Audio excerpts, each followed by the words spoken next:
diagnoses. Soon, we'll have our answers. Guess this'll be the end of your journey that your brother mentioned. What is he expecting you to find there? Snezhnaya still feels like a long way away. Hopefully, there'll be plenty of time to relax, eat some good food, and have fun before we arrive.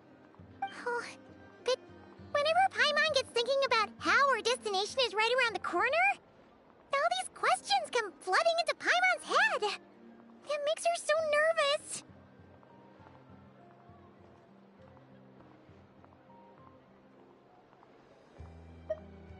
Yeah. Anyway, enough about all that. We can't start the final leg of our journey with that kind of mindset. Just think. We've fought dragons and sea monsters, defeated creations of the gods, faced prophecies of doom and the threat of the abyss. Heck, we've even been to the moon! With all that experience under our belts, how could we be any more prepared? Sure thing! Now, stick close to Paimon, the best guide you could ever ask for, and let's charge straight for the finish line! Off we go! What about me? Do I get a call out? Whoa! Columbina? You kinda snuck up on us there.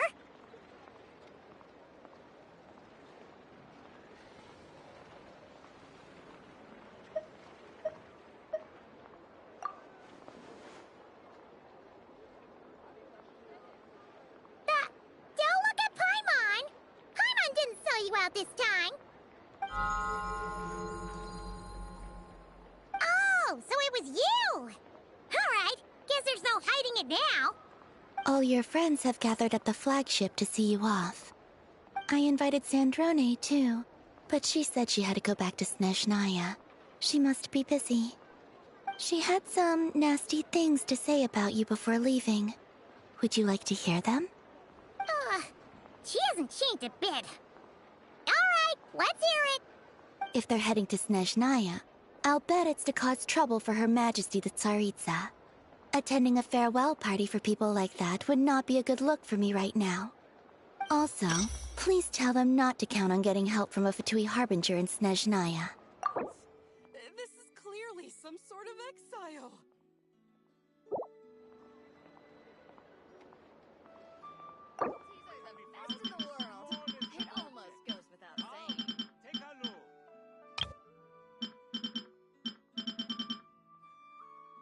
Now, dear. This is just a temporary stop along the way.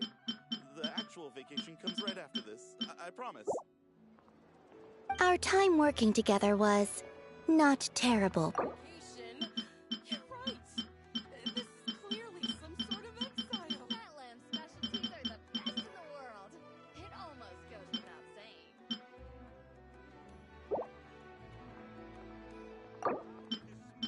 Now, dear. Just a temporary stop along the way. The actual vacation comes right after this. Well, that definitely sounds on brand for her. The attitude, the reasoning. Alright, we'll do our best to keep our distance then. No, you've misunderstood. I think she means that she'd like you to go see her. As long as you don't make things difficult for both of you, you'll be fine. Huh. You really have to read between the lines with Sandrone. Go on, get to the flagship. Everyone should be there by now. I told Lauma that you once treated me to a truly unforgettable meal. Today, I want to return the favor. It's my gift to you. It's definitely nice to be treated, but hopefully by this point, you know that you don't owe us any favors. The moon of Nodcry will always give you a warm welcome.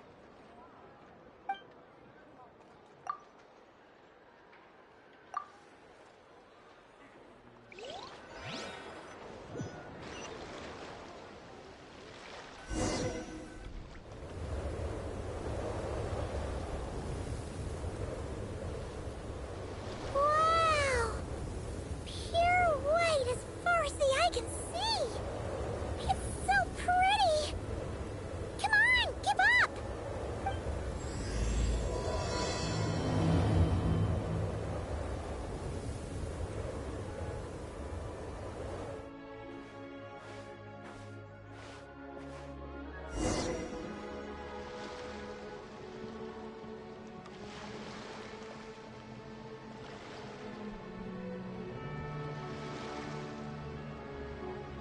What's wrong?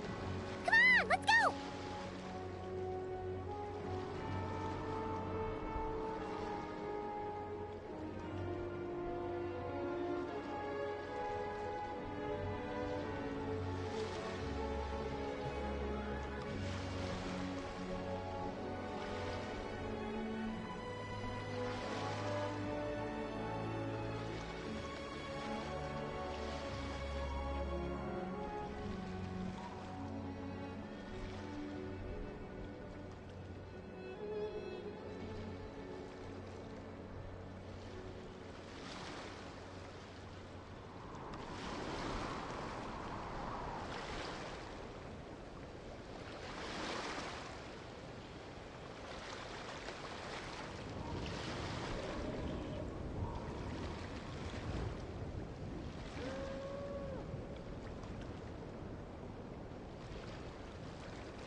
Similar to the ones in Notcry.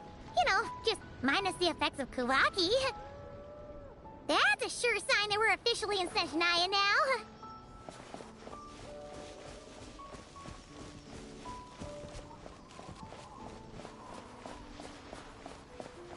There's gotta be a treasure chest around here somewhere. No adventure is complete without a chest or two. Ah!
Snezhnaya has loads of railways and trains. This must be one of them. But why is it abandoned? Ooh, it's still so cold.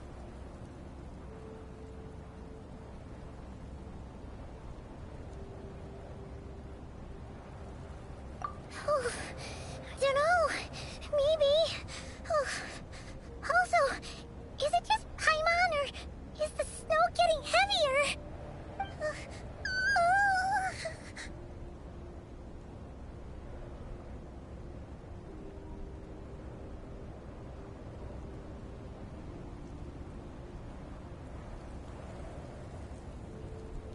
Yeah. So it can't just be because of the cold. It's hard to describe, but Paimon feels so weird.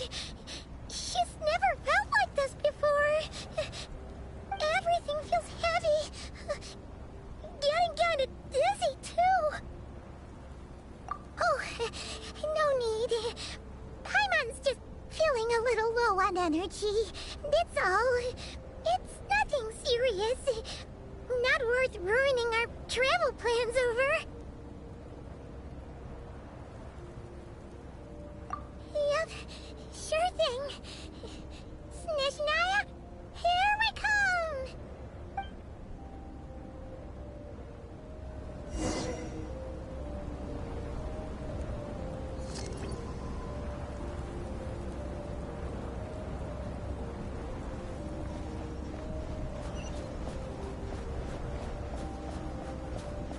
Whew. Seems like the snowstorm is getting worse by the minute. Paimon can barely fly.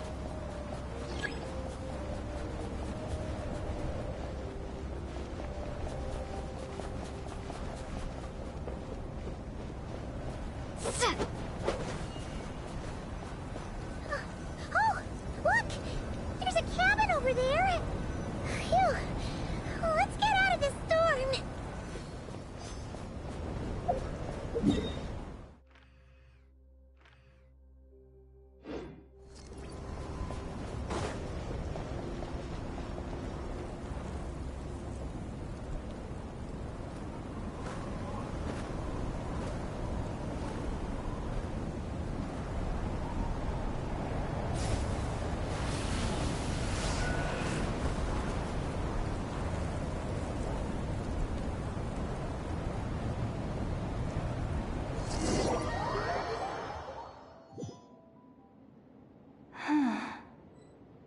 What is this place?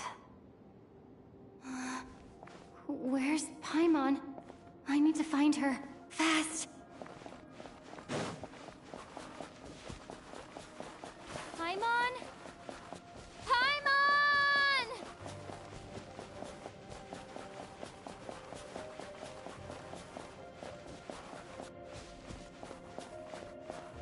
That's strange. Where could she be? I guess I'll try further ahead. Hang in there, Paimon.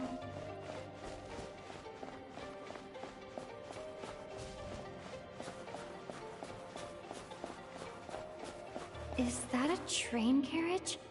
Maybe I can get up from the inside.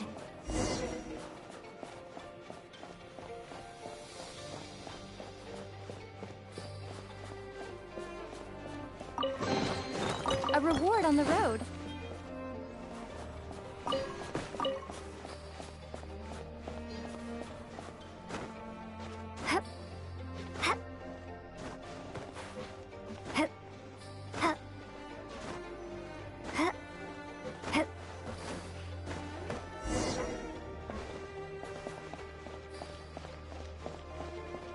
It says here, Krasnik's torch, civilian model.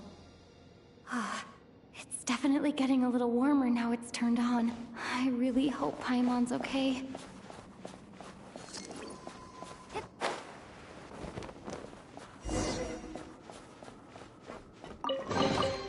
A reward on the road. What was that strange sound? I can't tell if... Paimon? Paimon, is that you?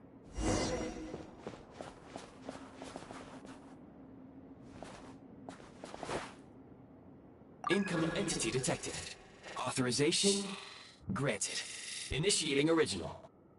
Hello, Descender, who's reached the eve of tomorrow. Eye of Gray at your service. Time since last activation. Time measurement unavailable due to the influence of... Anyway, it must have been a very long time.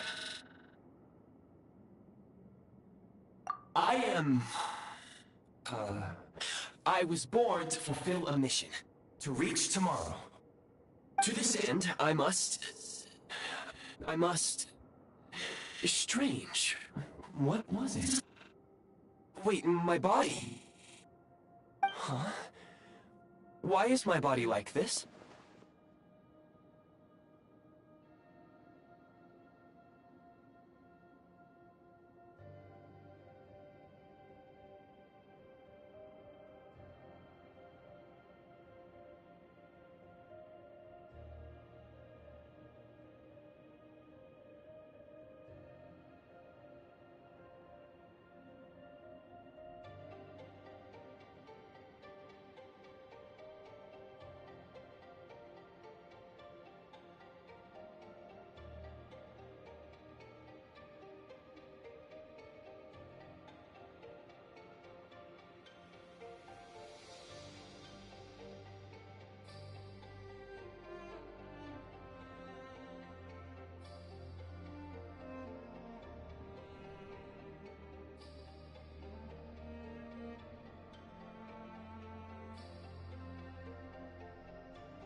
Apologies.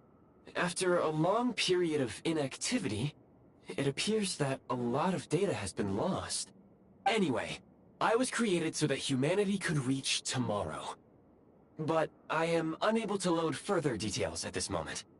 Nevertheless, serving humanity remains my primary objective. I have detected a drop in your surface body temperature. You cannot remain active in this state for much longer. In accordance with my preset programming, upon reactivation, I must ask the one who awakened me the following question. Will you accept me, Transcender?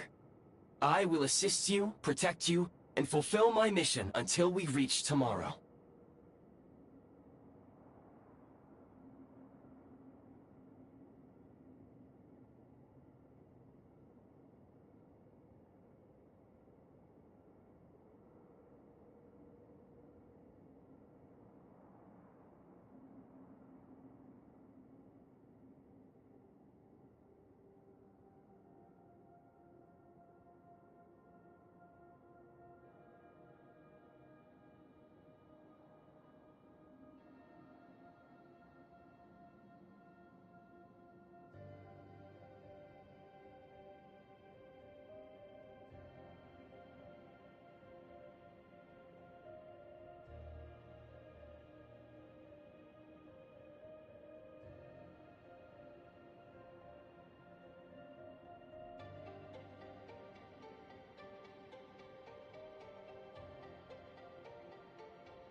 You have made a very... Now, the name was Paimon. Merely the tip... Now that we have reached an accord, you... Very well. I will remember this name until the mission is... I need to recover my body, retrieve the power to unlock tomorrow, and help the suffering masses to reach the far shores where I can sense my power scattered across... The key right now is you. You must survive and reunite with your companion. You may now execute the command, Demolish. Use it to remove the Prime Ice blocking the path, and a Prime Ice unit count has been updated.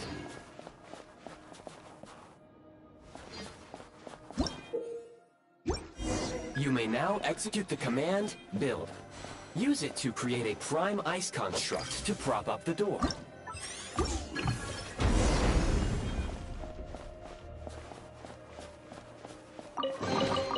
Is this an answer from this world?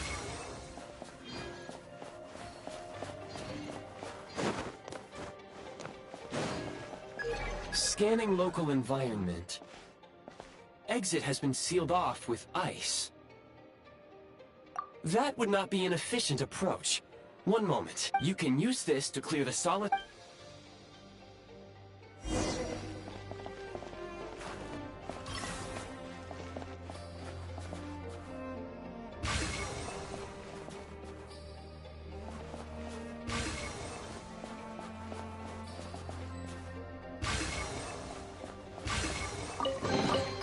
I'll keep this close.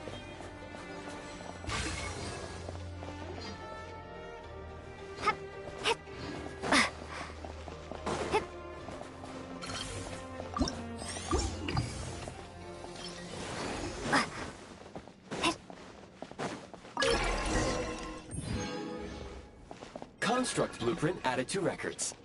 You may now execute the command, Build Heat Source. Generate a temporary heat source to rapidly melt the solid ice.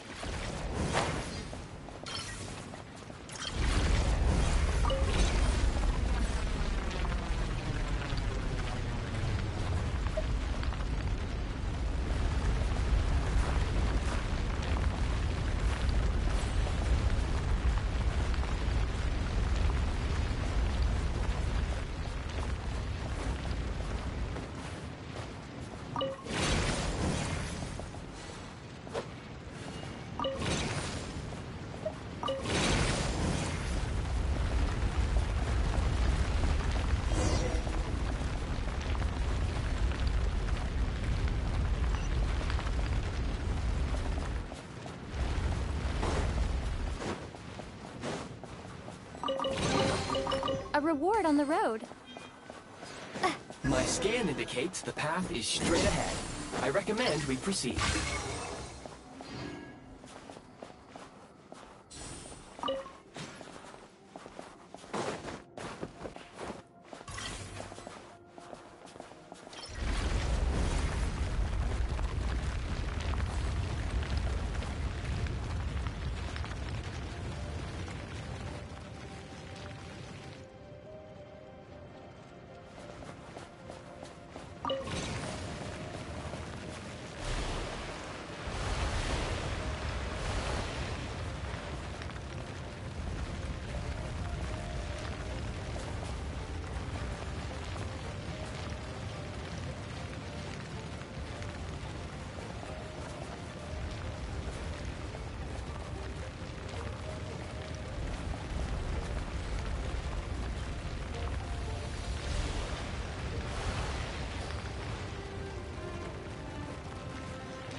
Kresnik Crystal located.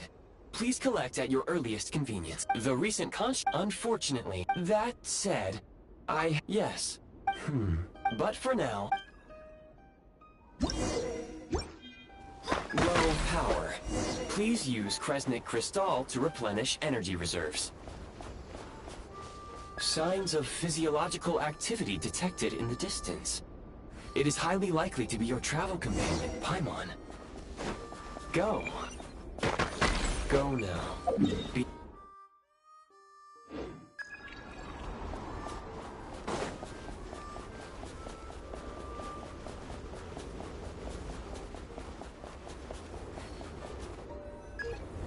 Approaching the target location. Scanning for signs of life. Life forms detected. 2.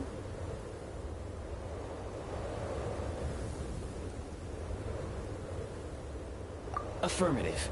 However, that is not the reason for my confusion. According to my database, this location is a train station, meaning the number of life forms is unusually low.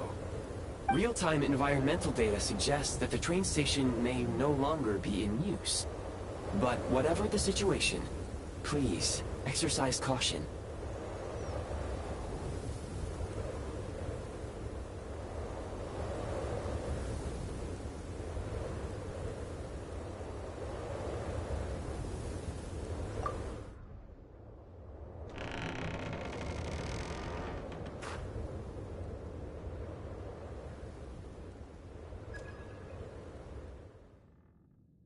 Paimon!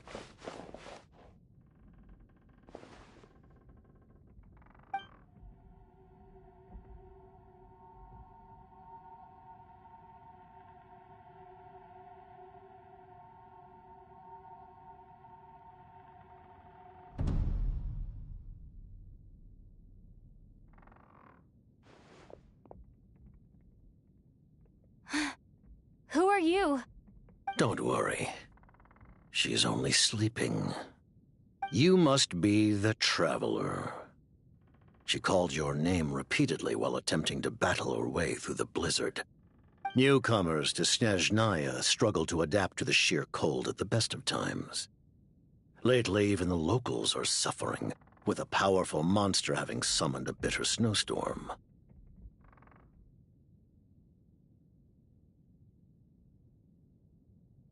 You two must be very important to one another. You should take more care not to get separated. Your eyes. Are you Conrian? There are indeed some Conrians left in this world who survived the cataclysm. But I doubt that is news to you. It would be unwise to interrogate my identity here.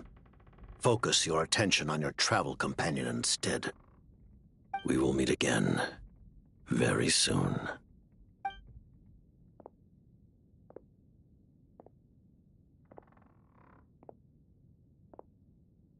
The unidentified subject has now left the area. He appears to be an individual of great significance, but my search has yielded no relevant data. I will try searching the database again.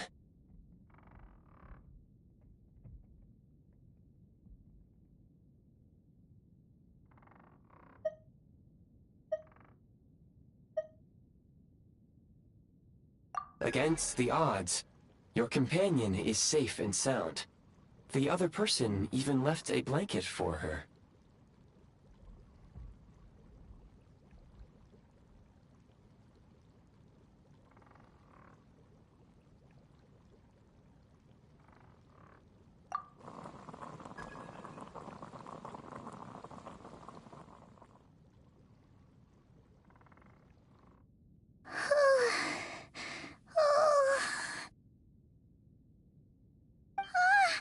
Traveler! Oh, thank goodness you're okay. Paimon was so worried. She looked everywhere for you. It's okay. Take it easy. Are you feeling all right? Pretty much the same as when we first got to Snezhnaya. Paimon must have caught a cold. She was feeling so faint. She just couldn't keep going any longer. So she had to lie down and sleep it off. Wait, where did the jester go?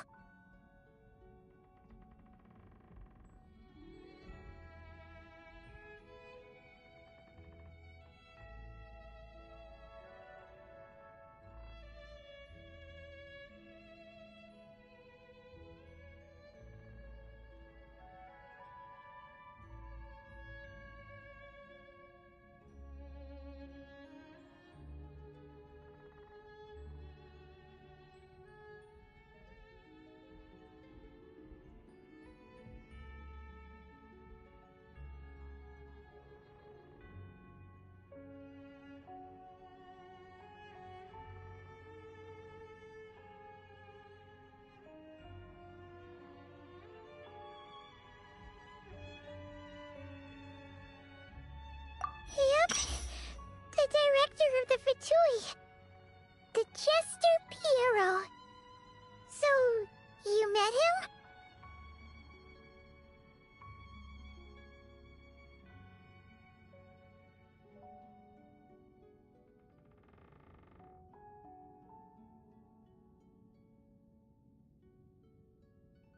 The Jester must know everything about the Tsaritsa's plans.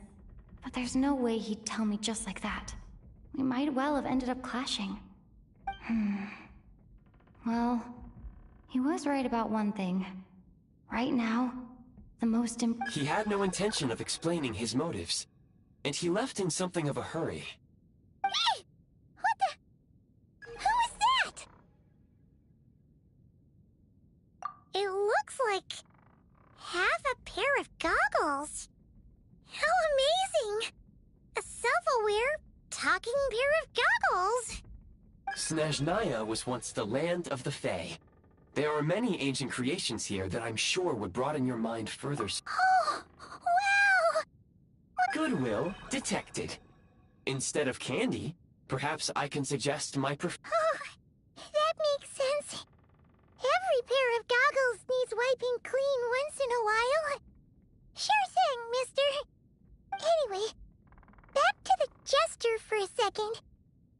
Paimon's still confused about something. When he first showed up, he already knew Paimon's name. And he acted like he expected Paimon to know who he was, too. Paimon could tell that he was Conrian from his eyes. And he definitely seemed like someone. It was only later, after he rescued Paimon from the snow, that he properly introduced himself. That's the only reason Paimon knows he was the Jester. Oh, seems unlikely. He ran into the snow following the sound of Paimon's voice, with a really anxious expression on his face. He didn't act like someone who knew she would be here in advance. And after bringing Paimon here, he just stared out at the snow. He didn't do anything to Paimon at all. In fact, he barely said anything. Wouldn't even answer any of Paimon's questions either. Paimon didn't feel unsafe around him, and he didn't seem to have any ulterior motives. For all we know, he might have just ignored Paimon's questions so she'd give up and go to sleep. Please allow me to interrupt. Fatui and director are unfamiliar terms. May I ask for clarification? Wait, you've seriously never heard of the Fatui? Oh, they're like the Tsaritsa's inner circle. Really powerful people. And the director is their boss. Understood. Since they hold elite positions and serve their god directly, it stands to reason that they would conduct themselves with due decorum. I am inclined to agree with your assessment, Miss Paimon. I did not detect any ill will from the gentleman in question.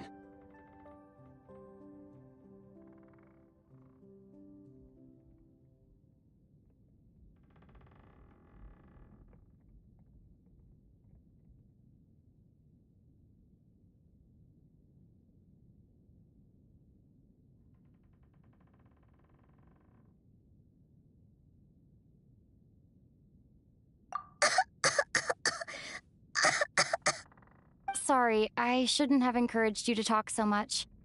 Paimon, new plan. Let's get out of Snezhnaya for now. We can come back after the weather clears up and you're all better. The Jester mentioned that this snowstorm being the work of a monster is worse than most. Even if we made it to Snezhnograd, we'd still have to wait out the storm before we could do any exploring. Oh, well, it's really nice of you to look out for Paimon, but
We were really psyched up for this journey when we first set off.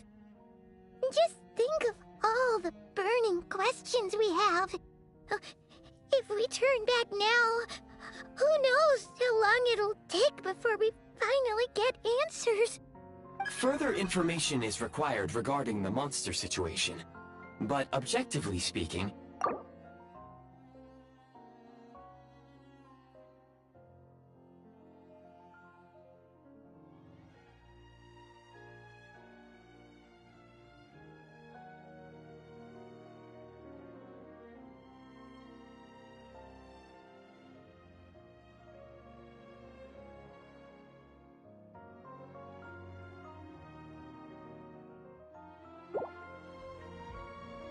at this point, we have traveled a significant distance into the blizzard. Were we to turn back now, the road would be extremely treacherous, especially since we would need to travel on foot. If, however, we continue onward, there may be a better solution. Do you remember what I said as we neared this location?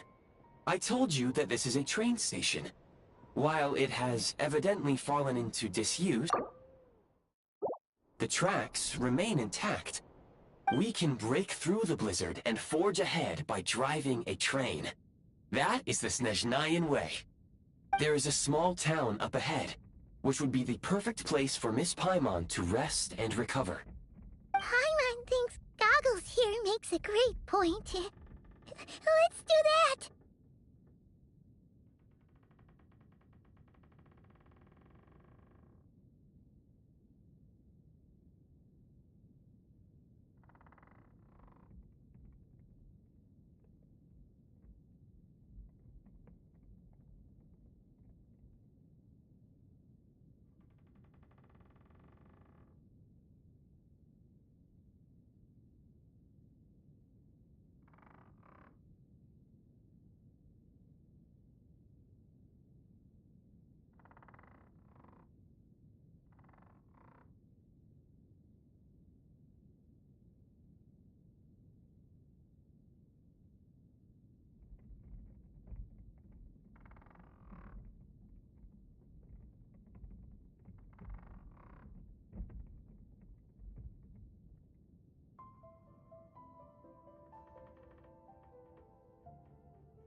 Oh, come on.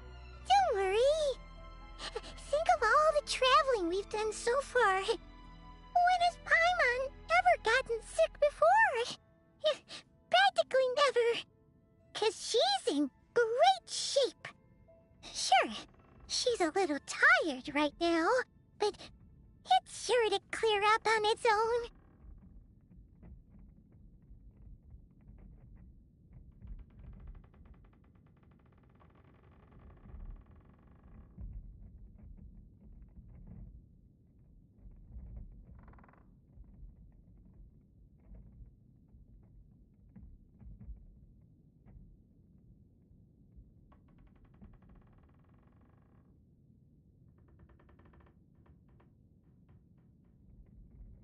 Affirmative.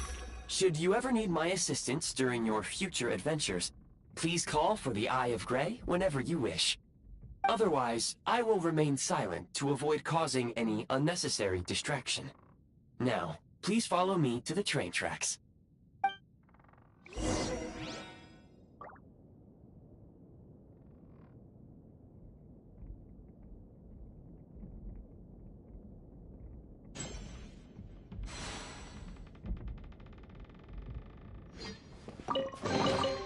I'll keep this close.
Please confirm when you are ready to depart.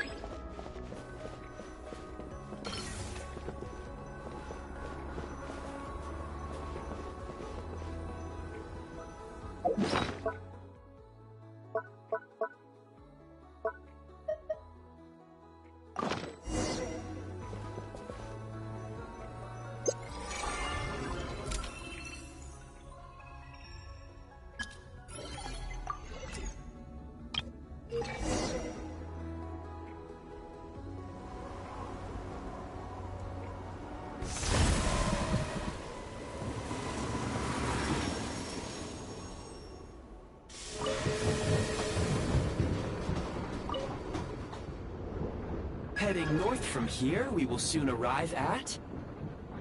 Wait, there's an error message. Brace for impact, friend!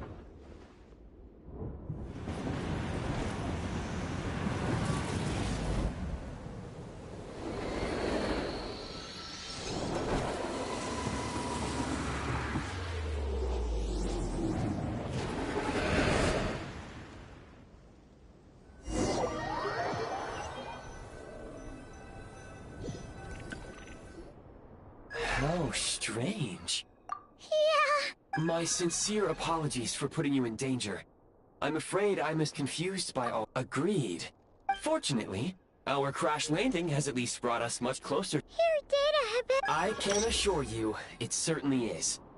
Please look this way, and you will see a Kresnik's torch. It seems our ill-fated train ride was a blessing in disguise. We have taken the shortest possible route. Rest assured that I will take user preferences into account next time I plan a route. Next time, I will get it right.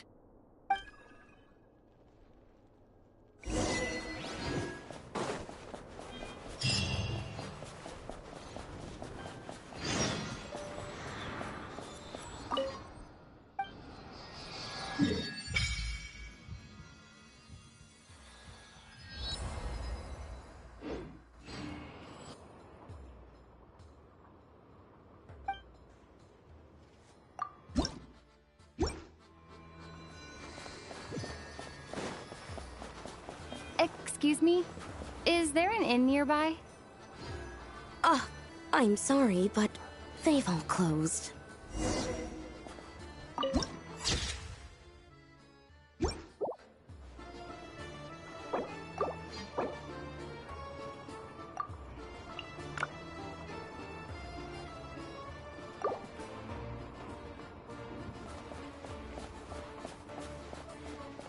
Oh, sorry to interrupt.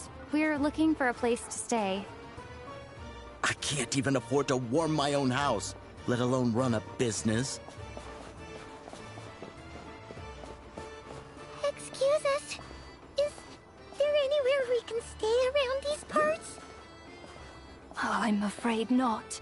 You'll have to try your luck somewhere else. All we can do is wait for the next shipment of Kresnik Crystal to get here.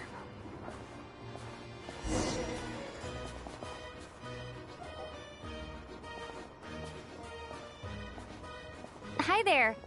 Do you know if there are any inns still taking guests in this town? Doubt it. They're probably all closed. No one has enough Kresnik Crystal to heat their own homes, let alone a business. Oh, what a bummer. I clocked you a while back. You adventurers or something? We don't get many tourists in inland Snezhnaya these days. Why is that? Because of the snowstorm? In part. But the bigger reason's Project Stuzha. Since it's Her Majesty's will, we have to put up with it whether we like it or not. Oh, sorry. I assumed it was common knowledge by now. Basically, the Tsaritsa is planning something big. Something that requires an enormous amount of energy. Even if they used all the surplus Kresnik Crystal in Snezhnaya, it still wouldn't be enough to meet demand. So, the Vetja passed a resolution requiring all factories and households to reduce their energy consumption. The policy has thus been charmingly named Project Stuzha, meaning bitter cold. Bitter cold? So, like, it's gonna be a cold winter, folks? You're all gonna have to find a way to get through it? That kind of idea? Pretty much. When you're broke, you scrimp and save. When it's cold, you huddle together for warmth. There's always a way to stretch things out to make ends meet. Trouble is, if you stretch someone out like an elastic band for too long, who knows if they can ever bounce back. You know what? Come with me and see for yourself.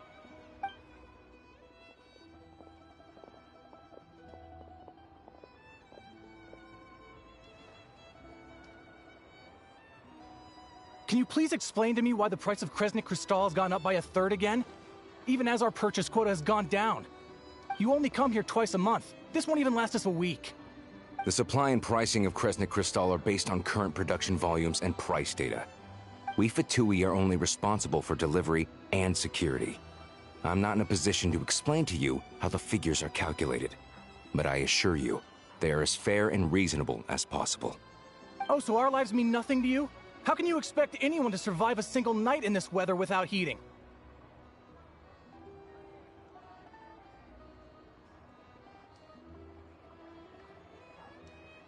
Since you insist on making me repeat myself every single visit, I will remind you again.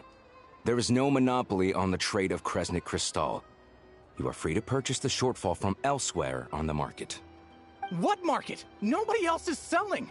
And when they do, they charge 8 times the normal rate! It's robbery is what it is!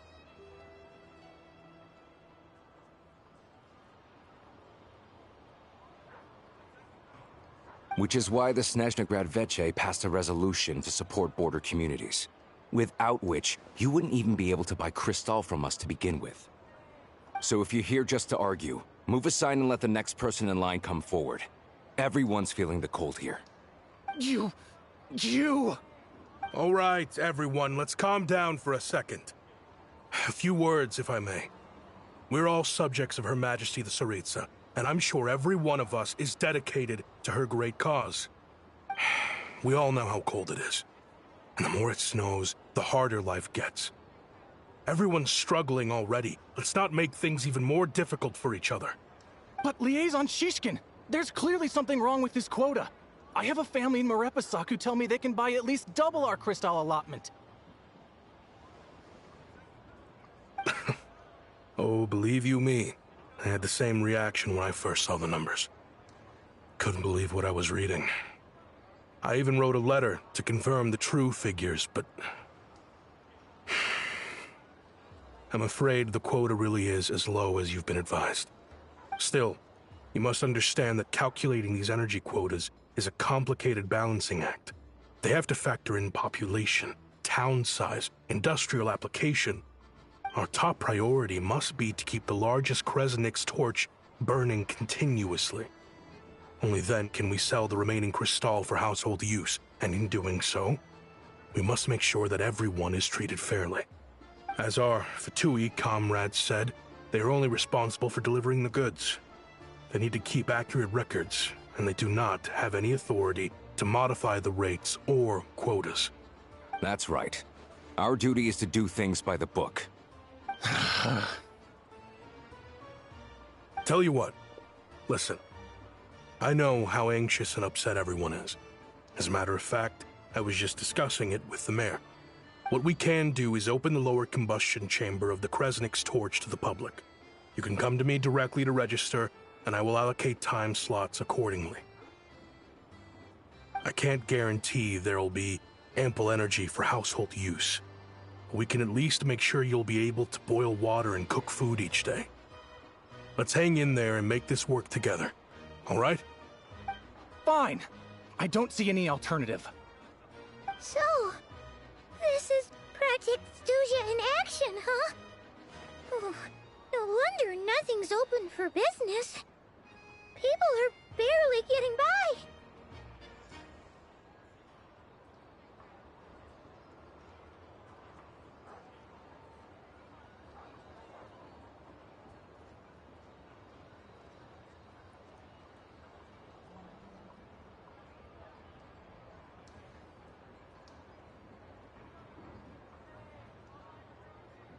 You were looking for an inn, right? For your, Fae friend? Oh, Paimon's not a Fae. Just Paimon.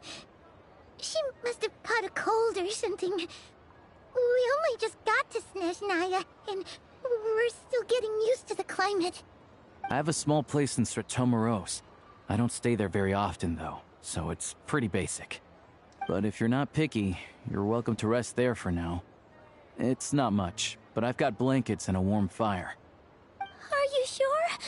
Oh, that's really kind of you.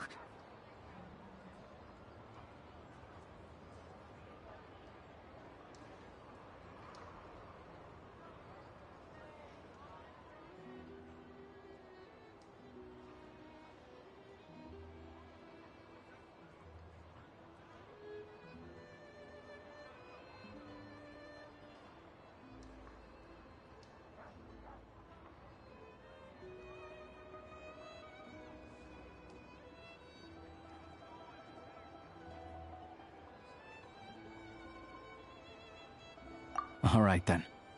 This way.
Wow.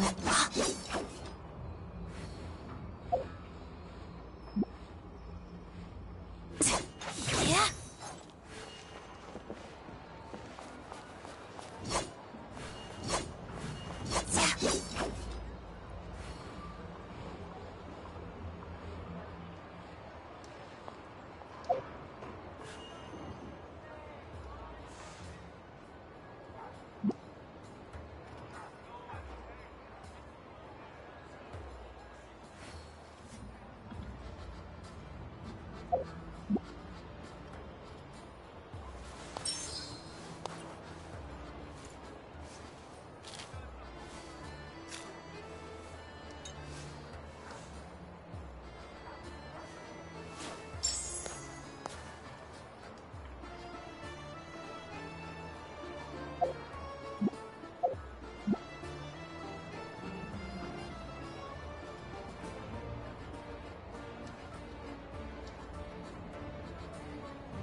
Oh, so cozy and warm.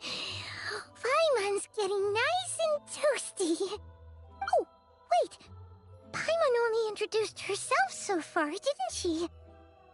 This is Paimon's best friend, the Traveler. Good to meet you. I'm Alosha. Most travelers find the Snezhnayan climate to be a shock to the system at first. But as long as you keep yourself warm, you should be fine. Still, you should keep an eye on your condition. When people are too quick to dismiss a cold, it can easily end up turning into something more serious. Don't say that. Paimon's too young for chronic health issues.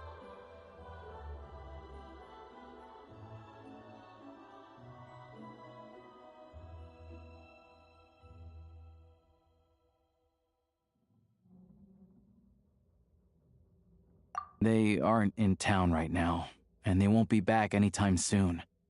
The train station has been closed ever since these power shortages began. I do a lot of hunting, so I spend most of my time exposed to the elements. But even the animals wouldn't survive long in a storm like this, let alone a hunter. Nothing to do but sit tight in town until the weather improves. I get that you're in a hurry, but even if the station were open, that doesn't mean there'd be any trains. We could end up stuck here for a long time, I'm afraid.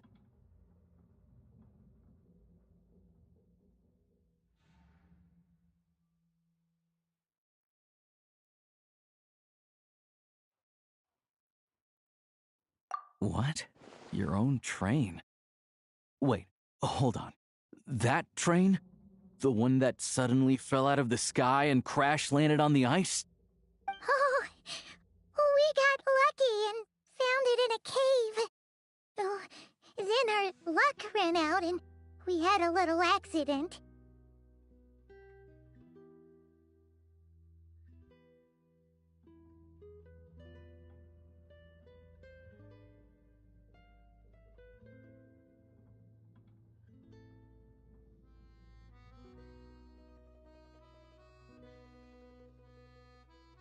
Pretty crazy for a random find in the mountains.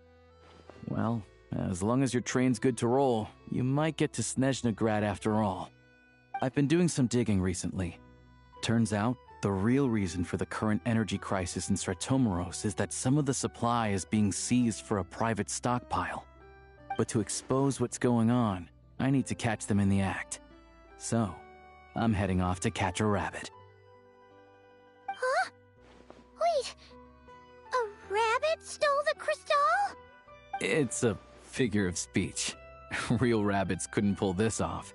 They'd prefer carrots to Kresnik Kristall anyway.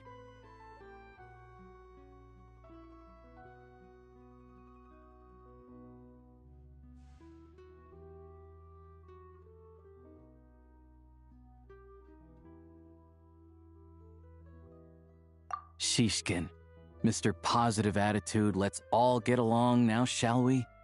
Him? Really? Paimon never would have guessed.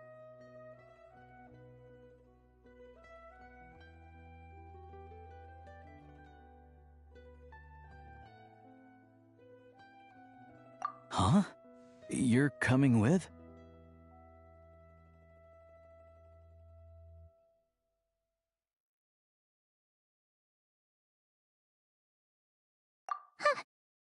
Oh, okay then.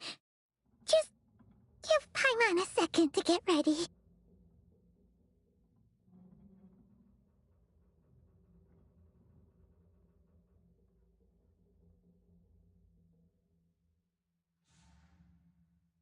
Alright. Guess there's no point pushing myself. Paimon will stay here and hold the fort then. Be careful, you two. Oh yeah, there's one more introduction to do. Tagarin, get in here. Oh, a doggy. Oh, angry doggy. Oh, Tagarin doesn't like being petted then. He likes to think he's above that kind of thing. He's my hunting partner, so he'll be joining us when we head out. Carrots aside, we'll need to stay completely undetected. We can't risk spooking our rabbit, or there's no telling which burrow he'll scurry back into. First, we need to find a way into the train station and see if we can find any real freight data. Shishkin's figures can't be trusted. Then, we get Tagarin to catch a scent and find out which way the crystal went. What are you eating? Oh, check it out. When you're all out of carrots, try jerky.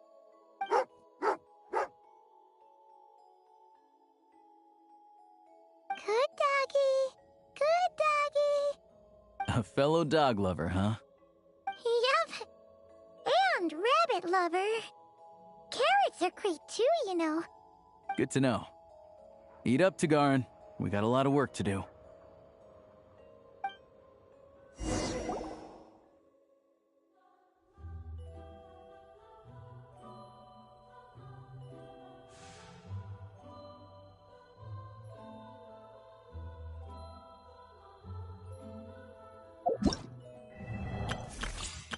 All geared up.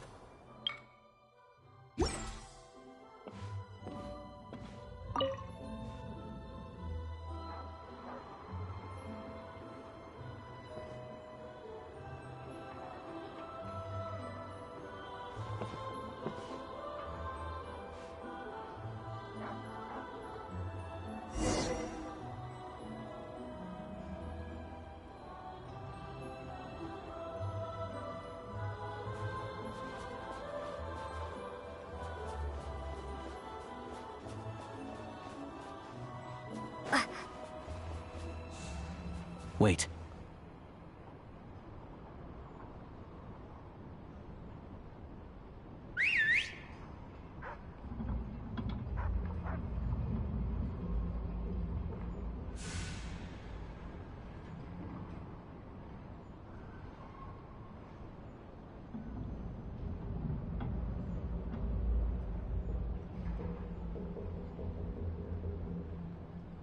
Nice work, Tagarin. Come on, we'll go around.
This way.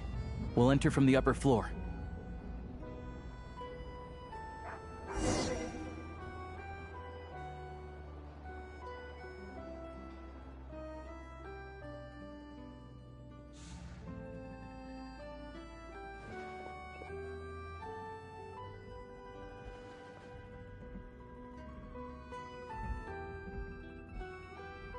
There we go. A freight list. Straight from the Fatui. So Shishkin won't have had the chance to doctor the figures. Looks as new as the day it was printed. I guess no one bothers reading these unless they have ulterior motives. Yeah, this is all we need. Come on, let's get out of here. Then go track down the Crystal.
Tugarin's a keen hunter, and catching rabbits is his specialty.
Anywhere there's a stove, there'll be the scent of Crystal.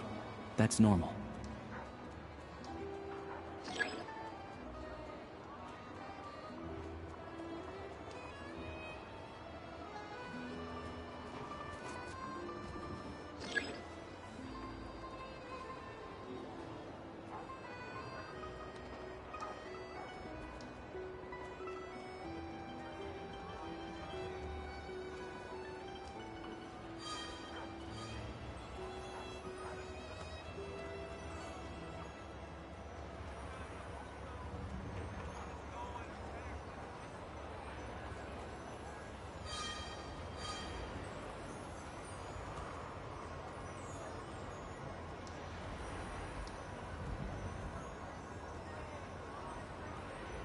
But if he picks up the scent of Crystal somewhere and there's no stove around, that's how we know something's up.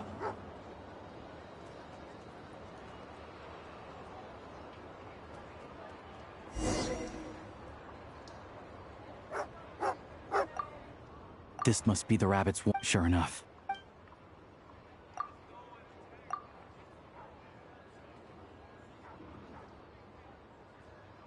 Thanks for looking out for us. Things are getting tougher by the day. No need to thank me. It's my pleasure. Sure is Her Majesty the Tsaritsa watching over us, every sacrifice will be worthwhile. Let's grit our teeth until the blizzard passes. These days of hardship will be over soon. Maybe for everyone else, Liaison Shishkin. But for you, the hard times have only just begun.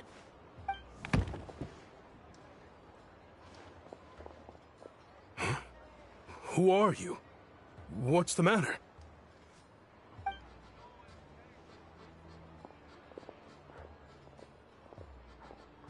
I just had a question for you.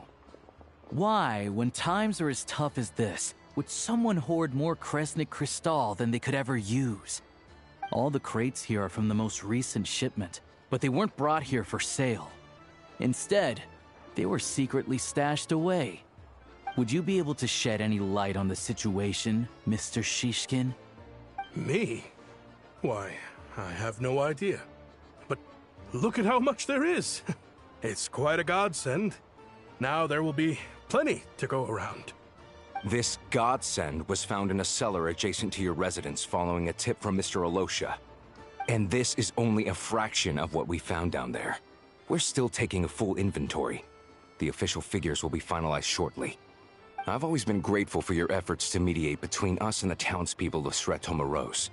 But now, Mr. Shishkin, it appears you were the source of the conflict all along. How could you do this to us? We trusted you to have our backs. You've been lying to us this whole time? Hey,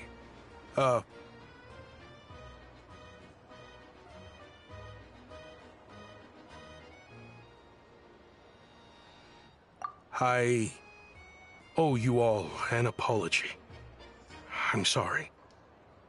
I'm so very sorry. This isn't who I am. Please believe me, this was a one-time mistake that I will never repeat. We all know how difficult life has been since Project Stuja came into force. Energy is an increasingly scarce resource. People everywhere are getting desperate. But some places have been hit harder than others. I grew up in Alatir, a small village with no train station. Deliveries of Kresnik Kristall have ceased there entirely. If nothing is done, they're all going to freeze to death. You know as well as I do how downright impossible it is to buy Kristall these days.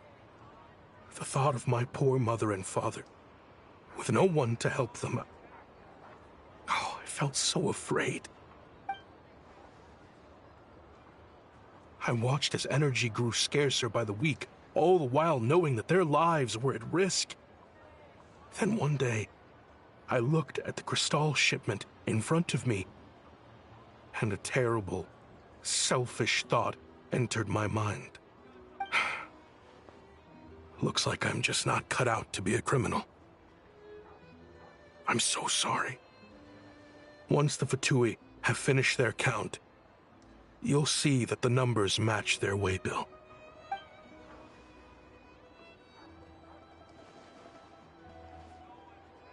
I have the official Snezhnayan quotas here. Anyone who has already purchased energy, please make your way over here to correct your transactions. I'll make a batch purchase of Kristall worth 3 months' salary for you all to use free of charge. As for Alatir, I'll think of something else. You don't have to go that far. Yeah, owning up to your mistake is enough for me. You've done plenty of good for the community in the past. I'm not looking for a handout. Drop the act. You claim this was a one-time mistake, but the real reason there's only one shipment's worth of stolen Kristall in your basement is that you have an accomplice. Reporting in, sir. We've conducted a full search of the mayor's house. As expected, we found many crates full of Kristall, half of which were still in their original shipping containers. This wasn't your first time at all. You've been colluding with the mayor of Sretomaros for a long time now. The train station's currently out of service, but it does open for a short window every time there's an energy delivery. And every time a train pulls in, you're there on site to take inventory and oversee the workers unloading the cargo. The mayor handpicks said workers. Per his instructions, they transport the Kristall by tunnel at night to the mayor's house, and he sells it out of town. But since he can't get the goods out of town by train, he had to arrange an alternative method of transportation. This meant slower sales, which gave me plenty of opportunity to catch him in the act. Wait, the mayor's involved in this too? Preposterous. What proof do you have of any of this?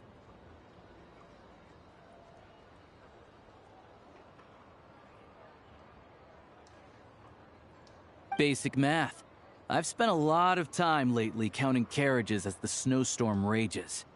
Counting carriages? What? The energy consumed by a train depends on its total weight. And since energy is a limited resource right now, it's fair to assume that every carriage is packed full. So, if we take the energy required for the Kresnik's torch, add the sales figures you provided, then compare that figure to the train's theoretical cargo capacity, guess what? The numbers never match. It's always off by 1 or 2 carriages worth. This time, you set a new record. 3 carriages missing. You mean to tell me that you sat around outside, counting carriages, in this weather?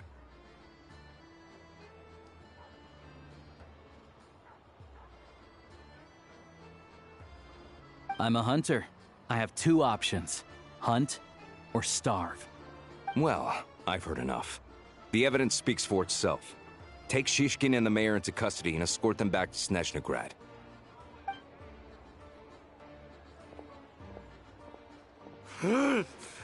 You cocky little brat! Ruining my business! Just you wait.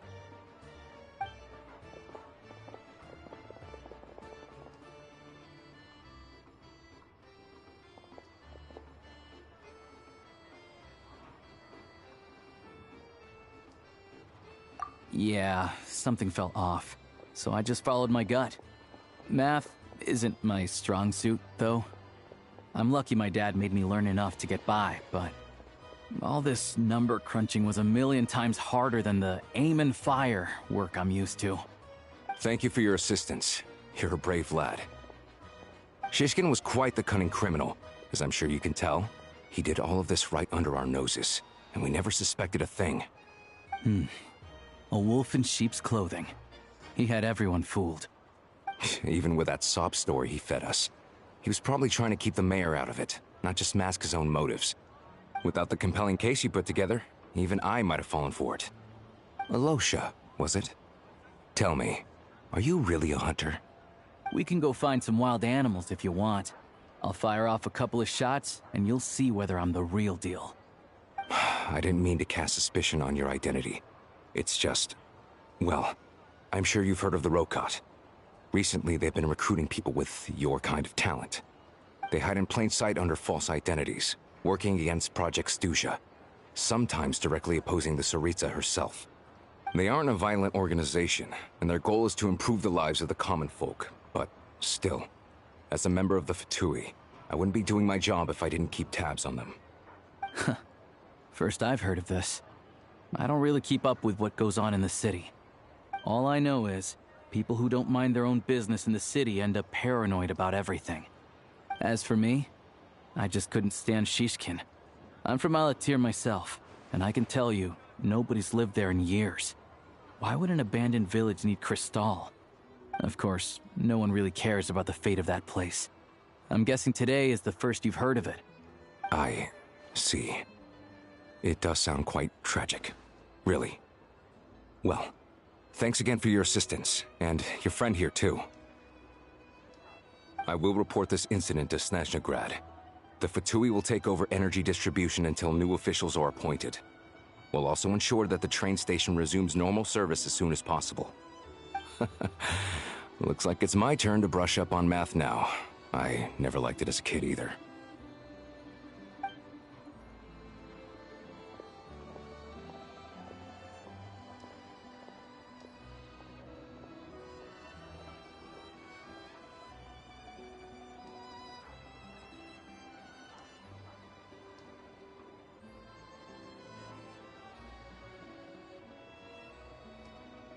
Don't mention it.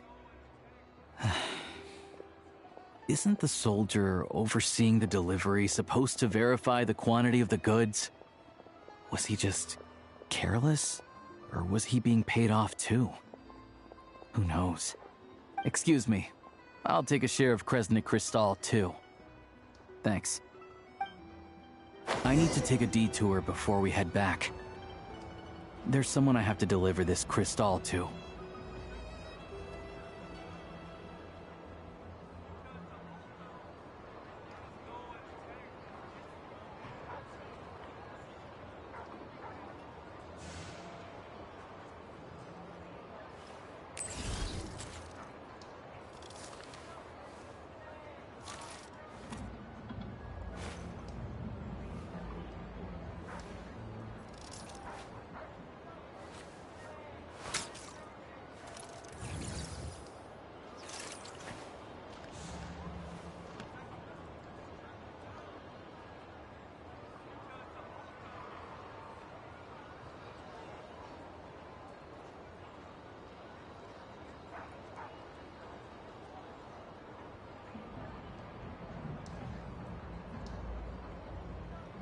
Called back to the Zeppeljärny Palace again?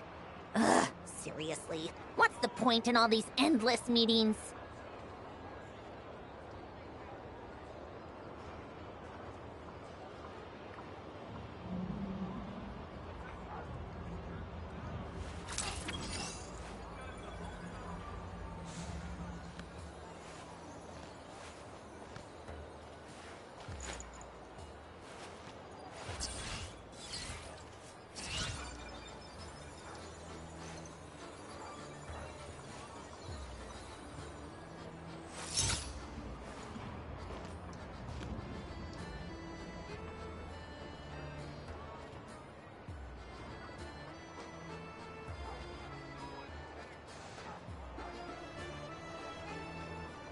It's about time we threw another tea party, don't you think? I wonder who else is free.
I like music. In fact, I've taught myself to play many different instruments. You don't believe me? Huh. Find me a piano, and I'll show you a thing or two.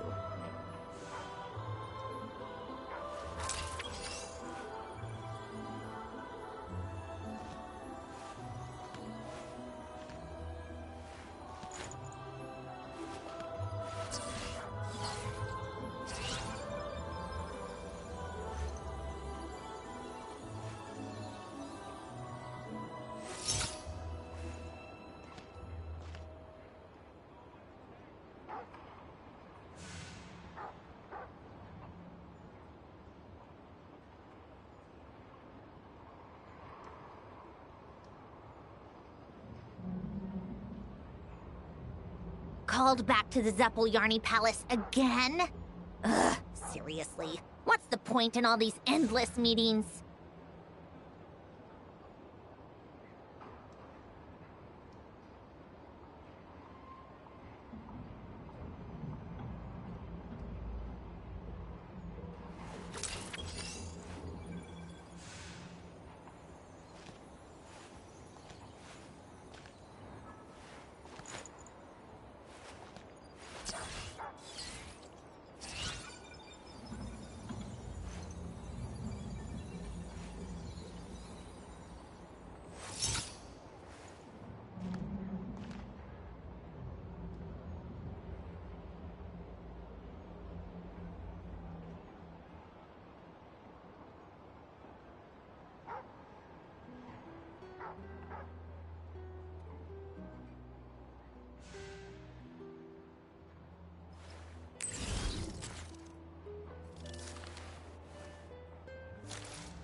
It's about time we threw another tea party, don't you think?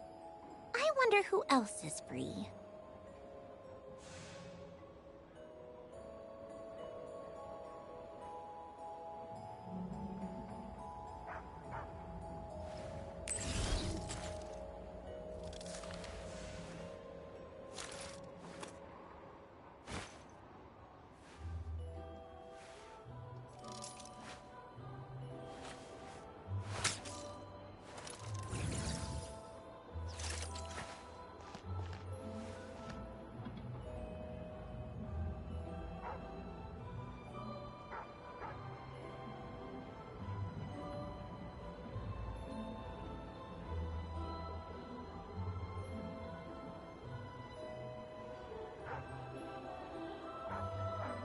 Called back to the Zeppeljärny Palace again?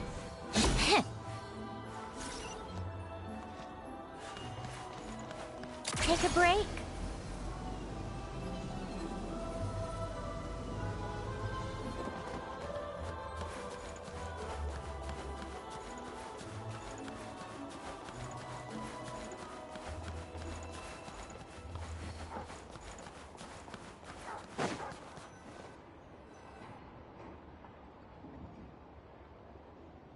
Hang tight for a moment.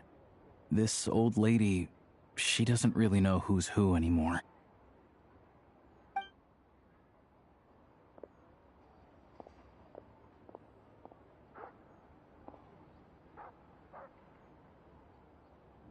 Oh, grandson.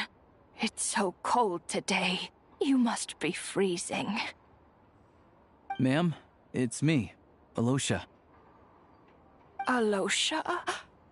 Alosha who? You know me. I came by earlier today. Cleaned the ashes out of your stove, gave you some warmer bedding, and washed your back.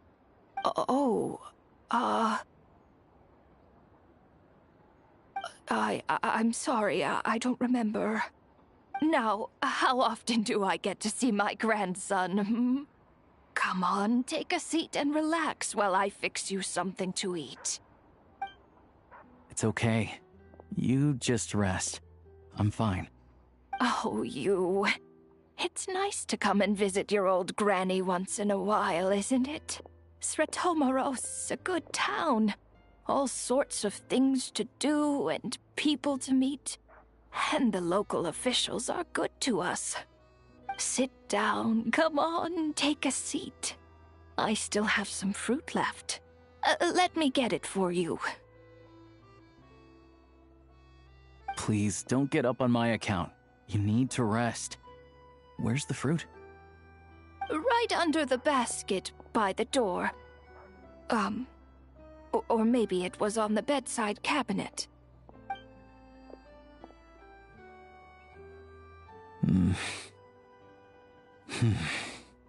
Well, grandson dear, do you like it?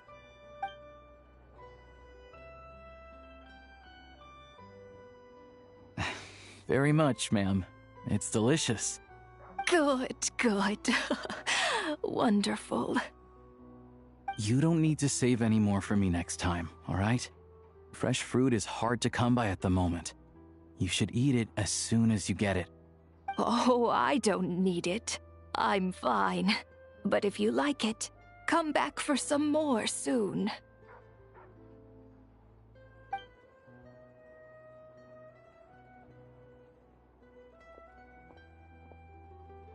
Some kind soul must have given these to her.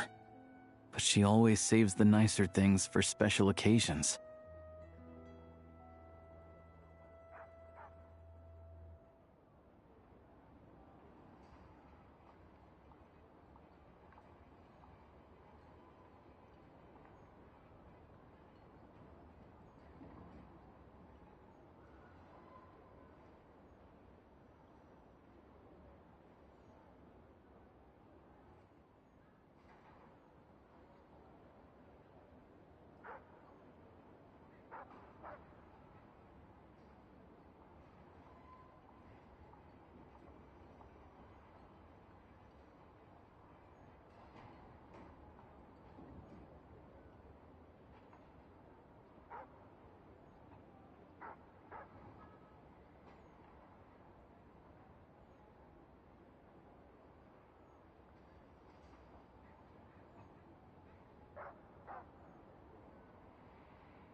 I met her at the market back before her health began declining.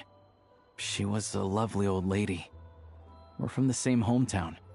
Not many people have heard of Alatir, and if they have, it's usually for all the wrong reasons. There's a gang of highwaymen that came from there. Now that it's an abandoned village, it's rare to find anyone who shares fond memories of our hometown. So after we got talking and realized we were from the same place, we decided to keep in touch by letter.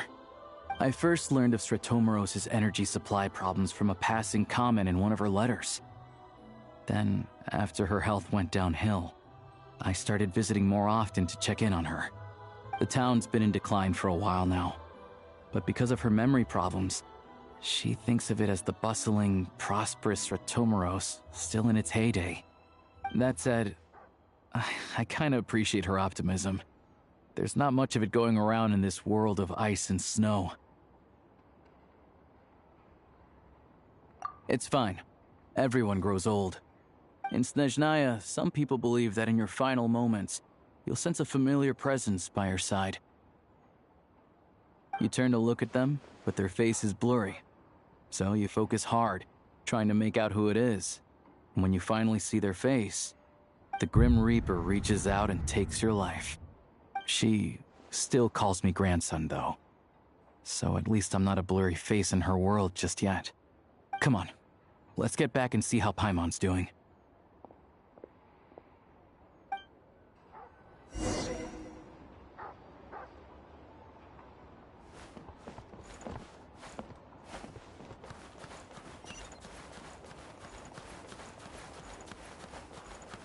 Come on, keep up.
I like music. In fact, I've taught myself to play many different instruments. You don't believe me? Huh. Find me a piano, and I'll show you a thing or two.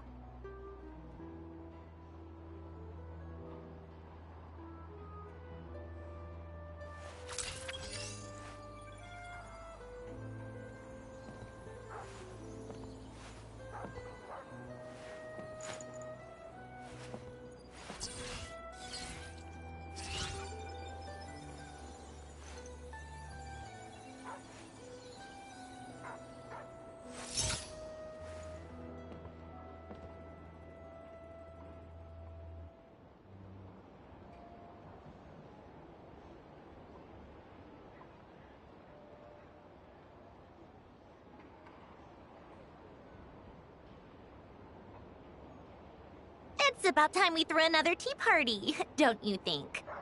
I wonder who else is free.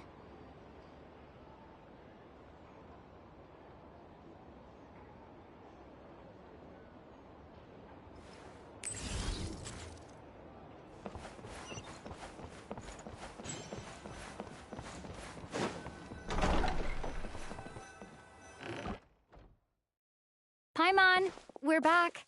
Are you feeling any better? Yep. Paimon's not cold anymore, but she's still a little dizzy.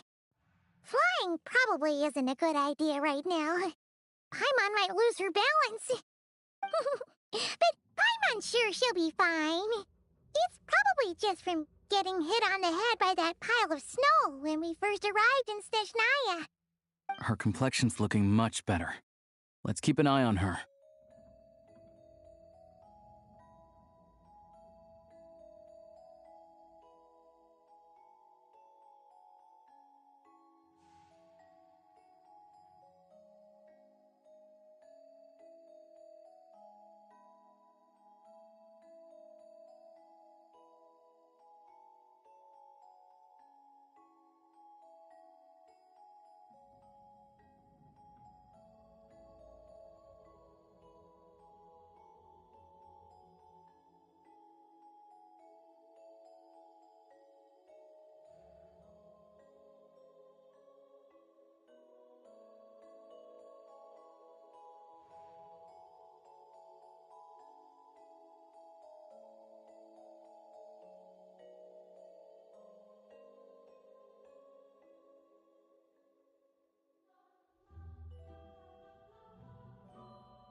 Sure, but enough about that. How did everything go on your end? Are you all set? Did you have any trouble? I'll explain. It's a bit of a long story.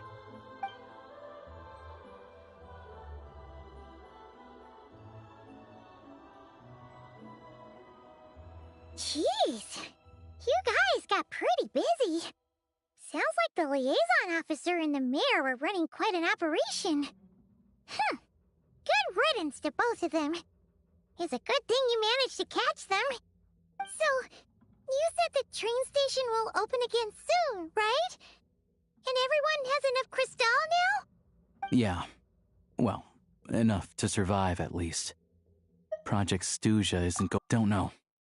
The goal of Project Stuja is to gather energy for the Tsaritsa, but no one knows where that energy's going. It's never been made public.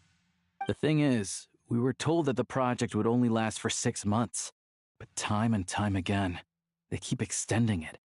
Extending it? Does that mean the Tsaritsa's plan isn't going very smoothly? That's what everyone suspects. In principle, any proposed extension needs to pass by majority vote in the Snezhna Grad Veche. But even though opposition has been growing, any detractors end up caving in to political pressure from the rooster, Pulcinella. He's the chair of the Snezhna figure in the voting process. He has the backing of many powerful and influential people.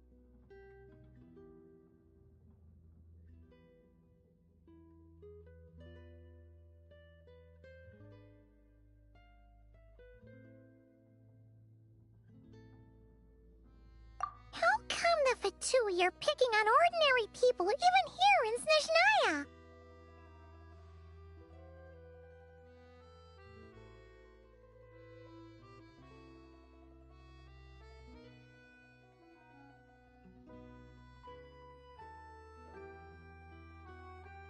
I don't see it like that. Fundamentally, the Fatui will always think and act in the Tsaritsa's interests. But that doesn't mean they don't care about the plight of the common folk.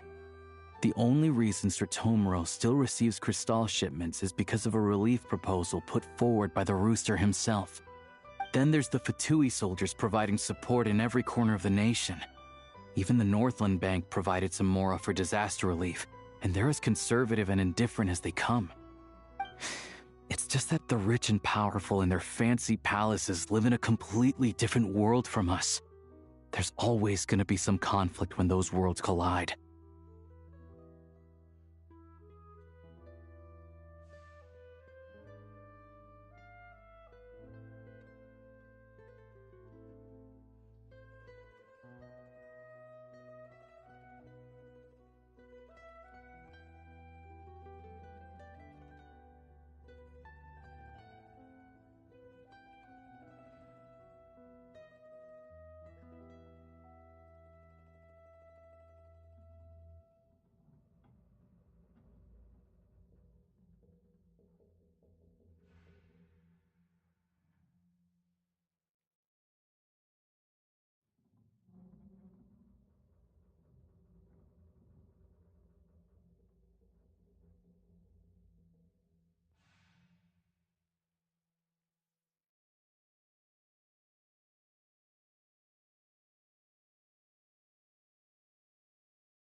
Yeah, well, even though we all believe in Her Majesty the Tsaritsa, there are still many differences of opinion on how best to tackle the big issues of the day. Regular folk don't have an easy way of getting their voices heard in Snezhnegrad, while the rich and powerful are either unwilling or afraid to speak out for all sorts of complicated reasons. The Rokad provides the disaffected with false identities and an outlet to vent their frustrations. Of course, an organization like that exists in a gray area. The moment the Veche think they've crossed a line, there's sure to be a crackdown. But so far, they've been doing their best to help the common folk.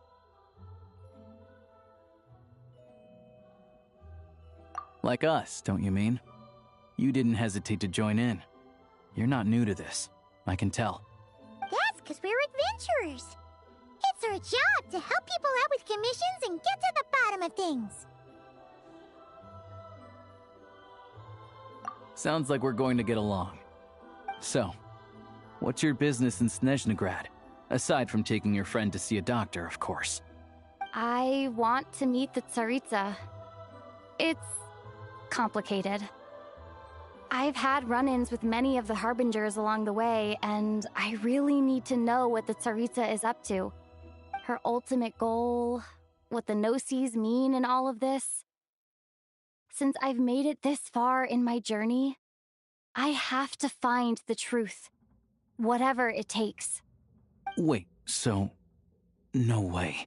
Are you who I think you are? Sounds like you've heard of us then. We're getting more famous by the day.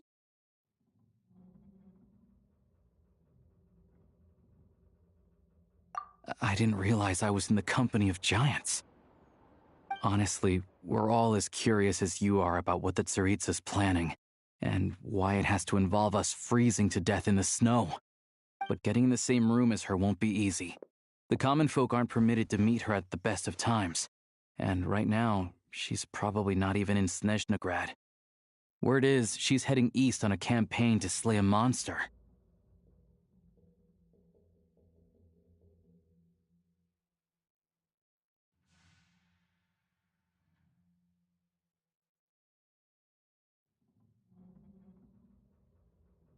Yeah, so you've heard of it. A wild, unpredictable monster with the power to summon snowstorms. It also absorbs everything around it into its body, so it's growing constantly. Now, it's so big that the Tsaritsa has deemed it the #1 threat. Luckily, as it grew, it became increasingly less mobile, so it doesn't pose an immediate threat to this town or to Snezhnegrad. I'm sure that Tsaritsa and her personal guard, the Druzhna, won't have any trouble defeating the creature between them. It's just a question of how long it'll take. Suffice to say, you won't be seeing her anytime soon. You'll have to wait until she gets back.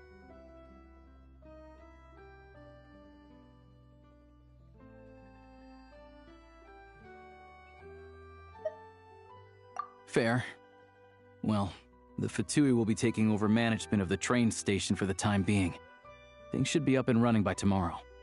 Once it's open, we can see about getting your train towed to the station. Whoa! That's gotta take a lot of manpower. Are you sure we can talk them into it? The Fatui aren't exactly spotless in this whole mess. Plus, we helped them out. Should be easy enough to negotiate.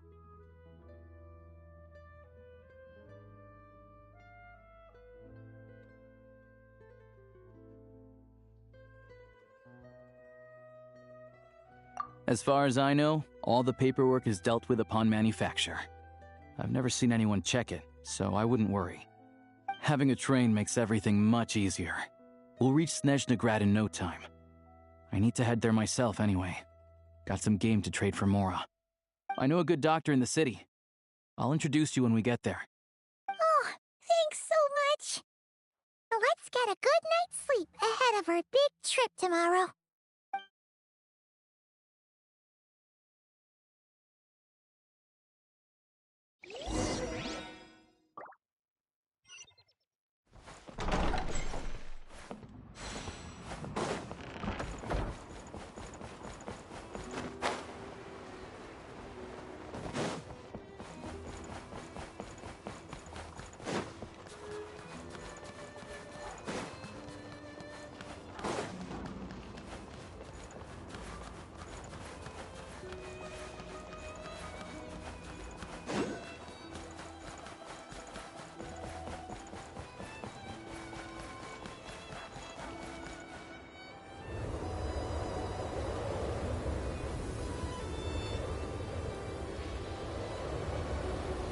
Drive carefully, all right?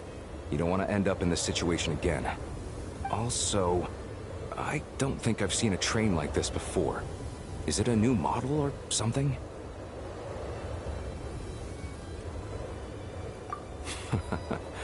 Not a fan of small talk, are you? Anyway, take this. It's an up-to-date map of the Snezhnayan rail network. All the track switching is automated, so as long as the train's moving, you don't need to worry about collisions or anything. We'll leave you to examine the train's conditions yourselves. Fingers crossed nothing's broken. I doubt Sratomaros has any engineers with experience working on this model. Shouldn't be a problem. Thanks for everything. All right then. Have a safe journey. And make sure to check everything's working before you set off.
Our destination settings have been applied. Let's give this thing a final once-over and then head out. Affirmative. Running vehicle diagnostics. What's this? Engine, green. Wheels, green. Frame, minor damage, but no impact on function. Diagnostics complete. All systems nominal. Neat! Huh. Paimon still can't get over the fact that you just found this tech lying around in a random cave.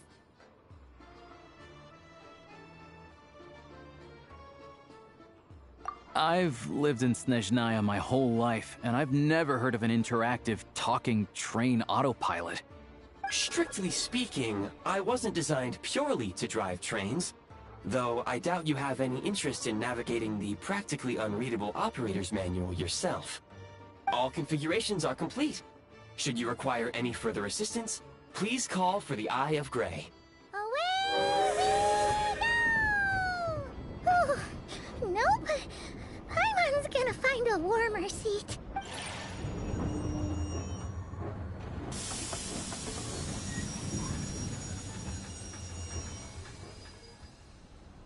Huh? What's going on?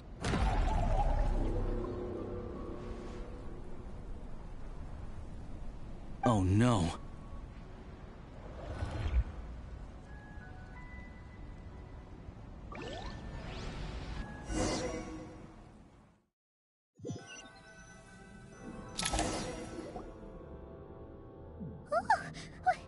What is this place? Traveler, are you okay? Paimon's still airborne, but it feels like swimming through thick, gloopy water. Just our luck. Of all the things that could have gone wrong. Halosha, you're Snezhnayan, right? Any idea what the heck this place is? It's called the Shadow Realm. A place where no wind blows, no light shines, and no elemental energy flows. Even time itself doesn't exist here. It's a world where everything seems to come to a standstill. I've only seen it a few times before, and this is my first time inside. It's a dangerous place. Most people who get sucked into the Shadow Realm are never seen again. And the few who do make it back, they're never quite the same. Huh? Then what the heck do we do now? Oh, maybe Goggles knows something. Goggles? Great! Hold it together. Come on.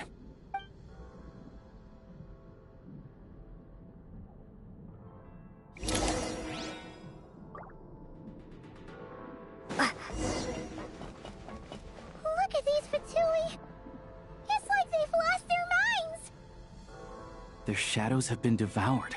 They're no longer amongst the living.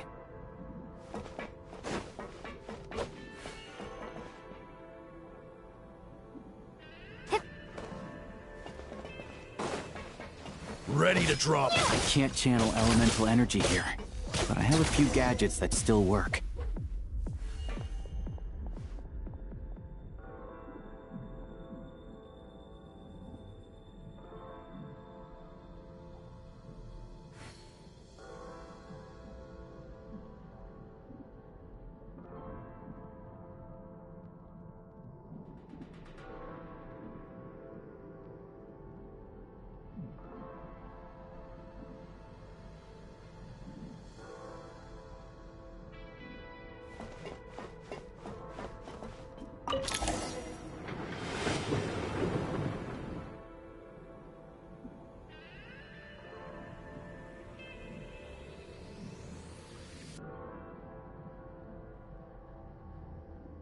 Wait!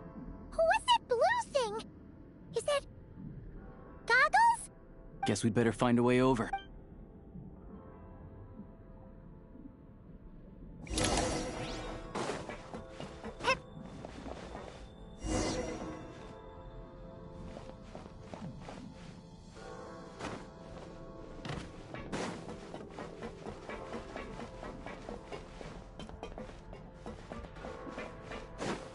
I'll take points.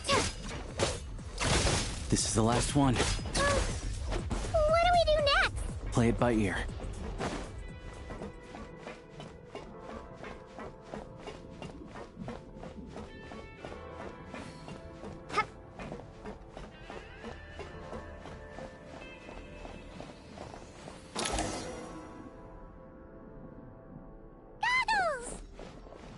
Hello.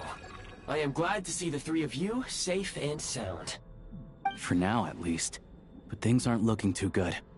Correct.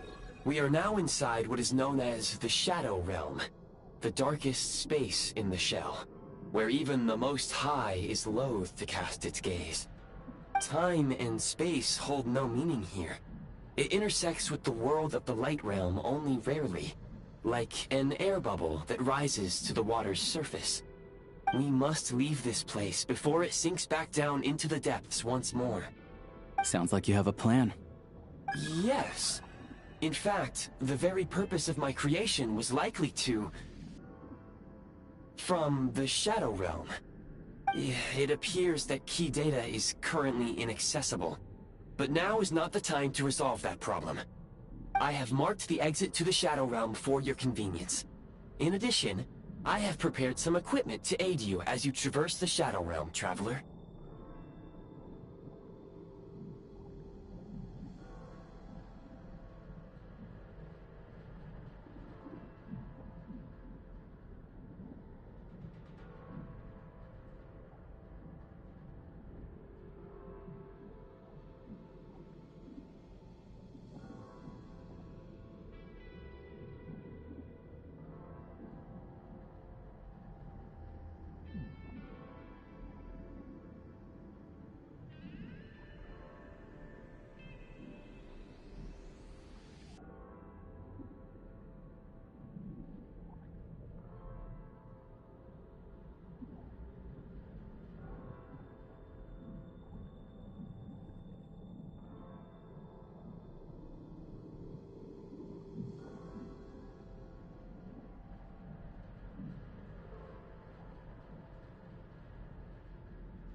It may well be one of my core functions. Scan complete. Construction in progress. Activation code? We once peered into the past from the ruins of the Shadows. This is what remains of the Golden City, Hyperborea.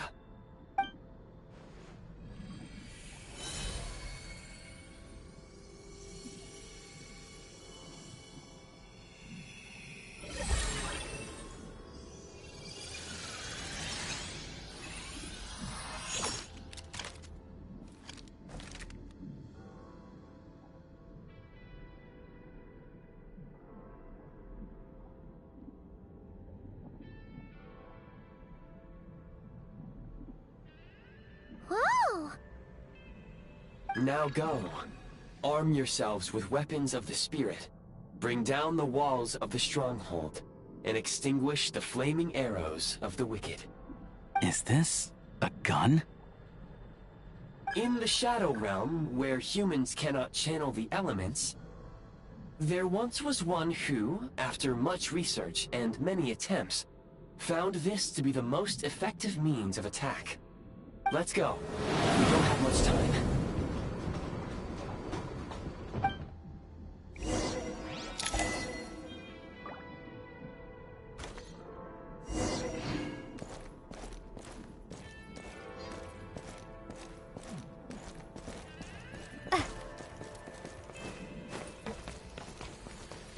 When you encounter small obstacles, you can simply clamber over them.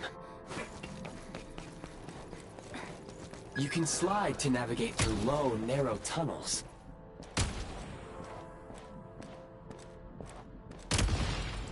Since elemental energy is unavailable in the Shadow Realm, ammunition is an important resource. You can replenish your ammunition at various supply points.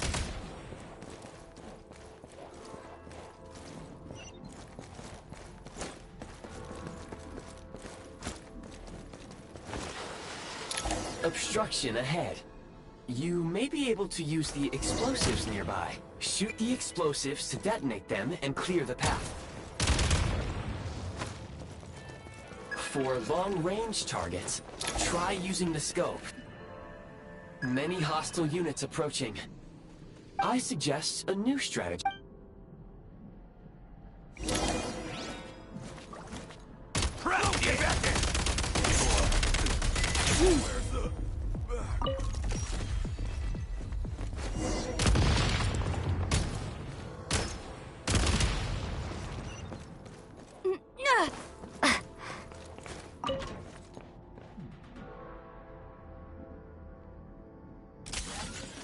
More enemies detected. Try attacking with the newly unlocked Assault function. Real good. Can't take much more. Over. Where's the back? Need a refill.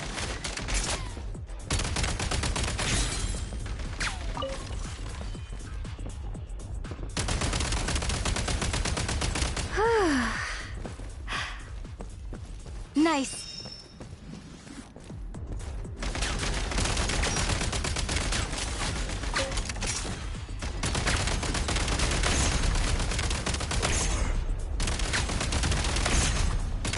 Gotta recharge. Switch mode.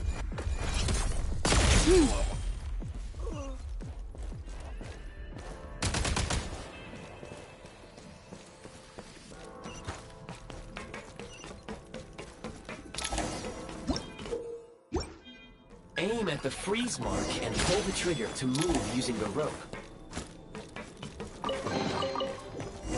Back in business.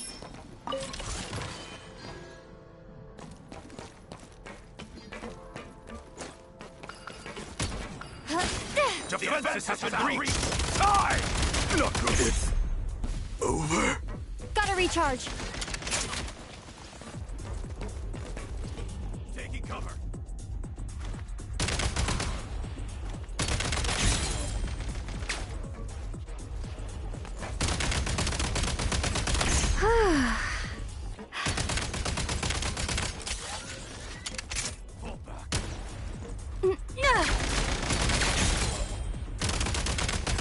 Some supply points can restore a small amount of stamina. Press on.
You should be able to use the Prime Ice construct left here to cover long distances.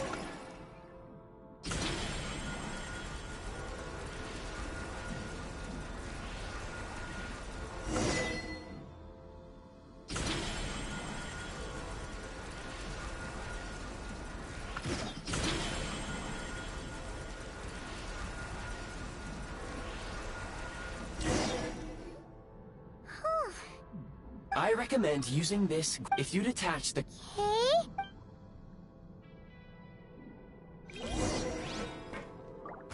Mind the rhythm.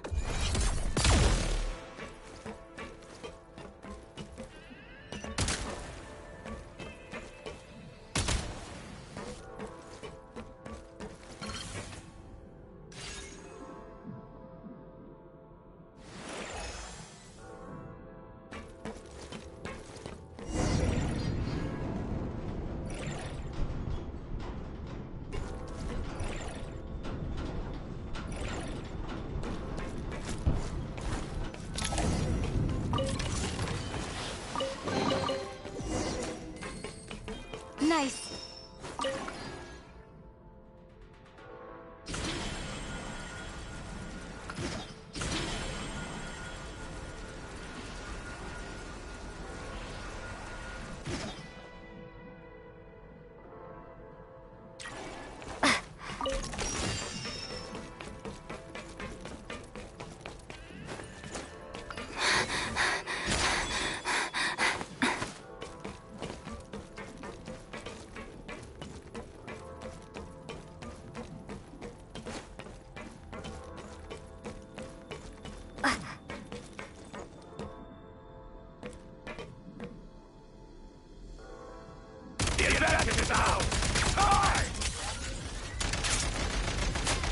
Sprint at the Prime Ice Launcher to reach high places with ease.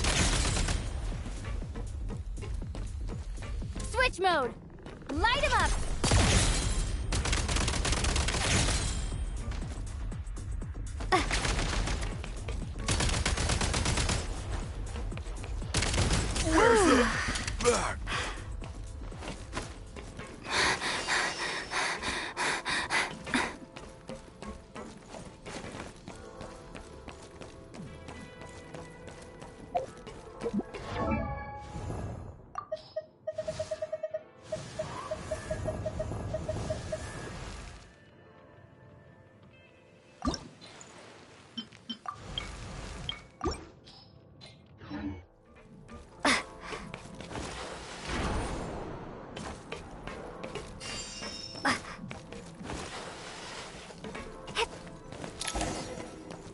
Usable munitions detected. Frag crystal.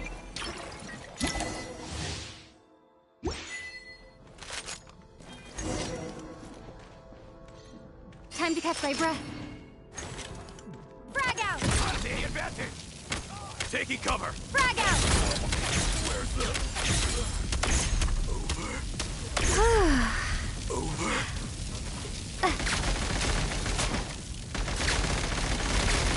Frag out!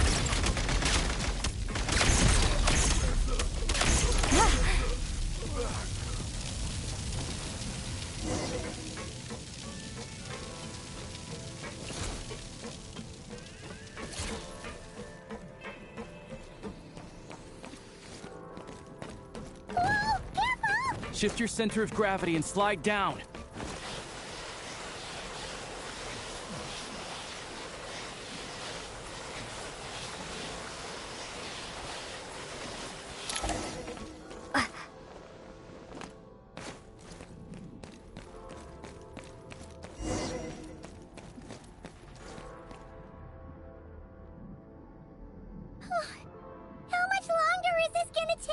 The exit is right ahead. We are very close now. However... It's like they're trying to keep us trapped here. That platform and the carriages are swarming with undead Fatui. Guess we gotta storm through.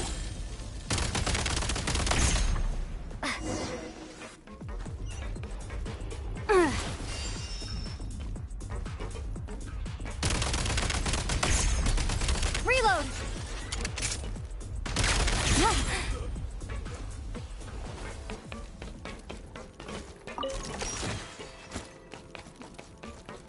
Time to catch my breath.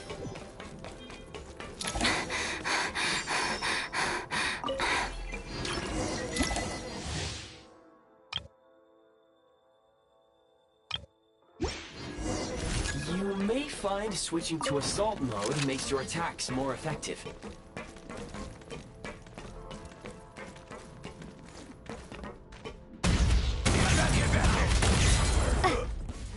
Time to catch my breath.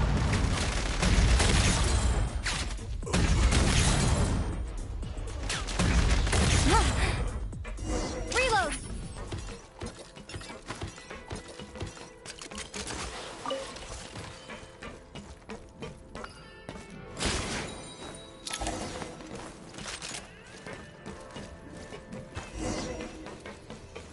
Time to catch my breath.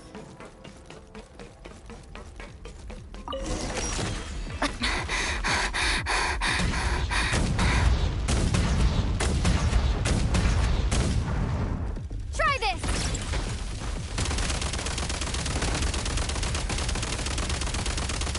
Come on!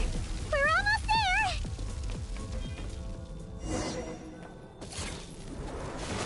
Huh? Why is everything shaking so much? Looks like the Shadow Realm is about to sink back down into the depths. The exit is right here. You mean this weird bubble thing? Wait, how exactly do we... No time to think. We just gotta go for it.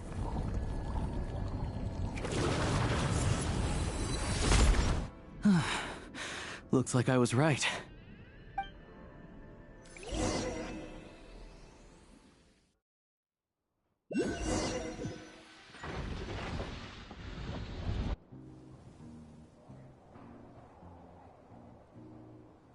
I can't believe the Shadow Realm manifested right on the railroad tracks. It's almost unheard of. Lucky we made it out. All thanks to you and that awesome gun. Ah, so you have heard of the Golden City before? Yeah, it came up a whole bunch in Nokrai. You're a pretty neat surprise in that sense, aren't you, Goggles? We had no idea they left cool gadgets like you behind.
Make no mistake, it was a team effort.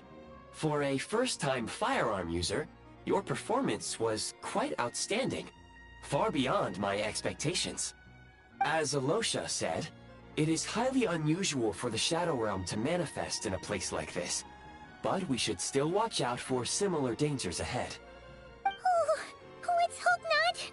If anything else goes wrong with this trip, Paimon's gonna have train trauma for life. The Shadow Realm can appear anywhere, not just on the railroad. I am simply advising that we take sensible precautions. Now, if you wish to further calibrate and upgrade your firearm, you may do so over there, provided you have the necessary components. Please take a moment to catch your breath while I repair the body of the train. Amongst other things, this will ensure Paimon is a little warmer while on board. Oh, thanks, Goggles. You're a trusty train conductor. Well... Yes, of course. And just like the Eye of Grey, I am sure it will be a great asset to you in your future adventures. If not the trustiest, then it will at least get the job done. Let's get some fresh air while the Eye of Grey fixes the train. Yeah, sure. Paimon wants to forget all about the Shadow Realm. It was so creepy in there. Stretching our legs might help take our mind off things.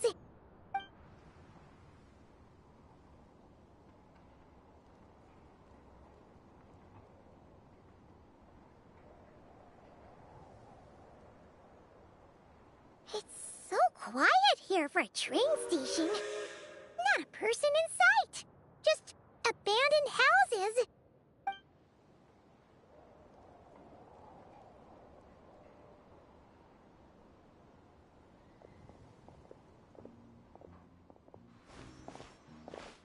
Huh?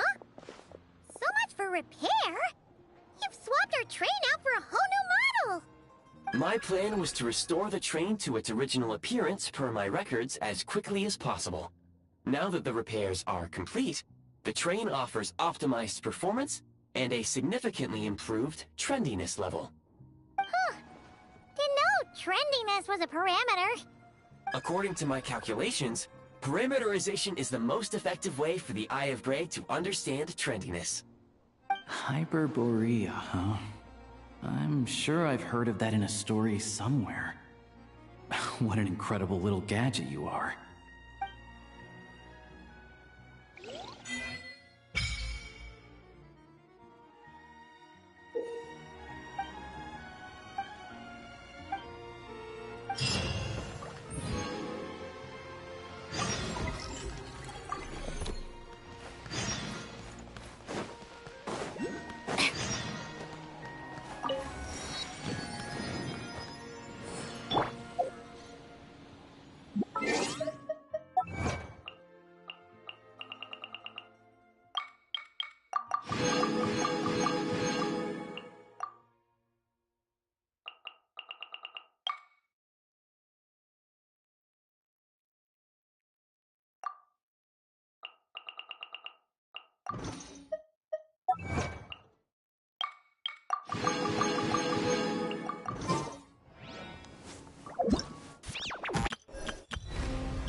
want to avoid looking down if you're afraid of heights. No, it's not that. Paimon's just praying that we don't have yet another accident.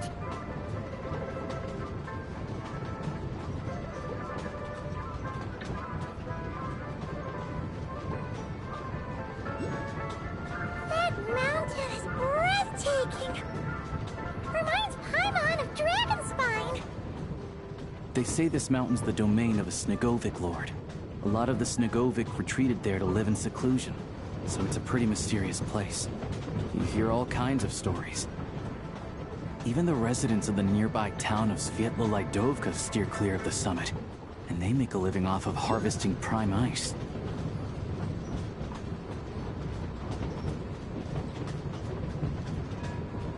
Look, Snezhnograd's just up ahead.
Here we are.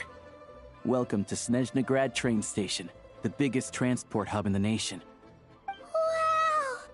It's so majestic! Just flying from one side to the other would probably leave Paimon out of breath! It's built for maximum efficiency, but yes, transferring trains here can be a little tiring. In the future, you can use this train station to travel anywhere you want in Snezhnaya. For now, though, come with me. Let's get Paimon checked out. This way. There's a lift car that goes straight to Sapoliarny. Even if I wanted to help, there's nothing I can do.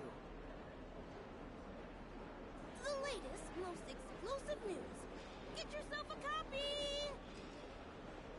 Well, tell me then, what am I supposed to do? Go on, I'm listening. Where was I just now?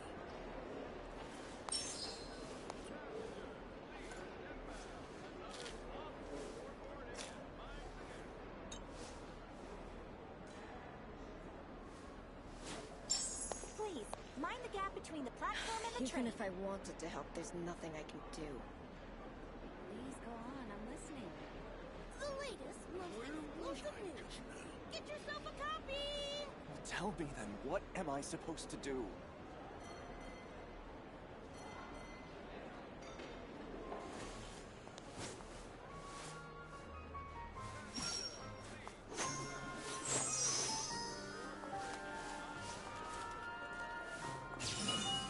Even if I wanted to help, there's nothing I can do. Please go on, I'm listening. The latest, most explosive news. Well, tell me then, what am I supposed to do?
Witness the snow spawn's grace.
Are about the same height as Paimon, but it looks like they can't fly. Those would be Volkudlak and Domovoy. You'll also see the winged Vila and the snowborn Snegovic amongst others. No wonder. We'd heard that Snezhnaya used to be the realm of the Fae. Paimon can really see it now.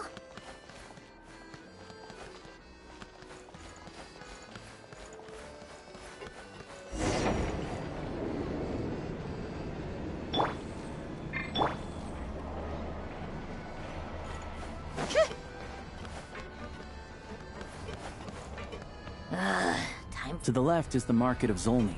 They sell everything there. You can often find some nifty little trinkets. To the right, you'll see the Korolyevsky Theater in the distance. Look at that! Incredible!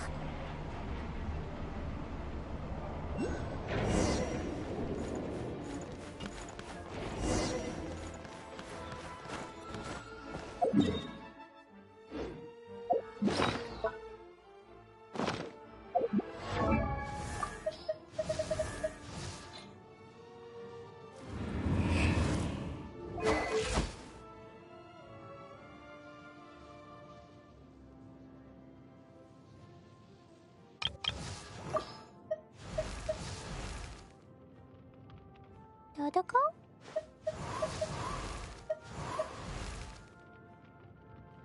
Dodoko?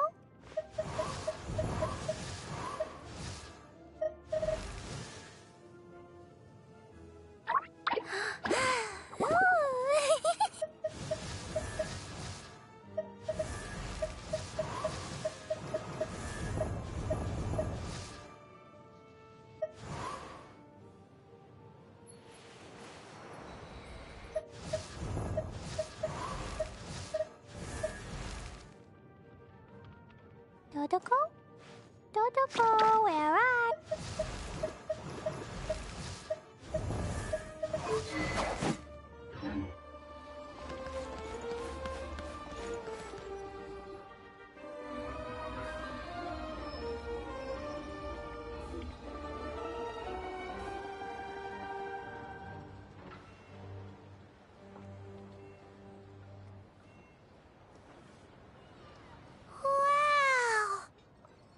Snezhnegrad is stunning!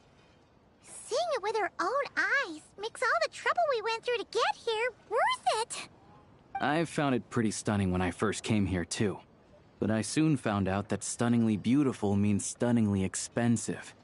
The prices here are crazy. I'm just a small-time hunter, so Zolny is where I spend most of my time. This way will take us to Podvorier Restaurant.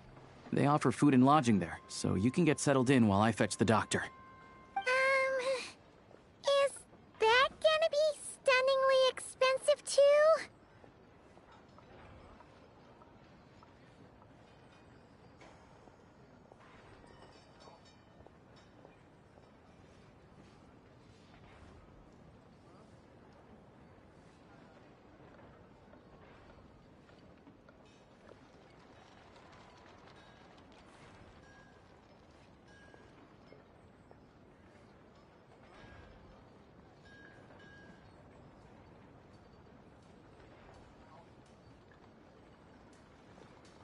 Yeah, I mean, there are places to stay in Zolny, but I highly doubt they'd meet your standards.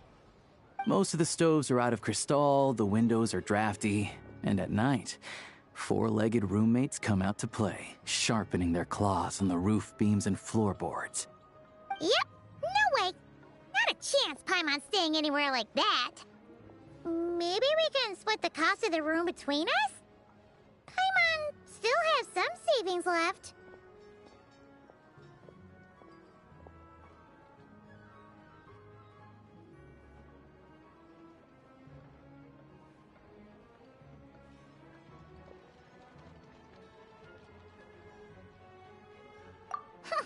Fine then. It's your treat. Paimon will save her money for buying a nice little cake. Don't worry, you'll get some too. I'm glad to see you've perked up.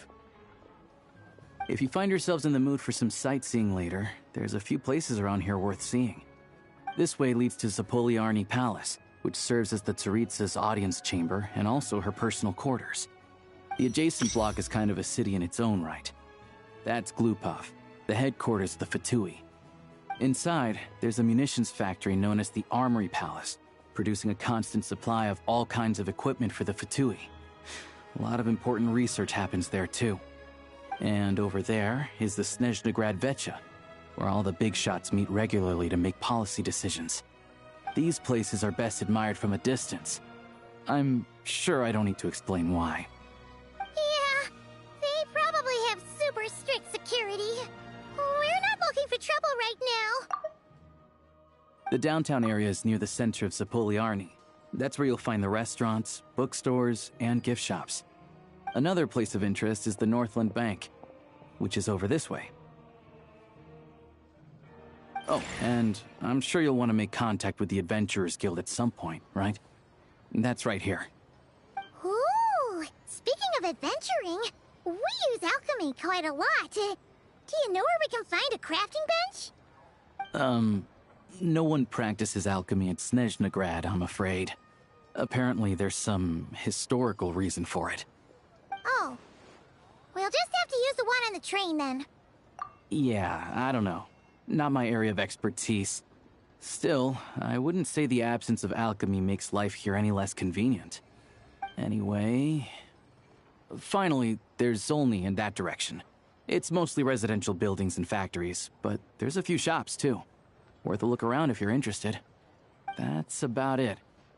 You guys go ahead and get checked in while I track down my doctor friend. Sounds good. Thanks for all the recommendations. It'll be good to get out of the cold wind. Paimon's starting to feel another headache coming on.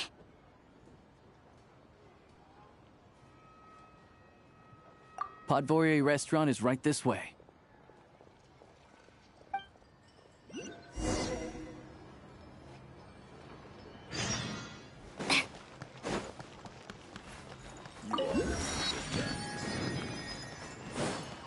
Take a break, pick up the pace.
Looks like you get what you pay for, huh?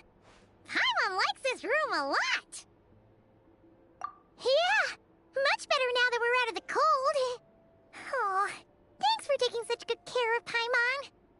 Honestly, she feels kind of bad for throwing a wrench in the works. If this were anywhere else, we'd be out investigating and adventuring by now.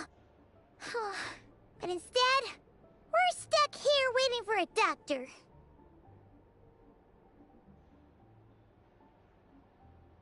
You're right. No need to push ourselves too hard for no reason. A lot happened on our way into the city. Let's review what we've learned so far and try to figure out what to do next. Obviously, the million more question is, what is the Tsaritsa planning? Everything else leads back to that. Sure was. And so far, we've learned that in addition to the 7 Gnosis, her plan also requires a ton of energy. But we won't get to see her anytime soon. Aloysia said that she went east to fight that big monster. It must be a pretty powerful one if it can blanket the whole of Snezhnaya in a snowstorm this awful.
To be honest, what we're really lacking right now is information. The kind of information that only the higher-ups in the government would know. Not word on the street type of info. Paimon can think of a few people who might be able to help us. But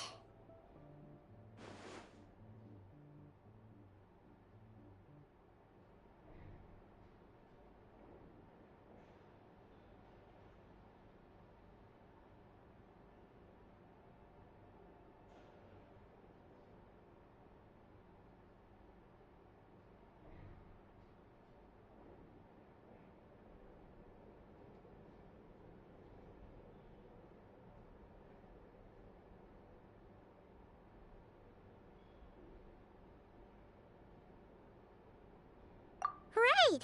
And when we left Nokrai, Sandrone specifically left a message reminding us which side we're on. So, it's unlikely they'd tell us anything confidential about the Tsaritsa's grand plan.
Besides, that Gloop-Off place is right nearby.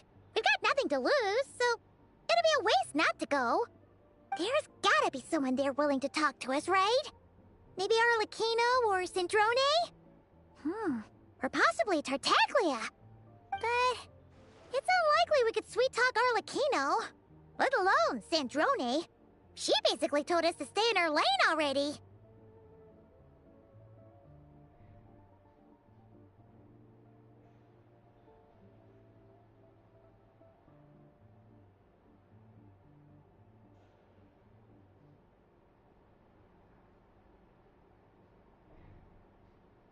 Yeah, the last time was all the way back in Fontaine, right? Too bad we missed him in Nodcry. Apparently, he came to help out. Hello. Is there a traveler in Paimon in there? That's Alosha! Come in!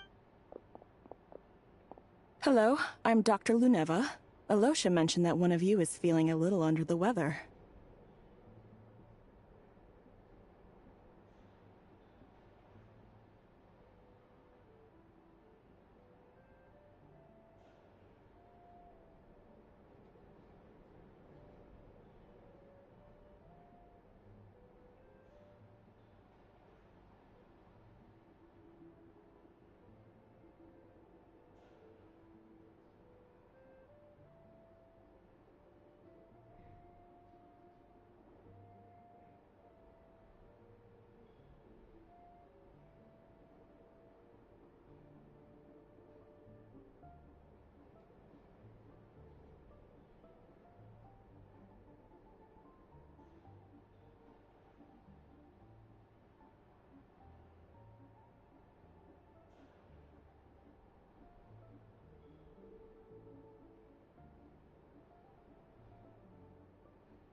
I see. So you're my patient today, yes? And you're, Faye, I presume? Good question. Paimon's not too sure either, but she's definitely not the same kind of Faye as the ones we saw at the train station. Is that gonna be an issue? Not exactly. It's just, I'm used to treating human patients. Fae tend to be far more resilient than even the healthiest and most long-lived of humans. But don't worry, I do have some experience treating Fae. I've even diagnosed plenty of cats and dogs in my time.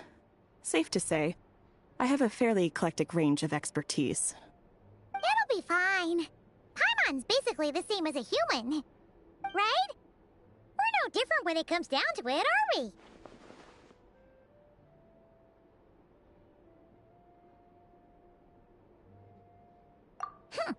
That's just because Paimon knows how to eat. Now, please take a seat.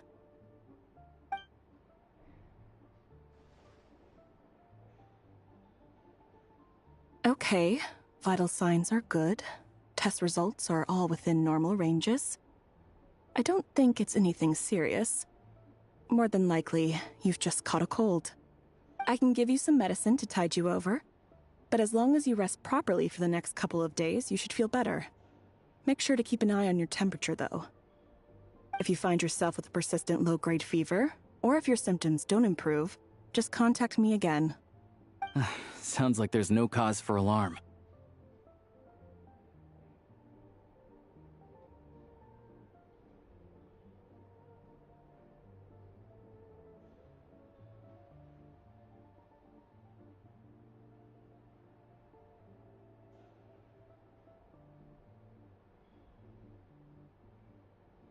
Thank you, Doctor.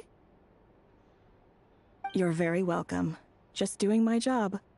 I'll leave you in peace now. Time to visit my next patients. Take care. You heard the doctor. Best you rest up here for a couple days. No sightseeing for the time being.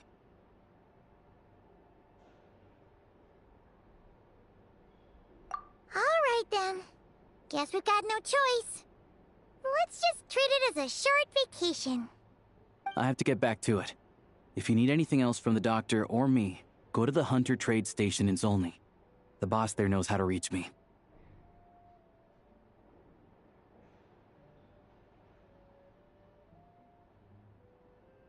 Hey, no big deal. You saved my life in the Shadow Realm. This is the least I could do. See you around.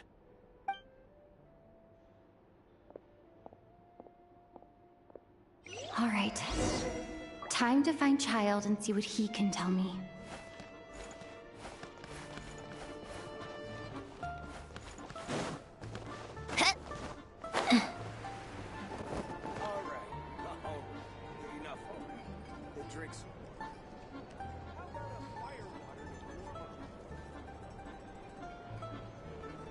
Coming up.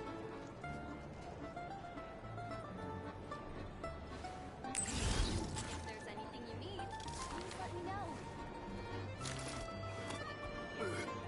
Back in my day. What's the next step again? I could down 3 bottles of fire. All right. And then go out. Drinks. Coming up.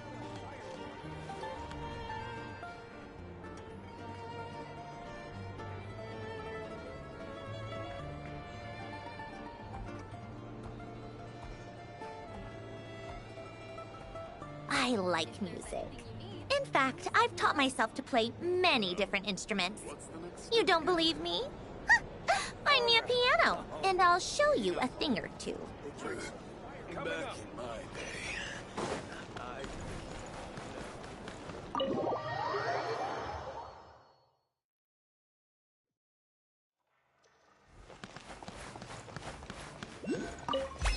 Come on, keep up.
This place is as noisy as ever.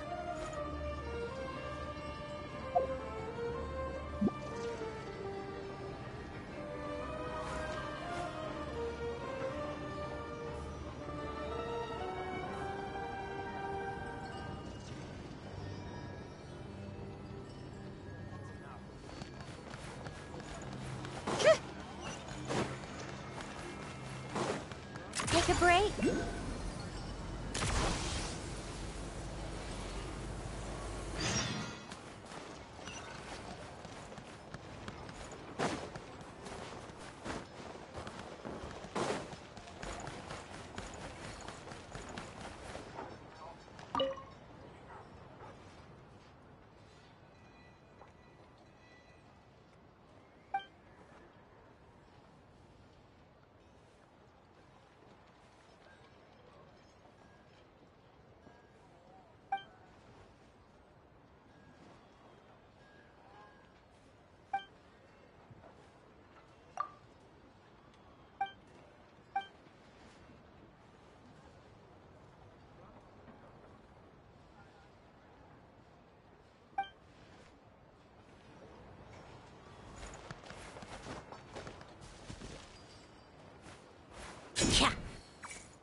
Certainly went out of your way for this, didn't you? It's all yours.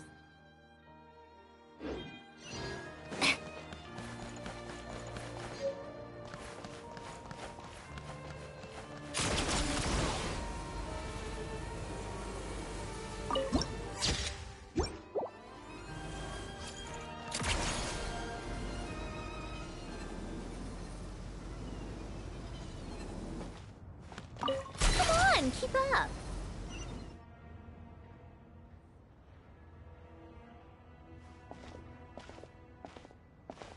Hold on. Please display your invitation letter or permit. Glupov does not accept meeting requests without a prior appointment. You'll have to apply per the advertised booking process and wait until your invitation letter is issued. Might I ask who you're hoping to visit? Another one who thinks the rules don't apply to them. I don't understand why people think they can just talk their way in here. You don't just show up and land a meeting with the Harbinger. But I have to go through the motions for protocol's sake. Honestly, it's such a waste of time asking when I already know what the answer's gonna be. Wait a moment. I'll pass on your message. If Child is unavailable, you'll have to go through the proper procedure.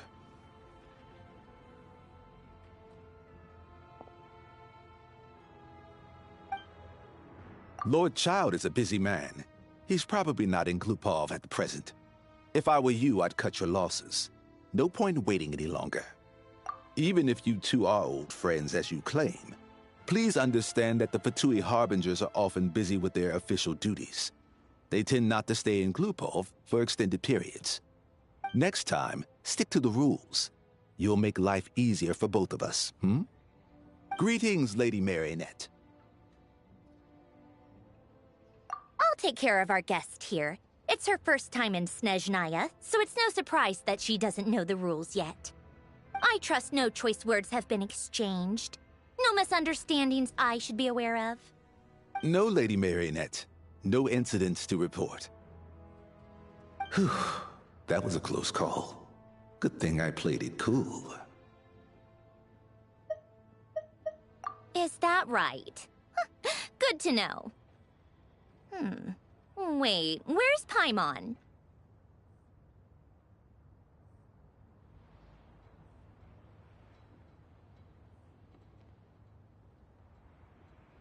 Under the weather? That's hard to imagine. She's always buzzing with energy. I take it she's still adapting to the climate. Happens to a lot of people. It's even colder here than in Nodcry. Has she seen a doctor? I can get you one if you need.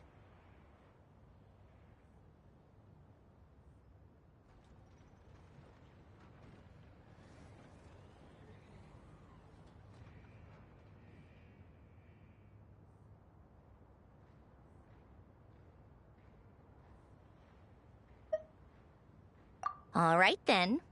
Well, let me know if you run into any other problems. Why else? I was just about to sit down for some much-needed tea time when I heard that an old friend of Tartaglia's had shown up outside. No appointment, nothing.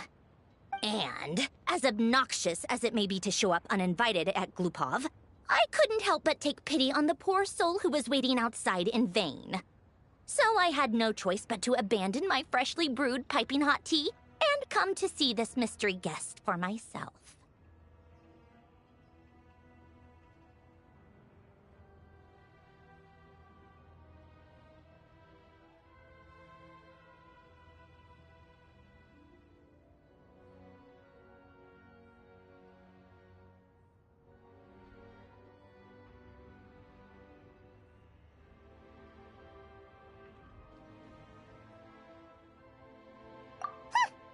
Well, I felt our time working together in Nodcry warranted some courtesy.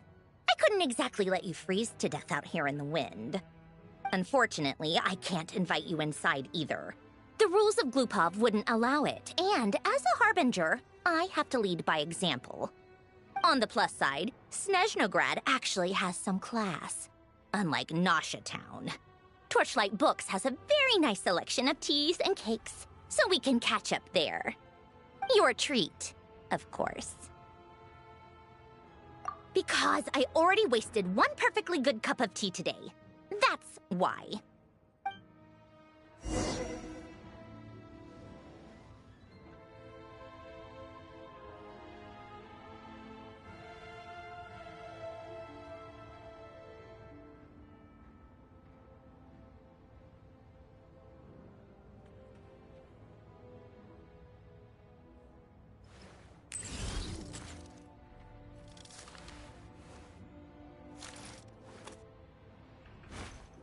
Safe travels, friend. Wishing you all the best.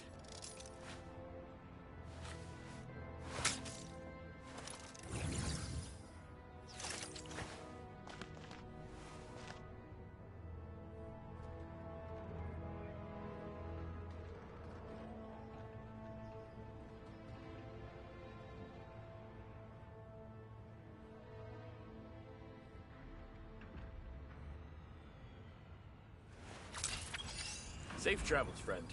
Wishing you all the best.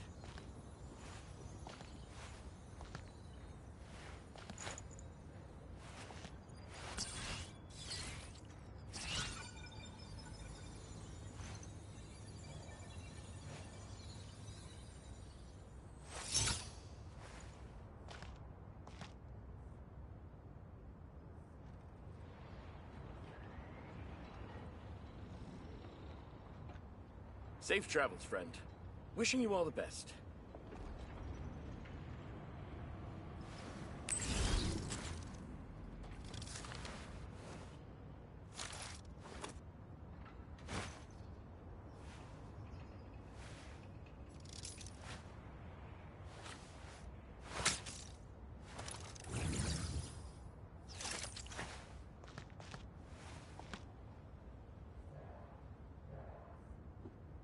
Safe travels, friend. Wishing you all the best.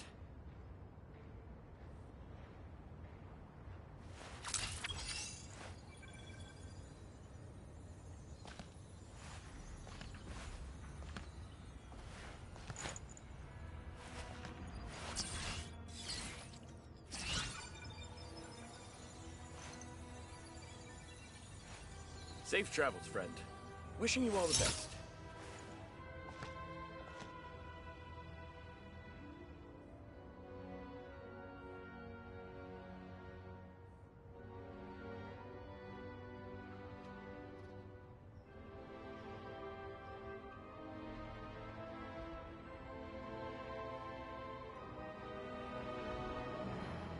Called back to the Zeppeljärny Palace again? Safe travels, friend. Ugh, Wishing you all the seriously. best. What's the point in all these endless meetings?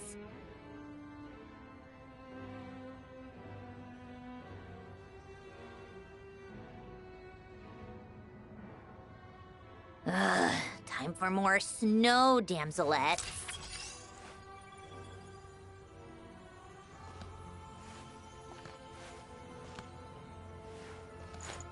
Safe travels, friend. Wishing you all the best.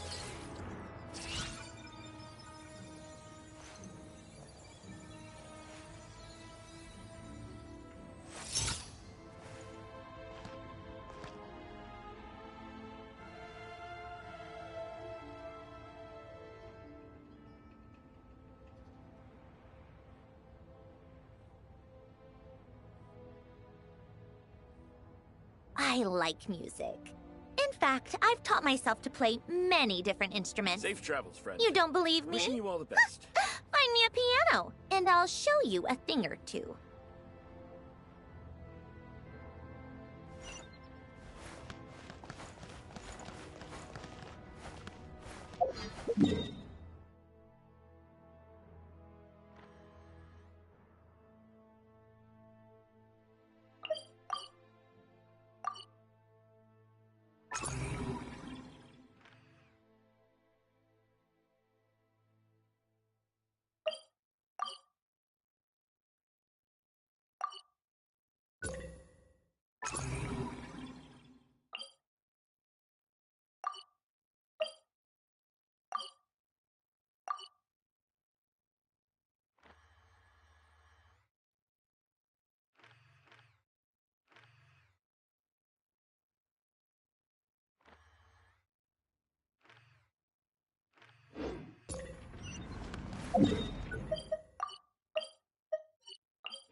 Pick up the pace.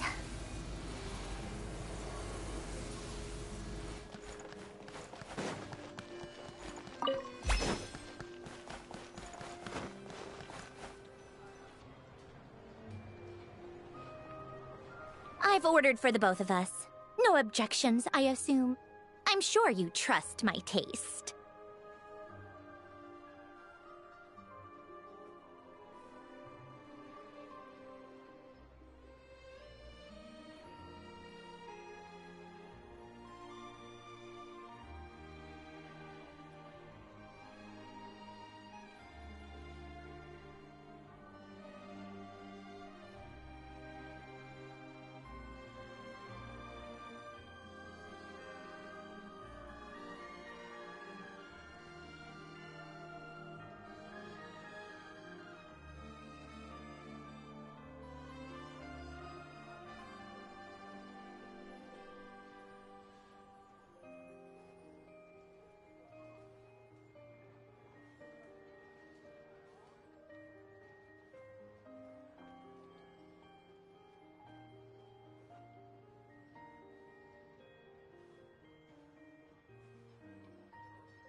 Okay, let's get down to business. I'm guessing you don't actually have any urgent business with Tartaglia, per se. You just want information, right? Wanna take a guess?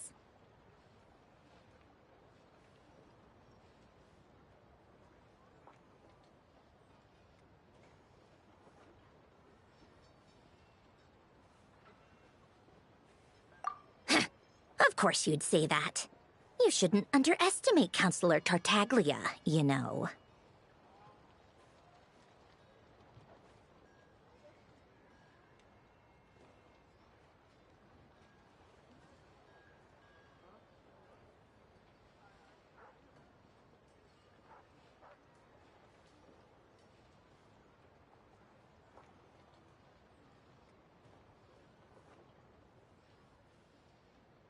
That's right. I'm sure you've heard of the Snezhnograd Vecha by now. Well, he's busy preparing some paperwork for their next meeting. They'll be discussing yet another extension to Project Stuja. It's basically all anyone cares about in the Vecha these days.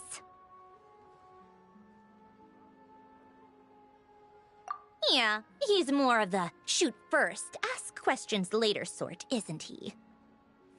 It all started with a very detailed letter that Capitano left for the jester, Piero, before leaving for Natlan. In that letter, he detailed the future arrangements for his subordinates. All of his key people were reassigned to Tartaglia. I guess he'd already prepared to leave us for good all the way back then. But Piero didn't reveal the contents of the letter until the events in Natlan had concluded.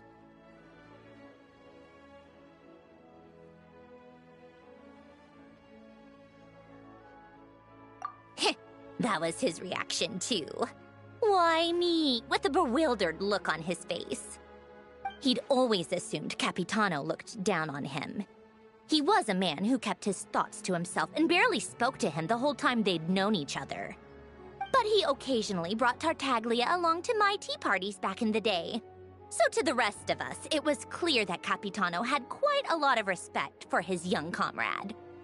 By the rest of us, I mean my tea party regulars. Arlecchino, Rosaline, and... actually, not Columbina.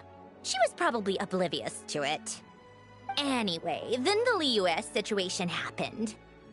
Normally, it took a lot to get under Capitano's skin, but that time he was furious. It's not really my place to talk about it, though.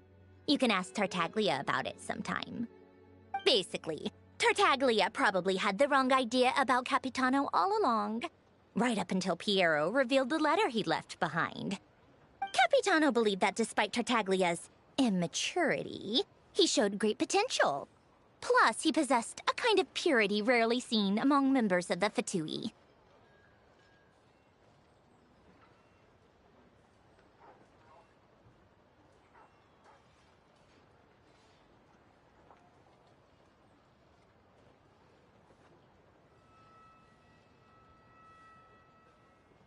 Yeah, it's one of the few things that I'd agree those two have in common. But there's one other reason why Capitano chose Tartaglia to assume command of his troops. He knew that after he was gone, several of the others would swoop in on his army like vultures. With the ones who stood to benefit the most being the Rooster, Pulcinella, and Regrator, Pantalone. Once they divided Capitano's troops between them, they'd be more powerful than ever. No one would be able to stop them. So, you can see why Capitano chose to hand that letter to Piero, right?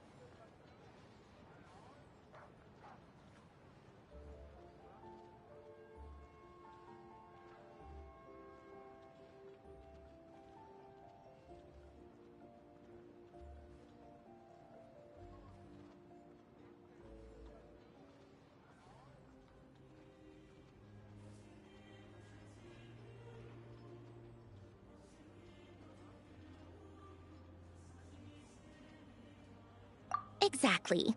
Piero also needed to back a Harbinger as soon as possible. And, all things considered, Tartaglia was the best choice. Even though Tartaglia has had the support of Northland Bank for a long time, he and Pantalone are ultimately not cut from the same cloth. I'd say Capitano made a good judgment call. Anyone else caught in this situation would probably feel like they'd been hung out to dry. His best course of action will be to distance himself from any shady business, while still maintaining friendly relations with Pantalone, but seeking Pulcinella's support at the same time.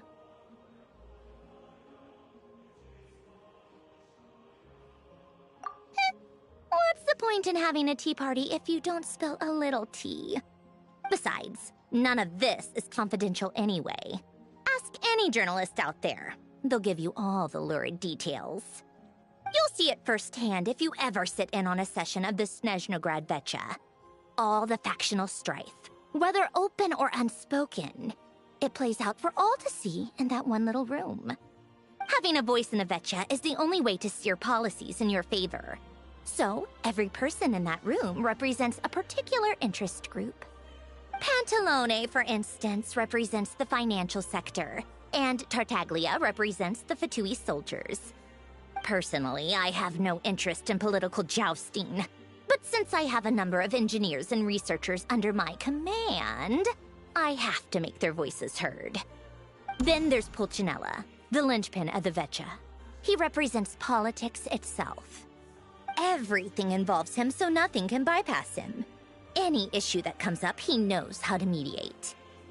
That's what the Tsaritsa values most about him.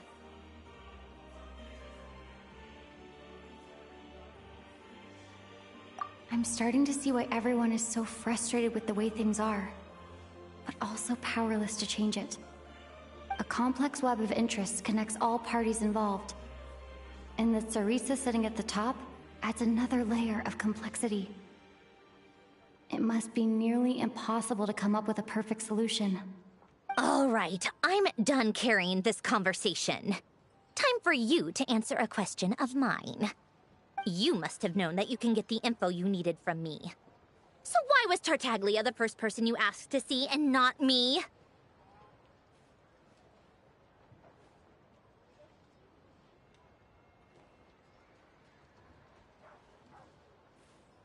I just don't understand, that's all.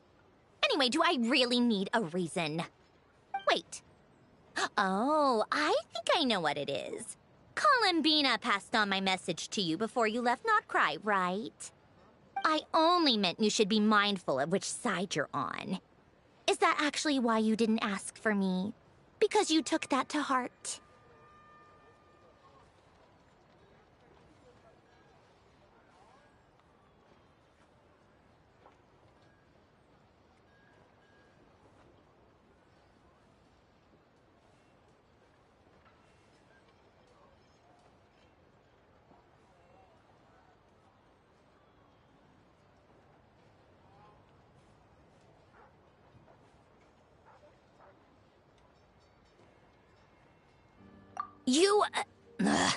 Fair enough. It's not your fault. I blame all these politicians I've been hanging around with lately. Always beating about the bush when they talk. I guess it must have rubbed off on me.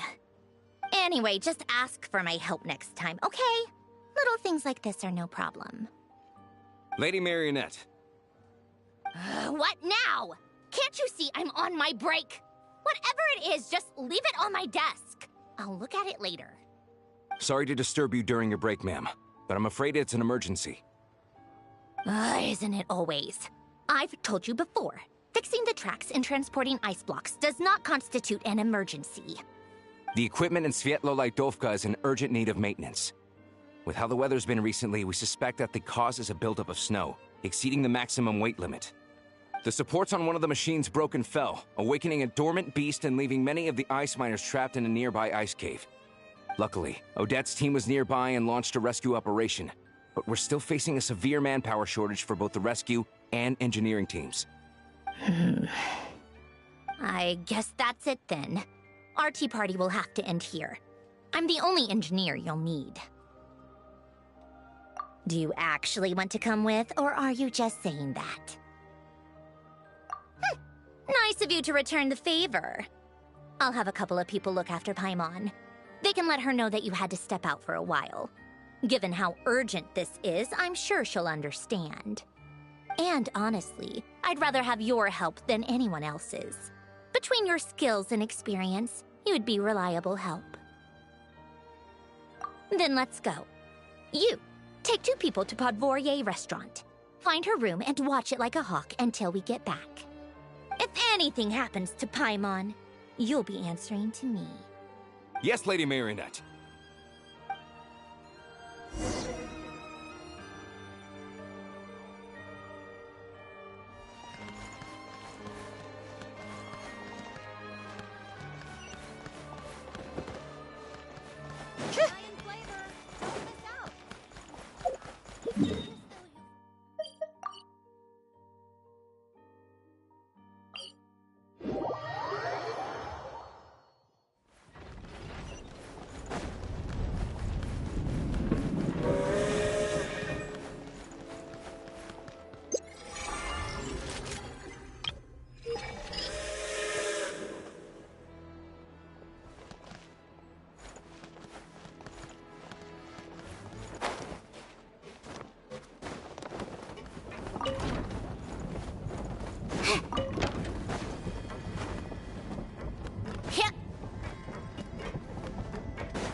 If a simple response will do, why waste your breath on anything longer?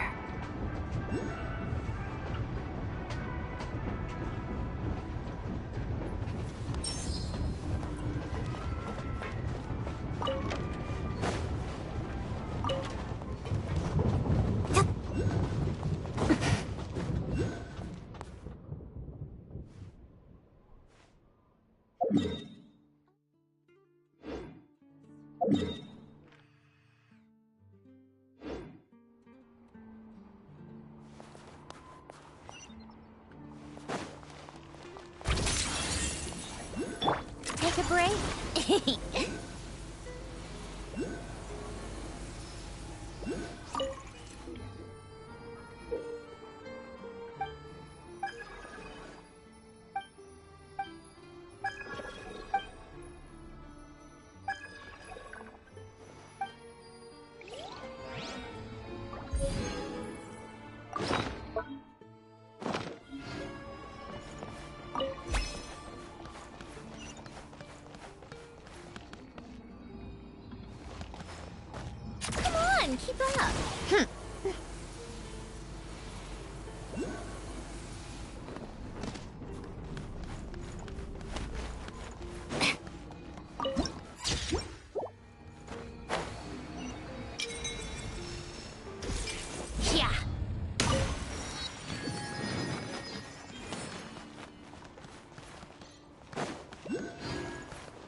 they weren't exaggerating. This is really dangerous. It's a good thing only one of them broke. From what I've been told, most of the trapped miners... Yeah, you do that while I check the rest of the equipment. I'll evacuate the people around here as I go. Meet me back here as soon as you're done.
I have to be getting close. Don't go any further.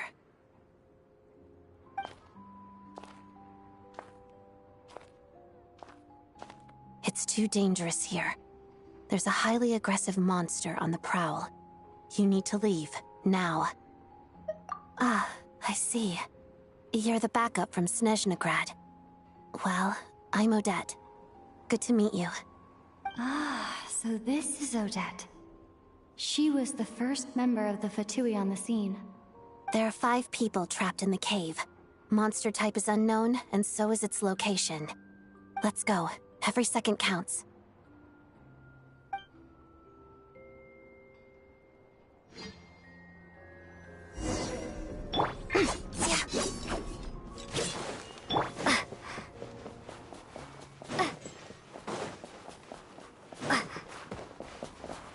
Careful.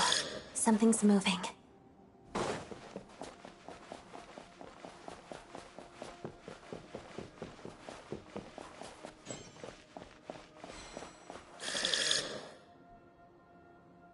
This must be the monster's shadow.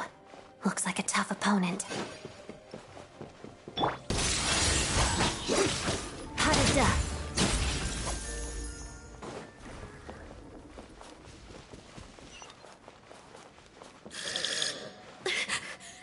Stay back!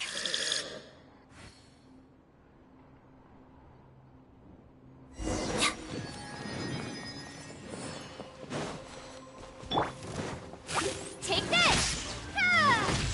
Let's begin. Pirouette.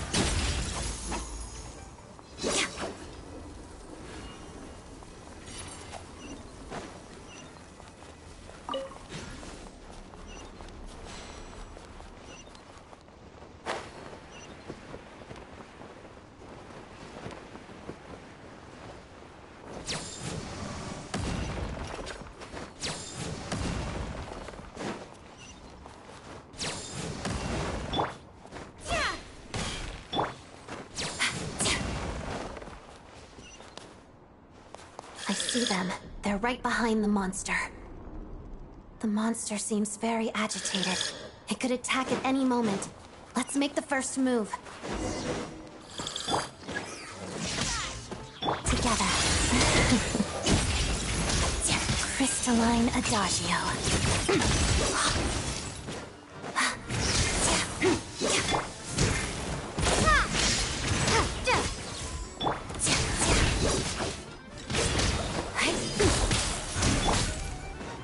Let's begin. Harada.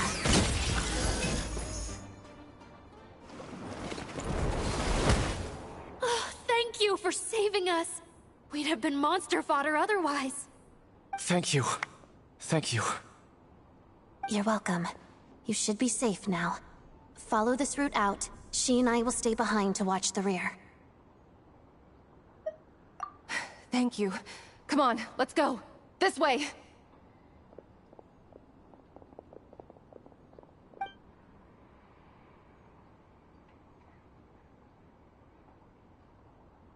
I've searched the area. Pretty sure the monster made a tactical retreat. Yeah, but with us here, it won't be coming back anytime soon. It may be small, but don't be fooled. It's a ferocious beast. People are just food in its eyes. It's lucky we got here when we did. The trapped miners have been successfully evacuated. Time for us to leave. Wait, this place... There's... something unusual about it.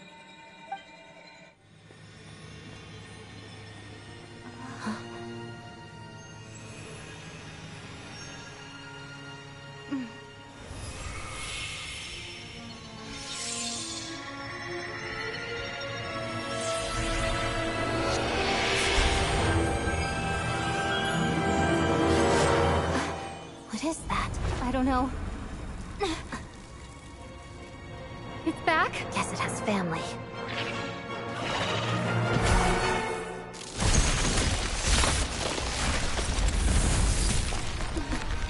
This way. Run!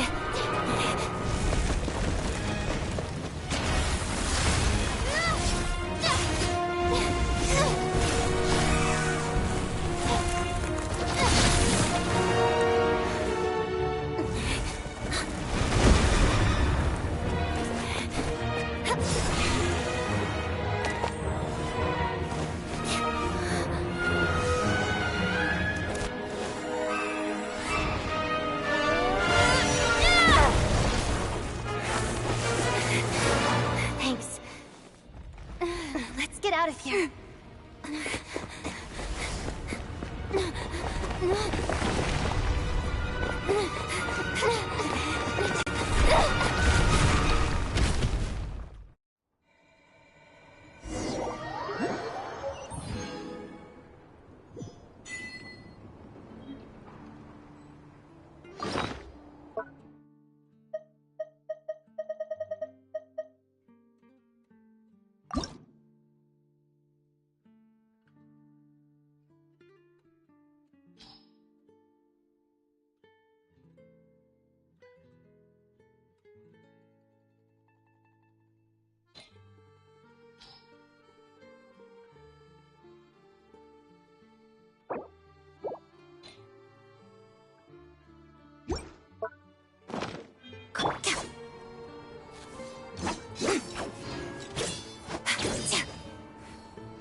Everyone's accounted for. We managed to rescue them all. We also placed a sign at the entrance to the cave, warning people to stay away. You really held your own today. I still don't know your name.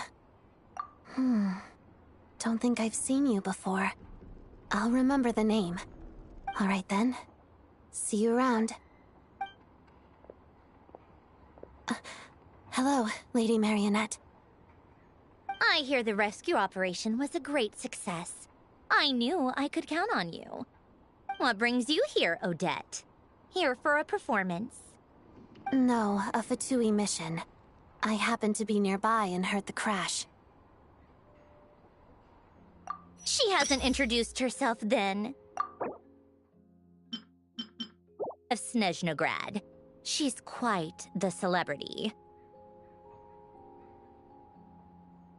If you ever hear people mention the two crowning jewels of the Korolievsky troupe, they're talking about Odette and the prima donna, Vodianitsa.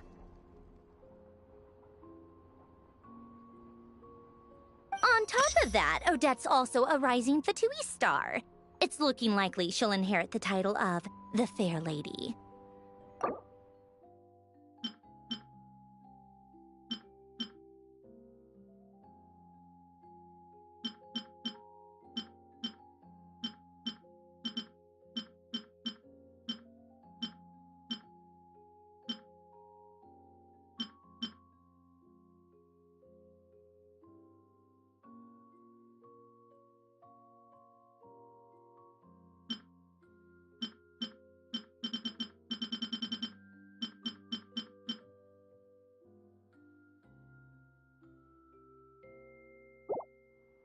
She learned all her combat skills from Rosaline herself. Used to be one of her most valued subordinates, too. You flatter me, Lady Marionette. If she's Rosaline's protege, that makes me... never mind. There's no need to bring it up.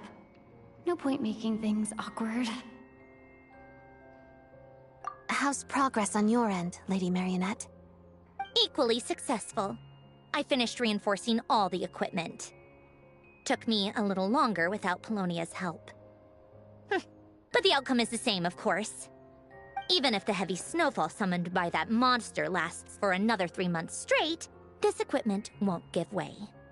All right, now that we're done here, it's time to get out of this blizzard. Sure, but Snezhnograd will send someone to investigate and draw up a relief plan. And I guess I'll have to write the incident report myself this time, since it involves a mechanical malfunction. First, Pantalone needs to approve the budget, then Pulcinella has to sign off on the plan. Once they've argued it out and reached a compromise, we can move forward. That's the rough process anyway. Could take anywhere from a couple of weeks to a couple of months, depending on how smoothly it goes.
Yup, nothing we can do about it.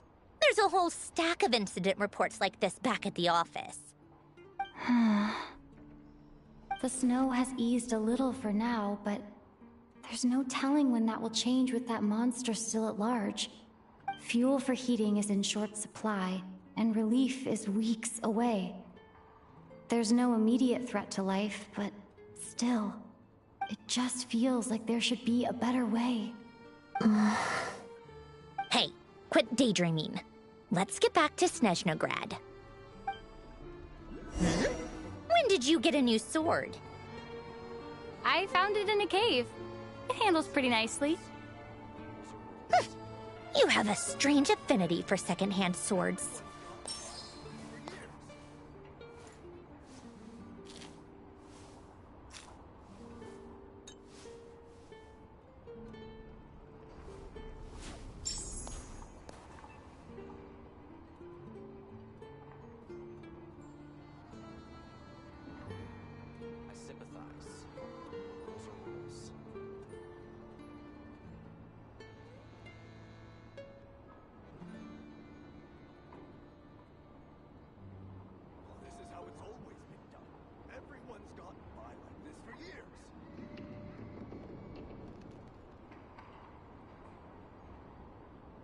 Well, if that's all, I'm going to go rehearse.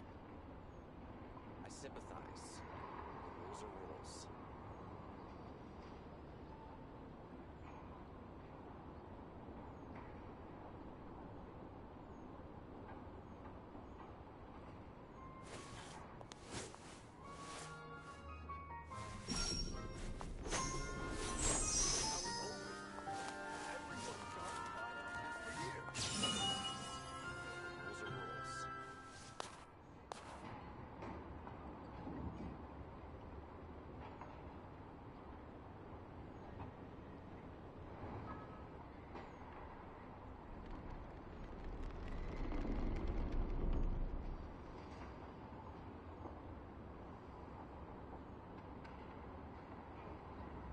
This is how it's always been done.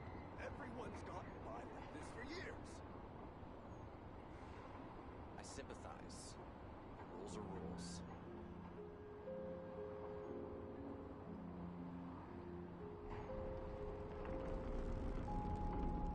If a simple response will do, why waste your breath on anything longer?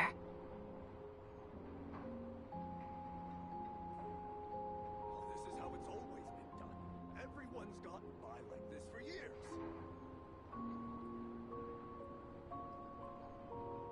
I sympathize. Rules are rules.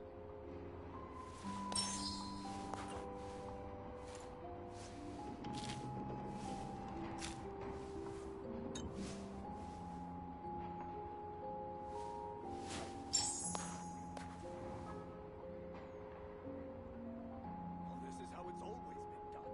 Everyone's gotten by like this for years. I sympathize. Rules are rules. If only there were double the hours in a day. Actually, make that triple.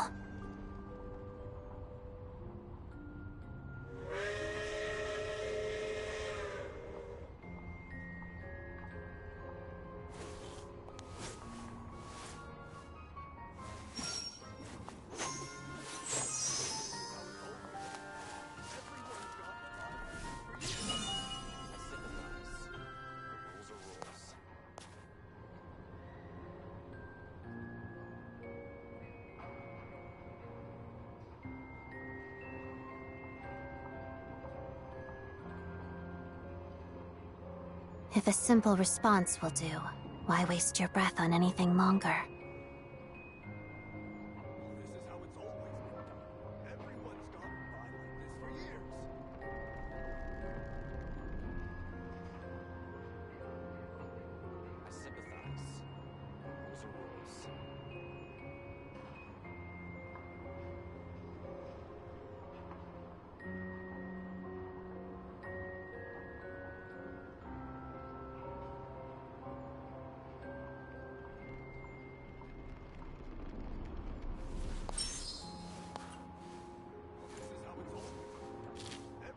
gotten by like this for years.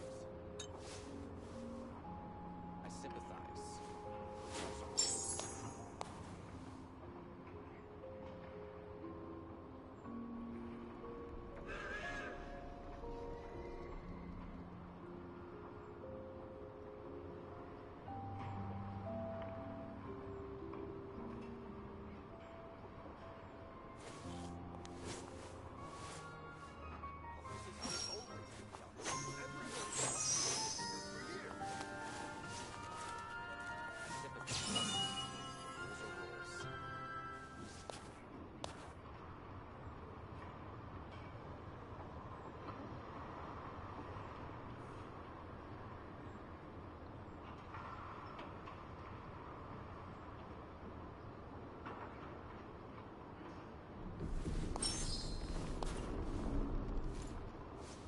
This is how it's always been done.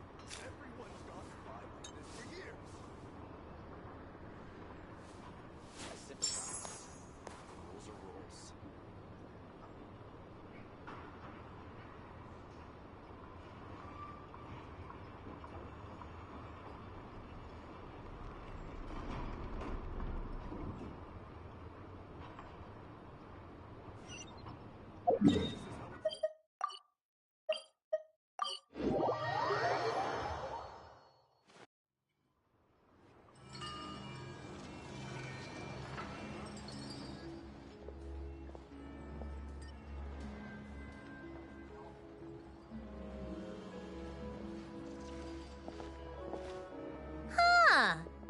if it isn't Counselor Tartaglia, Mr. Big Shot himself. Go easy on me, all right? I'm still recovering from the interrogation the real Big Shots put me through. Hey, comrade, it's been too long. I heard you came looking for me earlier. Nicest surprise I've had in a while. Good to see you too, Odette. I'm guessing you guys just got back from Sviatlo Laidovka. How'd it go? Crisis averted? It went fine. How about you? Any new developments? Not really. Same as ever. Growing opposition to Project Stuja, and the usual rebuttals are starting to ring hollow. The results of the mock vote were pretty dire. Pulcinella was fuming. I've never seen the old man so angry. That's not good news. It takes a lot to rattle him. Yeah, obviously if push comes to shove, there are ways to crack down on dissent. But... Sorry, I have to ask something. This is going to sound blunt, but may I? Huh? Of course, fire away. It sounds to me like everyone's tearing their hair out trying to figure out how to deal with opposition to Project Stuja. But what exactly is this project's purpose? And how can it be so important that even people like you two refuse to stand up for the ordinary people of Snezhnaya? Interesting. I gotta hand it to you, comrade. You sure don't mince your words. Excuse her? What does she mean? Refuse to stand up for ordinary people? Oh my gosh. How does she dare speak to the Harbingers like that? Are you interrogating us now? It's okay, Sandrone. Let me explain. I think I understand where she's coming from. If I could, I'd take your side right now. In fact, my position's very similar to yours. I've only held back on casting a dissenting vote in the Vecha because the Tsaritsa would never let me get away with it. Still, I have a responsibility to the Fatui armed forces, so I do what I can to make their voices heard. Most of them are just regular folks from small towns far from the capital. I'm sure you've seen how much those kinds of places are struggling right now. Oh, and for what it's worth, I'm from Arepasak myself. Things aren't going so swell there either.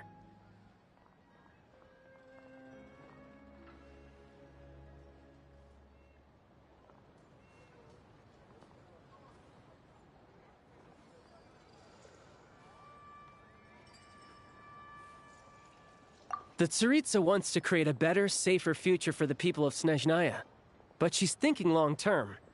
I don't doubt that from where you're standing, Project Stuja seems to be creating all sorts of issues for everyone. But considering the Tsaritsa's vision for the future, these are sacrifices worth making. Sounds cold, I know, but I promise it's not as black and white as it seems. Maybe Sandrone and I can't oppose Project Stuja outright, but we're constantly raising our concerns in Vecha meetings. And even though we can't put an end to it, there are plenty of other ways to make a difference. We're trying everything we can think of, and so is Pulcinella. I respect Her Majesty, the Tsaritsa, and trust her decisions. But at the end of the day, I'm still just a normal guy who cares deeply about my homeland. And my family, who all live here. There's no way I would ever abandon them.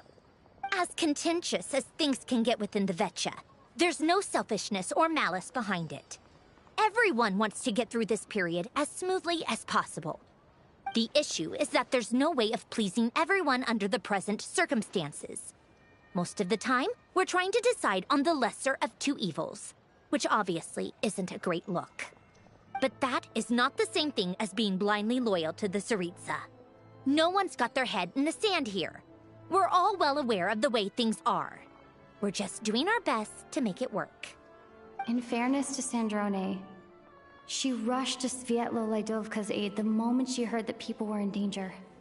And even Tartaglia, who used to only care about the thrill of the fight, is clearly doing his best to rise to the demands of his new role as counselor. Hey, come on. There's only so much we can say, so don't press us too hard. Look, I know how untenable the Tsaritsa's position looks if you don't understand her motives. Maybe you've heard already, but she's currently leading her army on a campaign to the east to defeat the monster that's been causing these brutal blizzards. Striking that monster down will be a significant step in dealing with the present energy crisis. As laser-focused as she is on realizing her lifelong ambitions, she's still putting time and energy into taking down this powerful monster. To me, that says a lot. If she thought Snezhnaya and its people didn't matter in the grand scheme of things, why would she waste her time on something like this?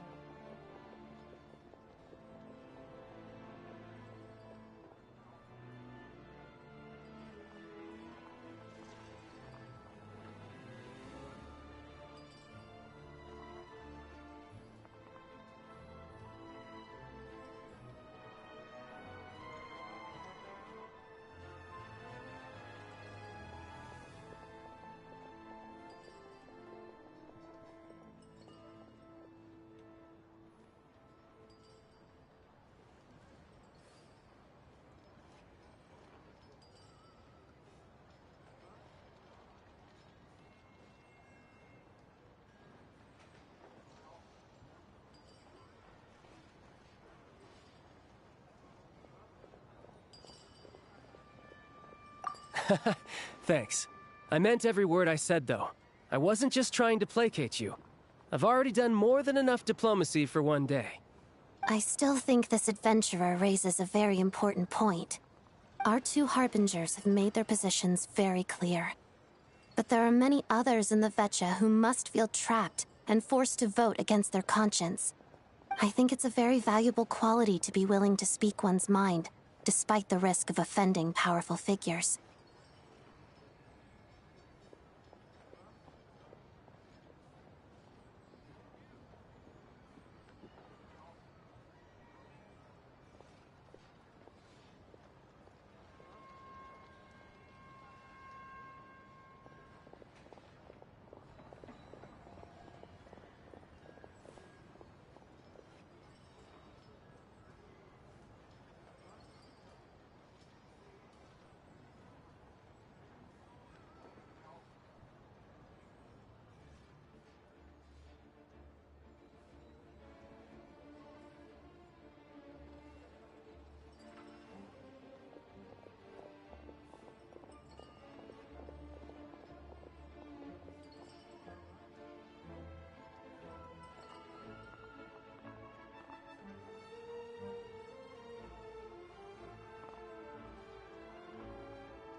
You can say that again.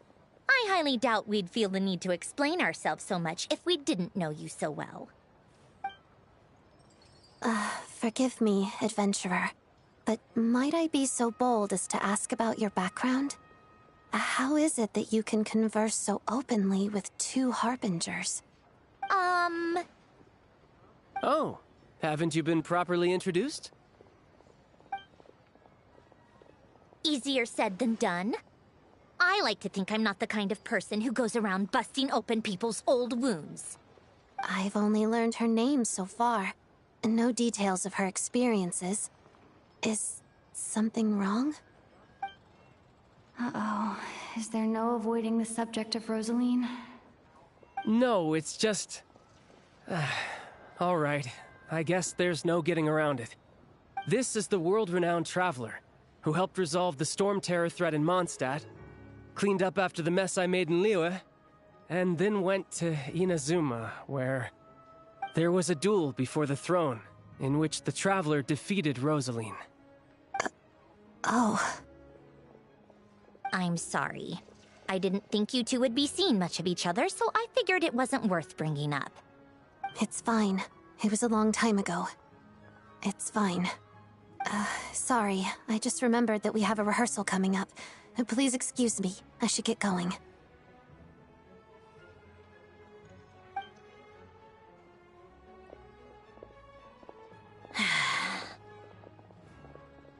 I've mentioned this to you before, remember? She was Rosaline's most valued subordinate. But they didn't actually get along. Not that Rosaline was really the type of person to make friends, but... death has a way of resolving a lot of conflicts. Don't let it weigh on you. Like she said, it was a long time ago. It's in the past now. Odette has a very different personality from Rosaline. Give her some time. I'm sure she'll work through it.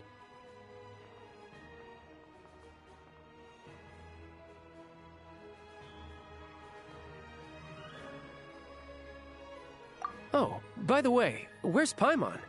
It's not like her to hide away. She hasn't been feeling well, so she's resting at Podvorier Restaurant. I got a couple of my people to look after her while we were gone. Oh, right. Sorry to hear that. Poor thing. Reminds me of when Tonya was little. She really felt the cold back then. Used to get ill all the time. I felt so bad for her seeing her lying in bed, coughing. She was so mature for her age, though. Whenever someone came to visit her, she'd greet them with a smile and would never complain. I'm sure Paimon's a good kid, too. You're a little short on manpower, right? Let me have a couple of my people take over for yours. I'll send my most capable and reliable. They'll make sure Paimon can recover in peace. Well, that would be great. Your people are more qualified. Hey, don't mention it. I'm sure you have things to do. Hopefully this takes a load off your mind. So no more accusing me of not being on your side, all right? Already? That was quick. I'm afraid I can't help you there. Our director's recent movements are confidential. Even we're not in the loop. If you hadn't told me, I never would have known he'd gone south. I assumed he'd been in Glupov this whole time. Well, I guess I'd better go sort out Paimon's security situation. I have some other work to catch up on at Glupov anyway. Me too. I have an incident report to write up. Let's leave it there for now.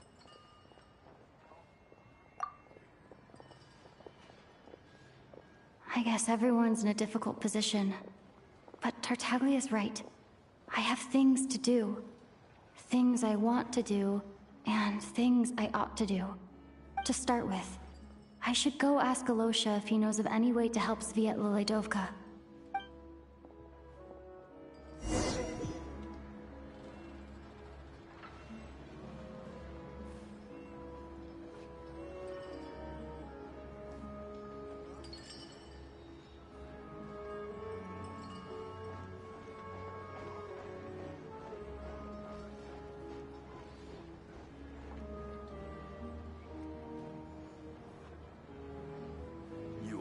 The good times.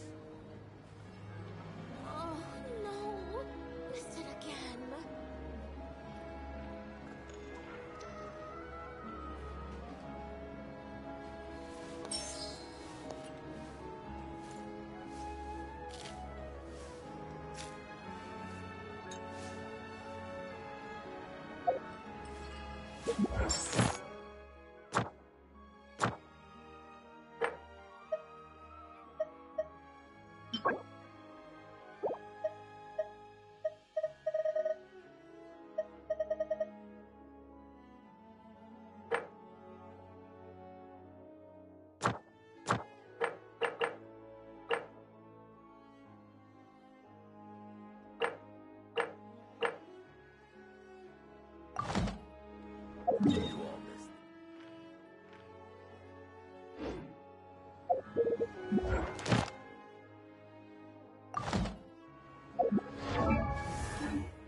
How strange.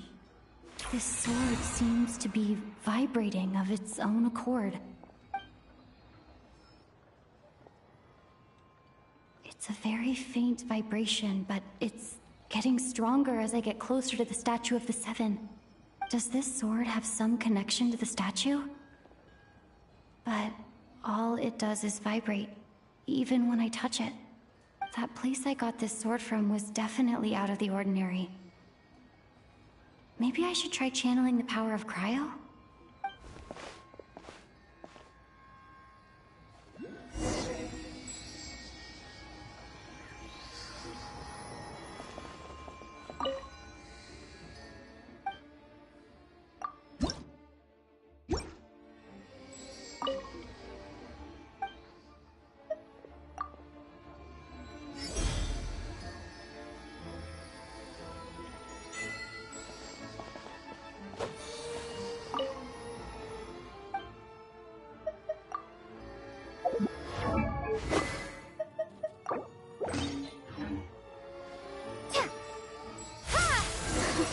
It worked! There really is something special about this sword.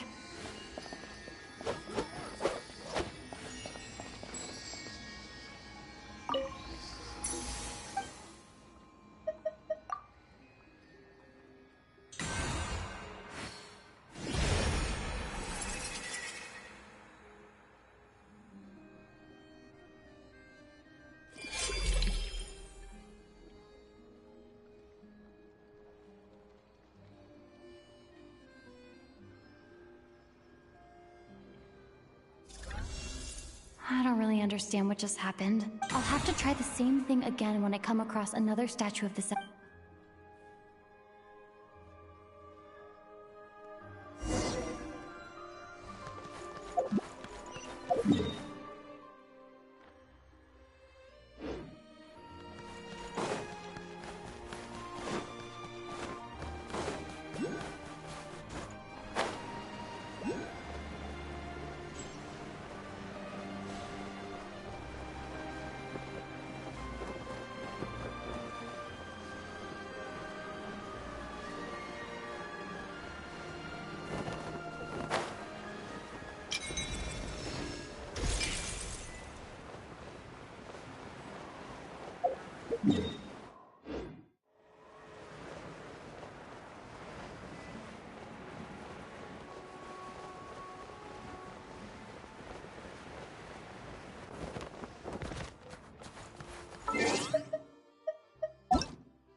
Hello there.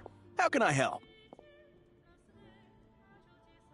Ah, sure thing. Give me a second. I'll go fetch them for you.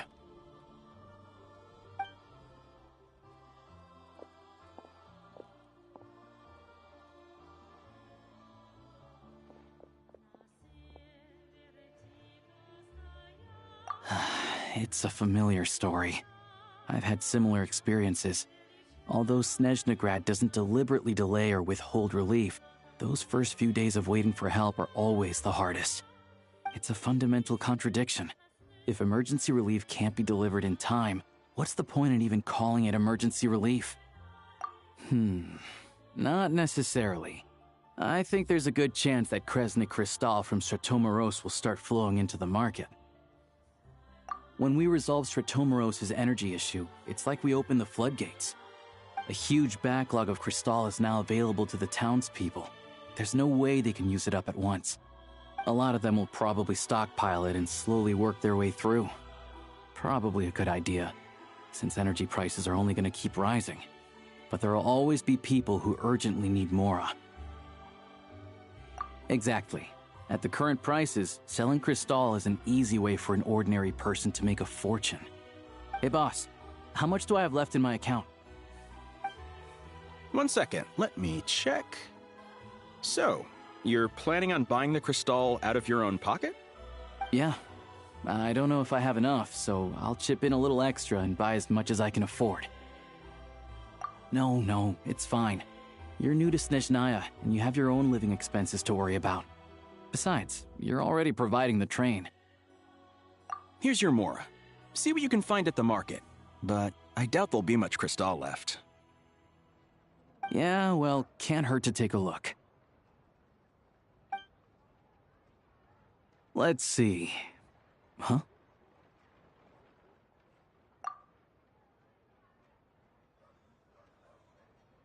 Oh, Alosha, and...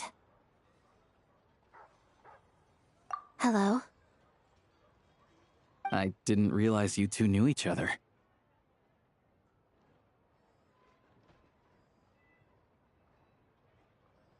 Yeah, I take on some odd jobs in the city to supplement my hunting income. Sometimes I work as a cleaner or prop hand at the theater where Odette is one of the big stars, so I've met her a few times. When the weather's as bad as this, it's better for a hunter to adapt than to keep looking for game. Yes, and we sometimes need extra help.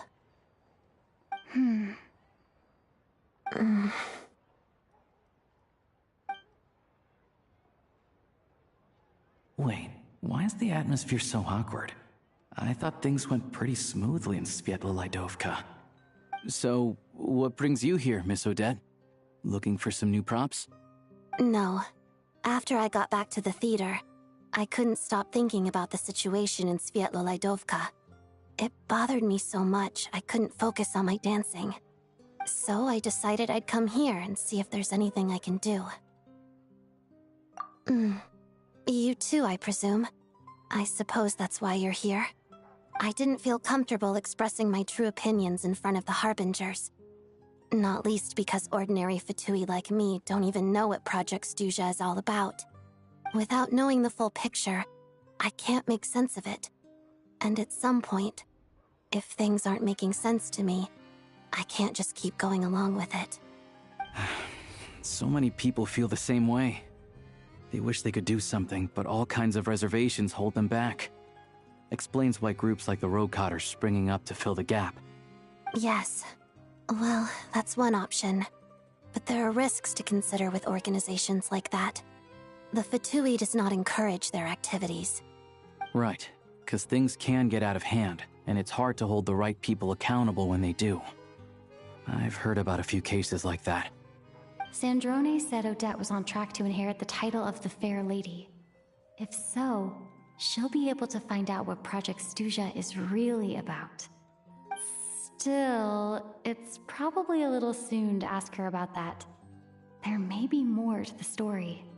What's on your mind? I think we can both agree that no matter which side you're on, it can't stop you from doing the right thing. I know what Rosaline did while she was abroad. You made the right decision, so no hard feelings. So, what's your plan? Oh, we were gonna buy some Cristal. I heard there's some on the market right now. Funny. I had the same idea. In that case, let me pay. I can claim it back as mission expenses. The real issue here is that government relief is behind schedule. Surely it makes more sense for the state to cover these costs than for us to pay out of our own pockets. True. It's a huge expense after all.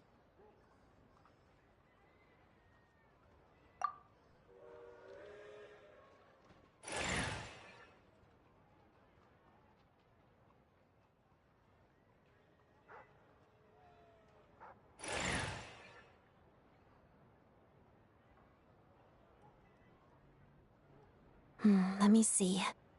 I'll take it all, please. And I'll be needing a receipt. Right. Choose mission budget under the expense category, but be sure to specify emergency rescue operation in the description. Otherwise, the normal reimbursement limit will apply. Let's book this train. Regulations say that if we need to transport Kresnik Cristal during Project Stuja, extra carriages can be added 1 hour before departure.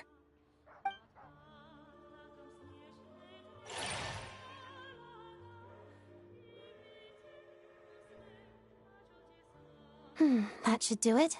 The train will be escorted to its destination by Fatui guards. This is my first time seeing you handle Fatui affairs, Miss Odette. It seems you're as skilled an officer as you are a dancer. You flatter me.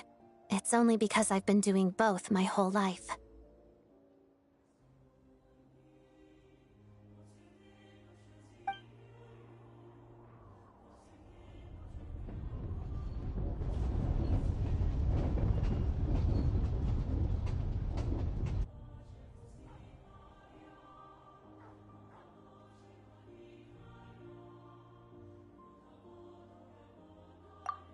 Anyway, I bet you've been non-stop today, am I right?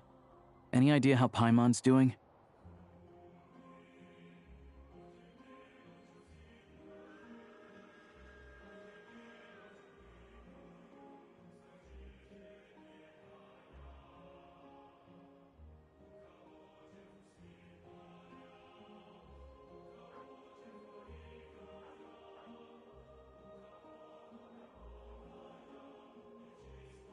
What's wrong? Who's Paimon? Her travel buddy hasn't been feeling well. She caught a cold right after they got to Snezhnaya. Sounds like she's important to you. I can't believe you've been dealing with this on top of everything you've been doing to help the people of Snezhnaya. I've got nothing going on right now, so I'll join you. I want to see how she's doing. May I come too? I have some candy that someone gave me back in Svietlolaidovka. Plus, I know a little bit about relieving cold symptoms. All right then, let's go.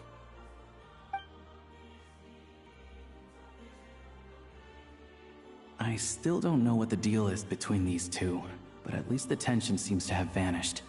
A good sign, hopefully.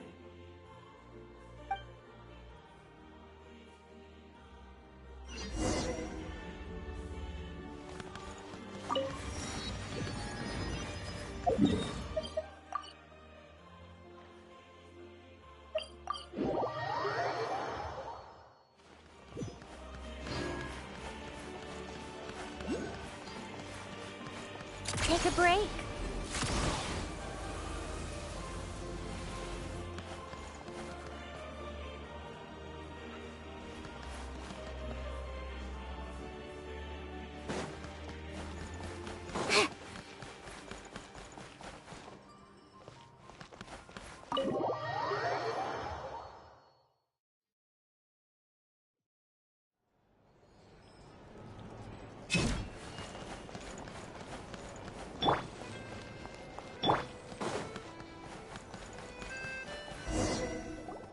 Hello. Sorry, but there's a sick person recovering in this room. Can I help you? What happened? Oh. Please, excuse me. Are you the Traveler? Could I take a quick look at your Adventurer Handbook? Master Child said I should verify your identity.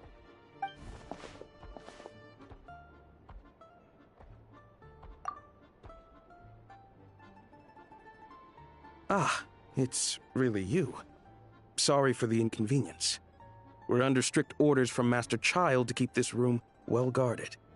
At the same time, we can't interfere with Podvoye Restaurant's business. That would only seem all the more suspicious and draw unwanted attention to this room. Besides myself, a few of my colleagues are stationed in and around the restaurant, in plain clothes, of course. Rest assured, you're in safe hands. I didn't expect such a high standard of protection. Well, Master Child handpicked us for this special assignment. We're not about to let anything go wrong. Anyway, I won't keep you any longer. Please, head inside.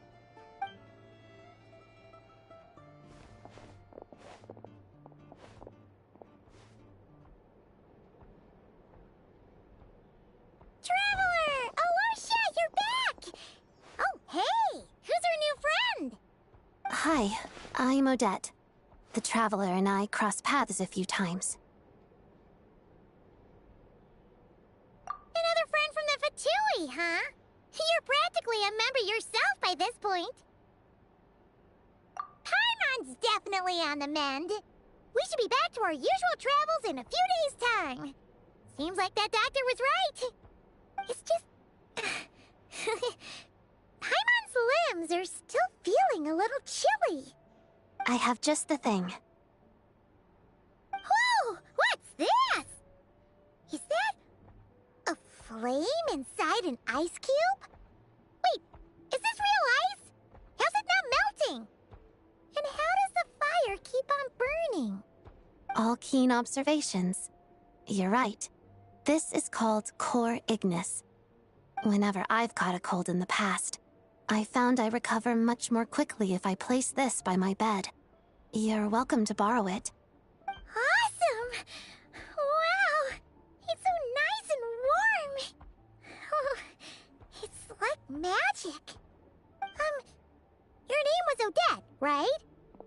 How did you two meet again? Looks like she's in pretty good spirits. That's a relief. Any progress with your investigation yet? No surprises there, I'm sure. They're not likely to let anything slip.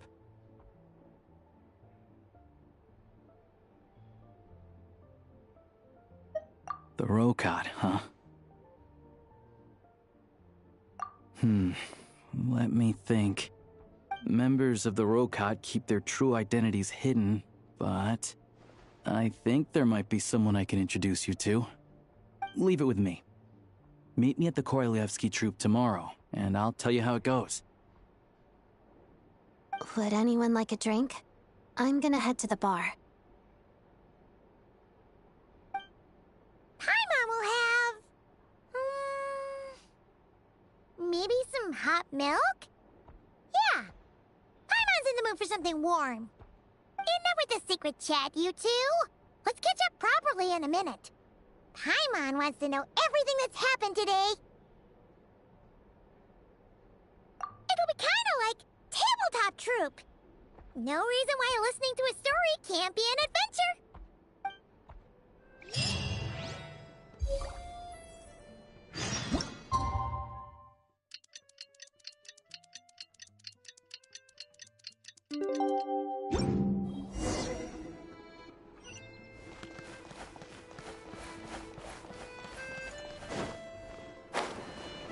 If there's anything you need, please let me know.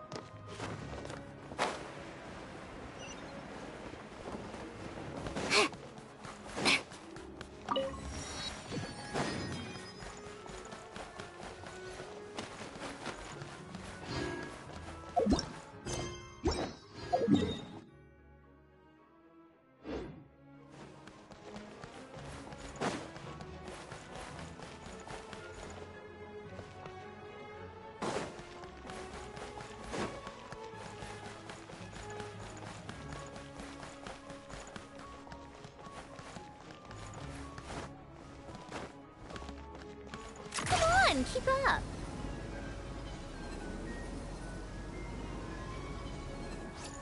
Take a break.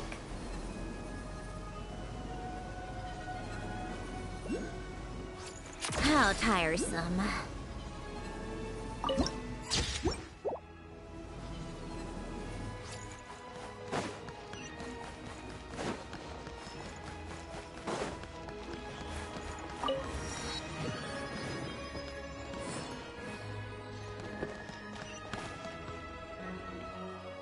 Ah, you made it. I've got some tickets, and I managed to set something up with the Rokot.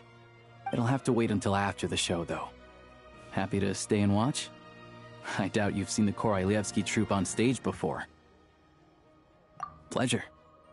Here, this is the way in.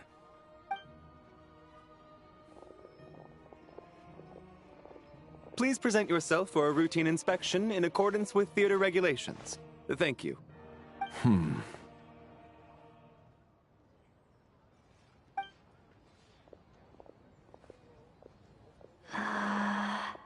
Is that guy with the Fatui? Looks like he's waiting for something. Okay, all done. Thank you for your cooperation. Please proceed through to the theater.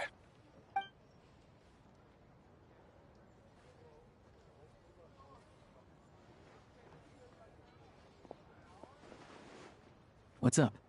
Everything okay?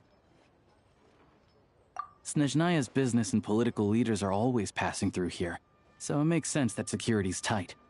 Still, it's a little unusual to see the Fatui's Armory Palace guard here. You saw him, right? The guy right at the back. Strong, silent type. His name's Valeri. He's part of the Special Assignments Battalion, but I only ever see him here for one thing: to look for a guy named Mitya. Supposedly a researcher, though he never seems to put much time in at the office. The theater is one of his favorite places to hang out when he's playing hooky from work. But that's not for us to worry about. Let's go. The show's about to start.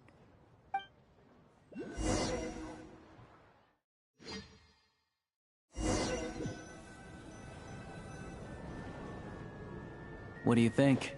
Pretty impressive, huh?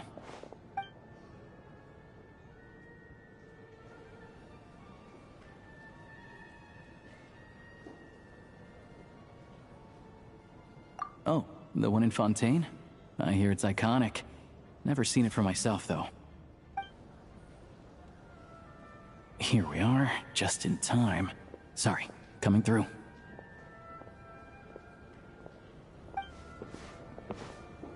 Ugh. If you're gonna show up late, keep your mouth shut. What's his problem? Whatever. No point arguing with people like that. Look, there she is. That's who I'm introducing you to later. She's the lead singer of the troupe, Vodyanitsa.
This leads directly to the green room. They're expecting us. Vodyanitsa will be waiting for us there.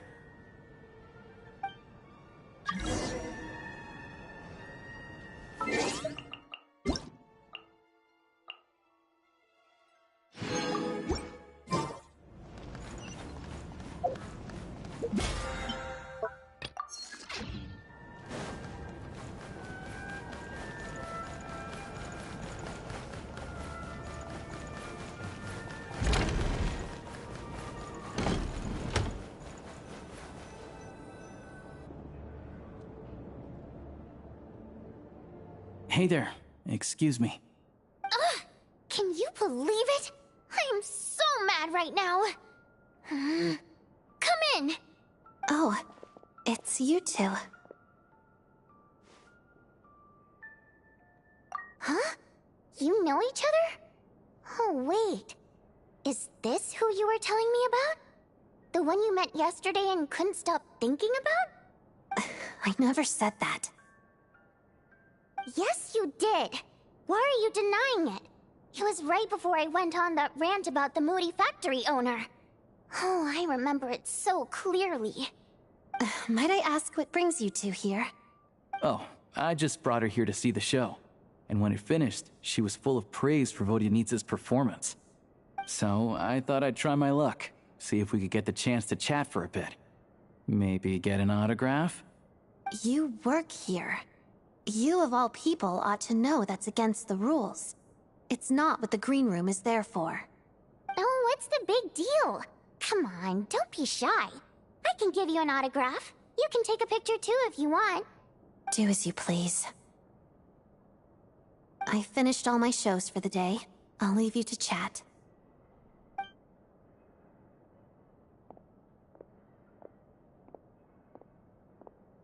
I wasn't making that stuff up, you know. Odette's just too proud to admit it. She thinks very highly of you. And so do I. You did the right thing in Svietloladovka. We're good. Odette's out of earshot. I'll lock the door. Confidentiality, of course. The Rokot is very strict on that. Whoa, Alosha! Not out loud! Not with an outsider here. Relax. I've taken care of it. Look at this. The President's reply sent this morning. Wait, so she's been approved to join? You told me last night that you wanted to get intel from the Rokot. Unfortunately, Rokot intel is only available to members. But ever since you set foot in Snezhnaya, we've been working together. I've seen the way you work, your character, and your motives. Everything about you is perfectly in alignment with what we're trying to achieve in the Rokot. So I figured I might as well cut to the chase. I wrote a letter to the President explaining your situation, including just the right amount of detail. His approval came very quickly. Of course, it's still your decision whether you want to join or not. We'll respect your choice. Well, assuming Odette was telling the truth and she didn't misjudge you, I guess we don't need to worry about you blowing our cover. Still, you gave me a real fright. I didn't know that's why you came looking for me. So, that stuff you said about admiring my performance, was that just because Odette was here? Did you actually mean it?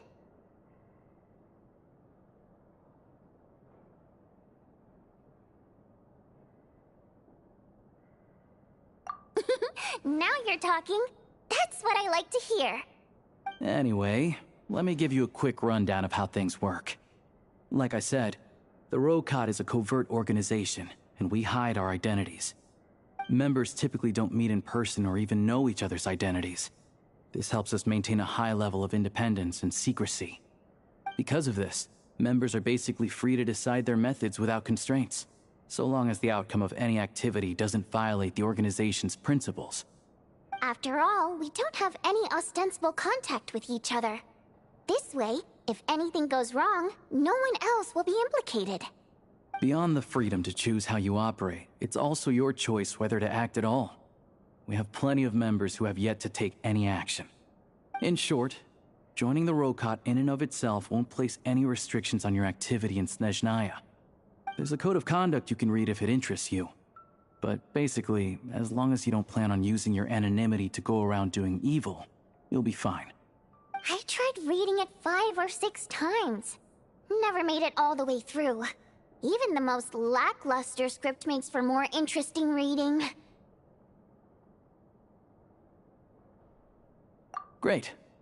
Then I'll go grab an official application form. Be right back.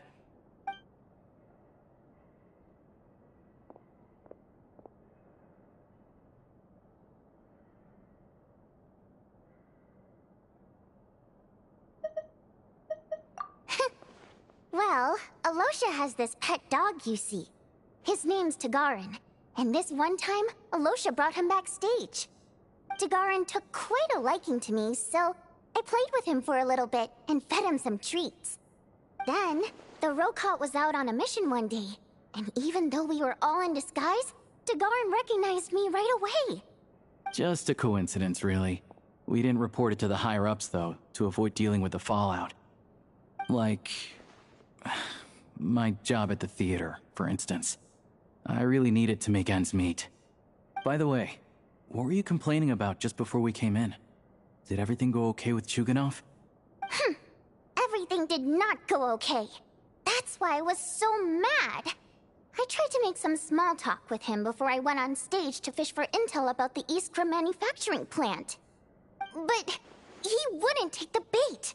No matter what I said, he kept dodging the question. And then he started complaining. He said he didn't appreciate his second-rate seat in the stalls because he usually gets a private box. I mean, what did he expect? Everyone knows that if you want a box seat, you buy a ticket well in advance. But instead, he sends me a letter the day before the show when we're practically sold out. I had to juggle things around just to get him a half-decent seat, hoping he would appreciate the gesture enough to share some information. But nope, he didn't give me anything. Yeah, meeting Chuganov in person has definitely been a disappointing experience. Oh, you probably don't know who we're talking about, do you? Chuganov was that older guy you were sitting next to today. I'm sure he didn't make a great first impression on you either.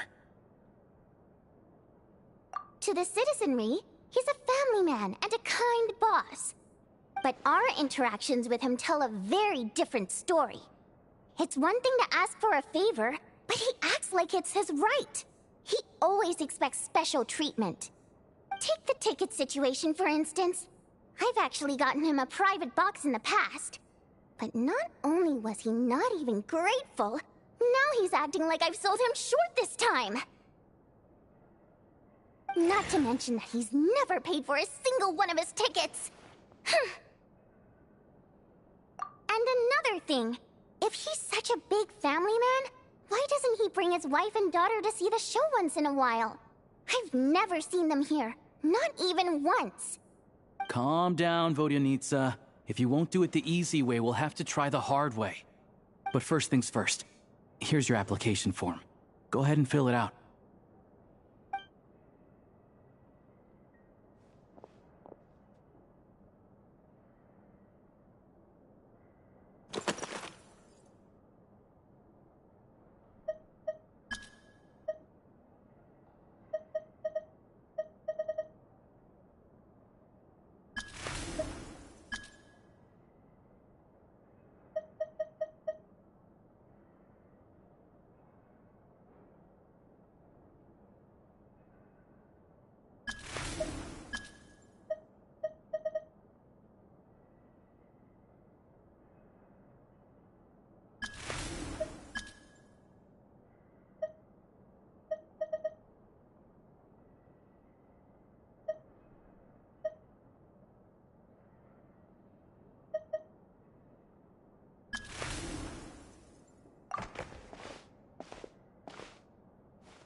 Looks like I'll need to make a few little tweaks here and there. But other than that, you're good to go. We'll hold on to this for you. Alright. Now that we're officially Rokart comrades, I can tell you. Chuganov is the target of our current operation. Recently, we've done some recon work at the Iskra manufacturing plant, which pretty much confirmed that their energy consumption is way beyond the legal limit. All we need now is some direct evidence to present to the Vetcha, so we can demand that they shut the plant down. That way, the Kresny Kristall can be allocated to where it's needed most. I was hoping he might let slip during one of our chats, but he's too tight-lipped. We'll have to find another way. I'm meeting another regular theater goer tonight, Mitya.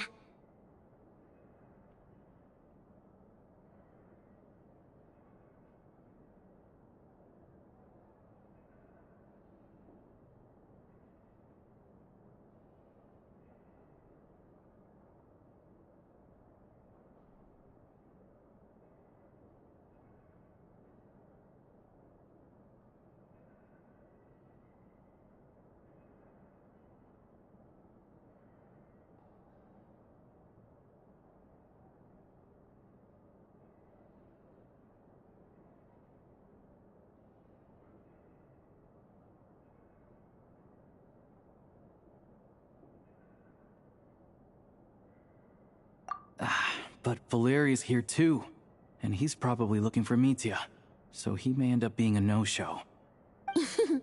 Don't you worry.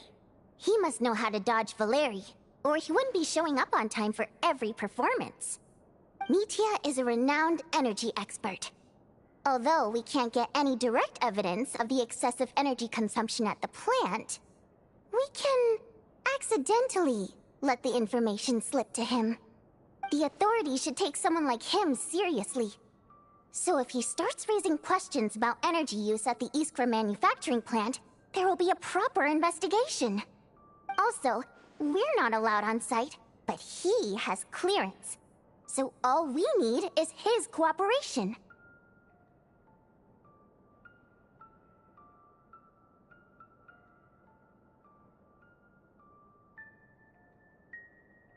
Yeah, so that's the other thing we're trying to figure out. Though I think we're far less likely to make any progress on that front. Still, I hear that Metia is a bit of a chatterbox. So, who knows? Maybe if we catch him in the right mood, he'll let something slip. What do you think? Sound like something worth your time? Okay, in that case, you guys find a seat somewhere nearby. Pretend you're a couple of buddies there to eat, and keep your ears peeled for useful information. He's a huge fan, so I doubt he'll have his guard up around me. But you two need to be convincing. If he suspects anything at all, he might stop talking. Sure. Don't worry. We'll make a believable pair of buddies. Perfect! You've sold me already. Now, help me tidy this room up a bit before we head out. Okay. What needs tidying? Everything!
We come here often, so we shouldn't stand out. Let's sit here. Now, it's up to Vodyanitsa. Let's see how the conversation goes.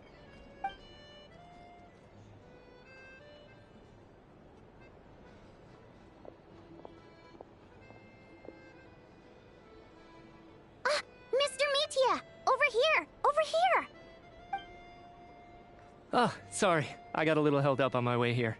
Now we have even less time than we planned.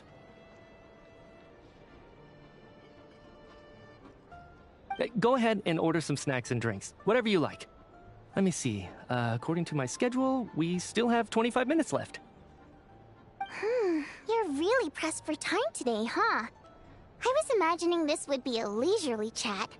If you'd prefer, we can always reschedule for another afternoon when you have more time. No need. Getting to meet the lead singer is a very precious opportunity for me. I'm not about to pass it up. I've already had to decline your invitation several times because our schedules rarely align. If I don't grab this chance while it's here, who knows when the next one will come around? Well, it's very kind of you to make time just for me. I'm not too sure, to be honest. But Snezhnaya's full of weird and wonderful things like that, so people tend not to bat an eye. I'm sure the same will go for the Eye of Grey and Paimon.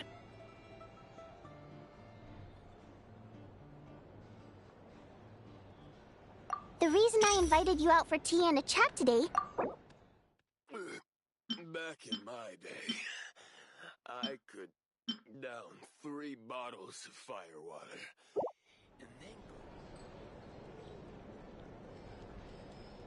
Well, I genuinely have nothing bad to say. No matter how many times I hear you sing, it never gets old. It always seems fresh and new somehow. Maybe it's because the more times I listen, the more details I notice. Or maybe you simply improve with every performance, delivering it better each time.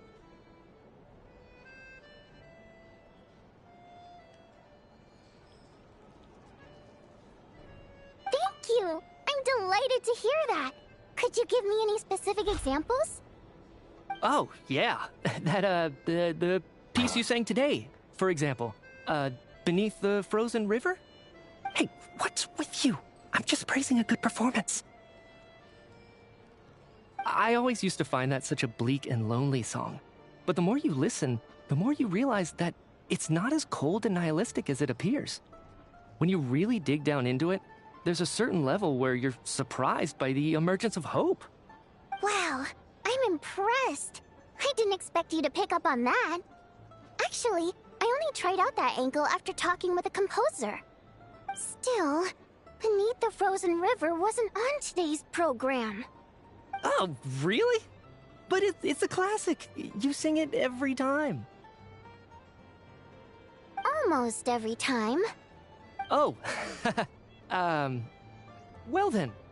Let me say a few words about that other all-time classic, Flying in the Wind from the Mountain Sparrow. I didn't sing that one today either. My voice wasn't quite up to it, so I switched it out at the last minute. Oh, but, Sorry, Mr. Mitya, but you were at the theater today, yes? Of course I was. Remember? I said hello to all the troupe members before the show started. You, Odette, and the others. So, what did Odette sing today? Elegy of the Snow-Winged Goose, of course. Correct. I see. I see. You find my singing boring, don't you? That's why you don't remember a single song. Looks like I'll need to cut a few from the program next time. No, that's not it. I swear.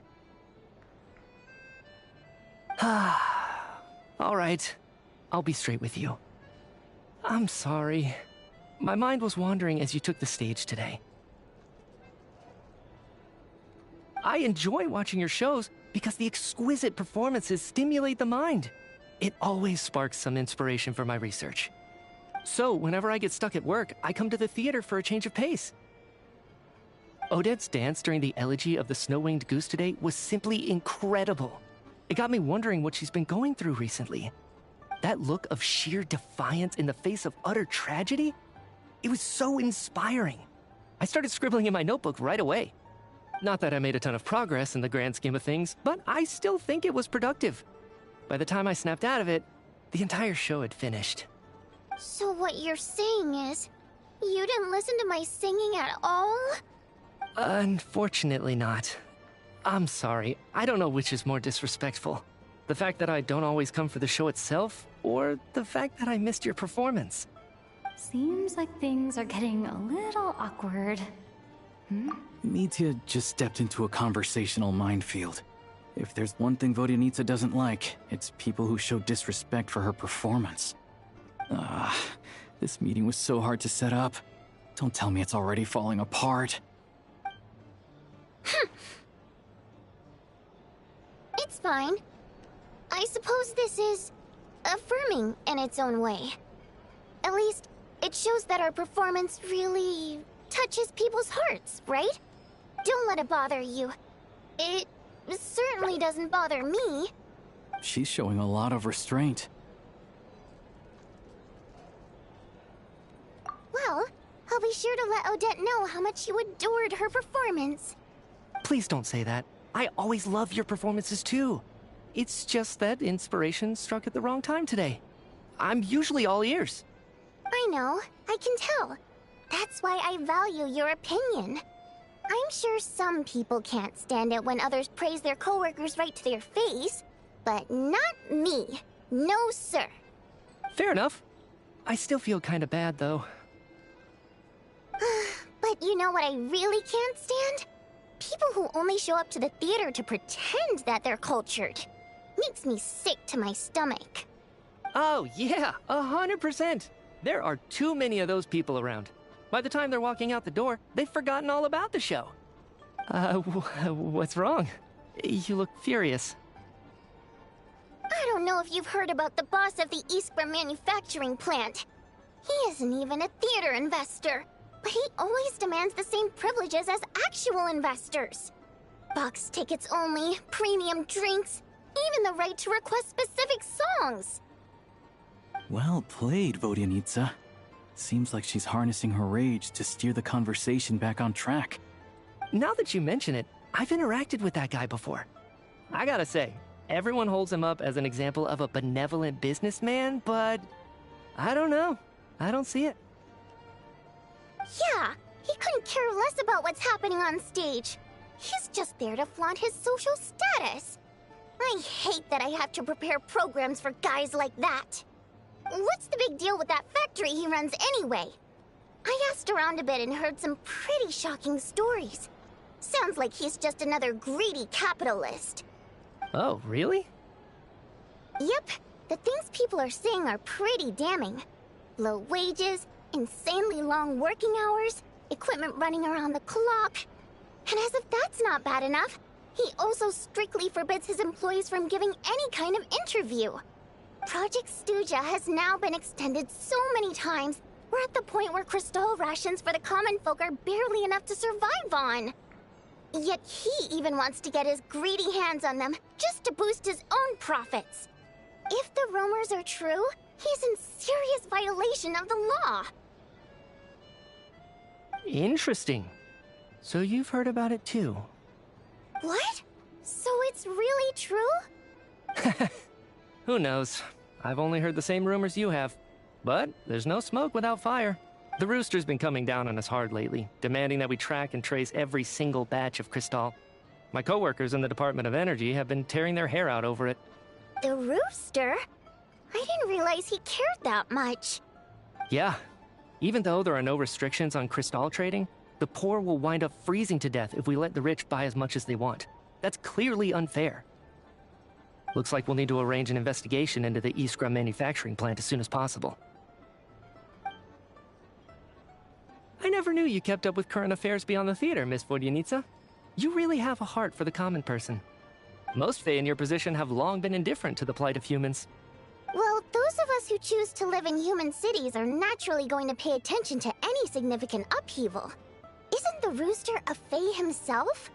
I'm just surprised to learn that even someone with as much experience as him is getting so stressed out over Project Stuja.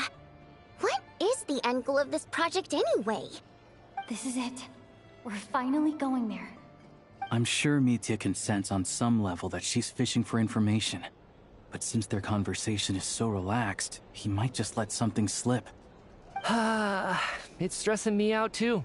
If I'd only made better progress with my research, things wouldn't have dragged on this long. Oh, so your work is related to Project Stuja? That's right. The Armory Palace needs a brand new energy source. Not the power of the Light Realm, and not elemental energy. Right now, the only thing that meets the requirements is the power contained within stellar linchpins. But harnessing that power is costly. Each step of the process requires enormous amounts of Kresnik crystal, from extraction to quantification to attempts at conversion. Progress has been painfully slow, and the team is getting burned out as time goes by. Sometimes, I see people staring into space as if in a trance. Could it be that this new energy source has side effects? No, it doesn't affect us, because the energy is used for... Okay, I got it. Stop choking me. Sorry, I can't talk about that. I think we're all just exhausted. We've been working ourselves to the bone for so long with so little progress to show for it. It's no wonder people are struggling to stay motivated. Seems like I owe you an apology. I shouldn't have gotten so mad at you for not paying attention during the show. Don't worry about it. I count myself lucky, to be honest. I don't envy the people who work closely with the Tsaritsa herself. I'd much rather be in my current position. At least I don't have to shoulder any major responsibilities. So they're trying to develop a completely new kind of energy.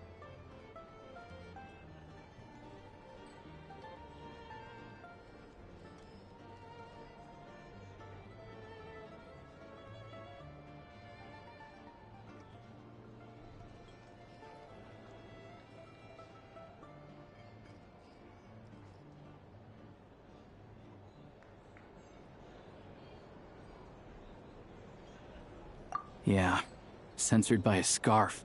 Who would have thought? Oh, dear. It looks like my time is up. I'm afraid I have to leave. I'm so sorry. We ended up barely talking about the theater. That's okay. It was a pleasure chatting with you, really. Let's make up for it next time. Yeah, hopefully once the work pressure eases up a little, I'll be able to focus more on the performance, and then we'll have more to discuss. We touched on some confidential issues today. I'd be grateful if you could keep it between us.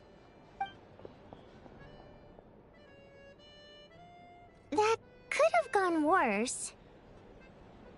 Nice job. Why was Mitya in such a hurry to leave, though? Sorry, routine inspection.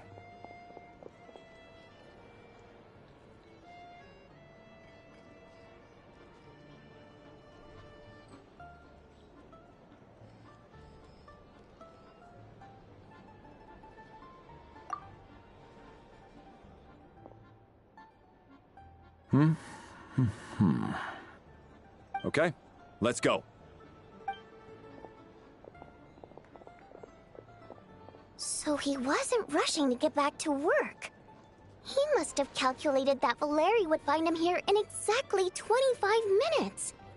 That's frighteningly accurate. One of the main duties of the Special Assignments Battalion is to ensure that important figures stick to their schedules.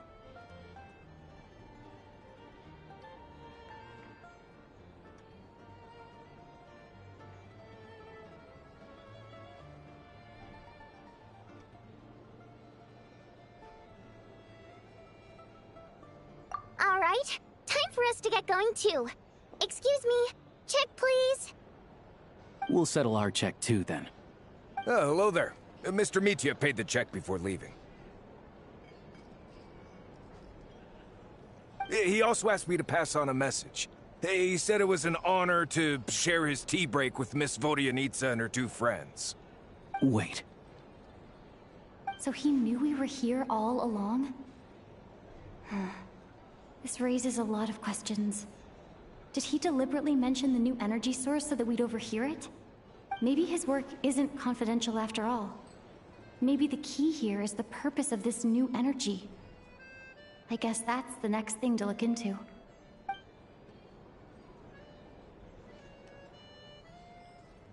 Vodyanitsa and Alosha have both left. Time to head back and call it a day.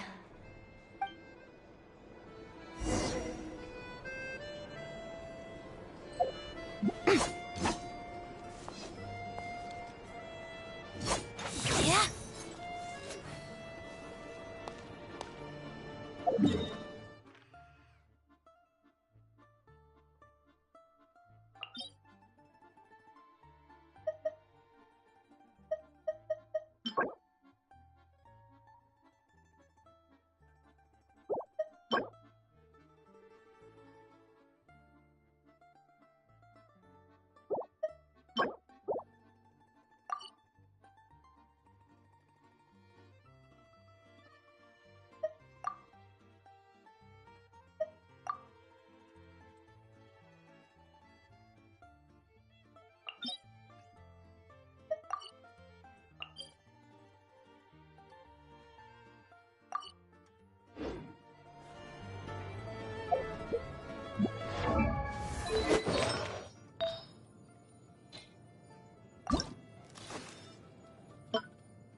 Come on, keep up.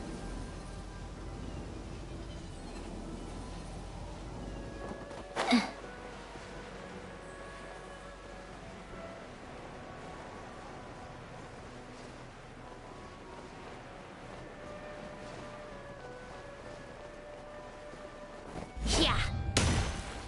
Take a break. Pick up the pace.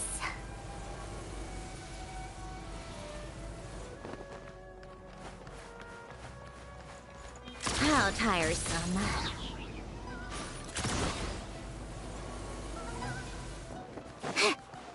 Come on, keep up.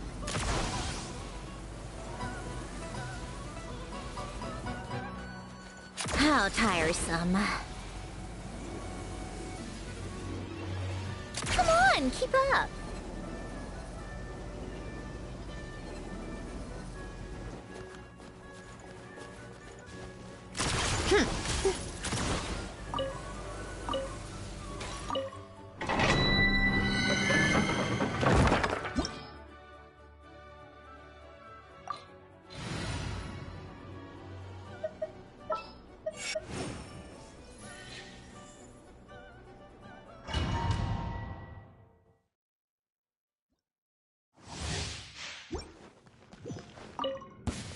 Come no closer. Shadow me, walls of the snowflakes. Right here, emerge, right now.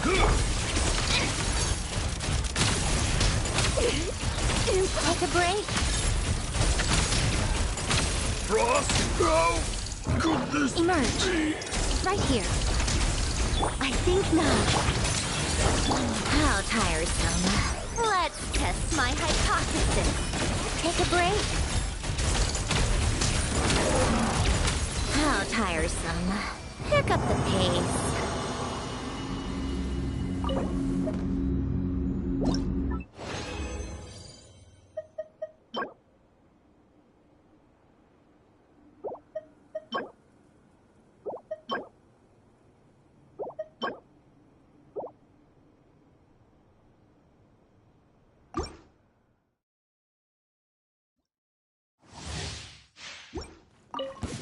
Come no closer. Such defiant. Emerge, right here, right now, together.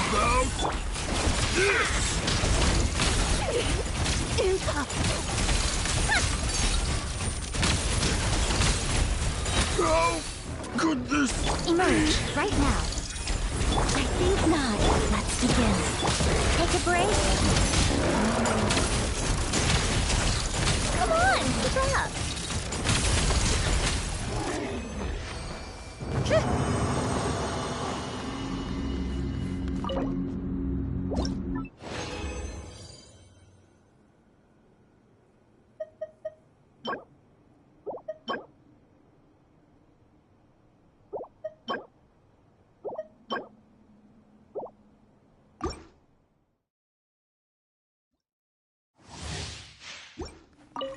Such defiance. Emerge. Together. Crystalline Adagio.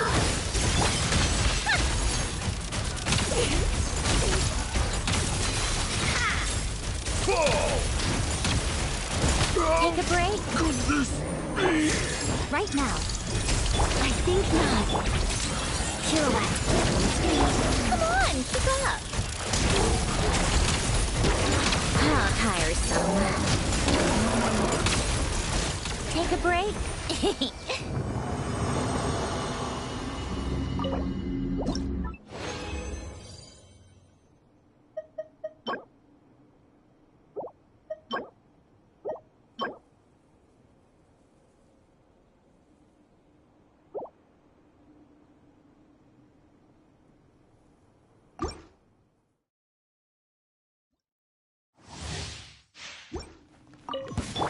Come right here, right now. By my command. Come on, keep up.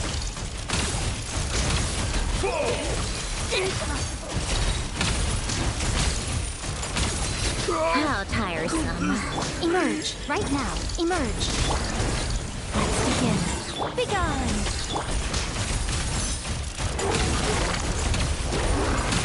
Come on, keep up.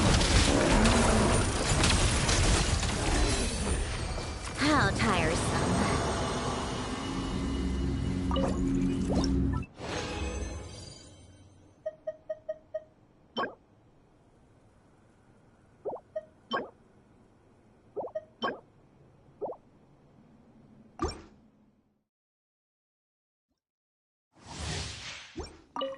Such defying shatter me.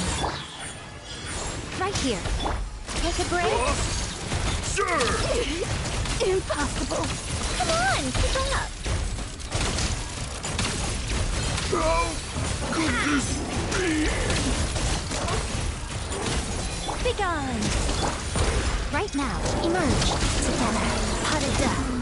Witness the snow swan's grace. How tiresome. Come on, keep up.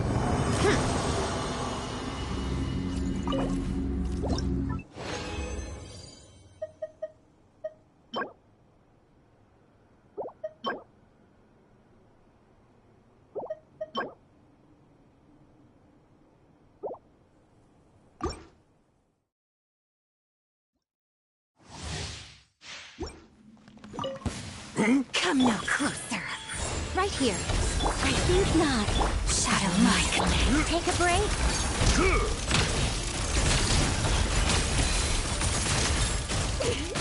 Impossible. Come on, keep up. Could A this spot of tea-time entertainment. Take a break?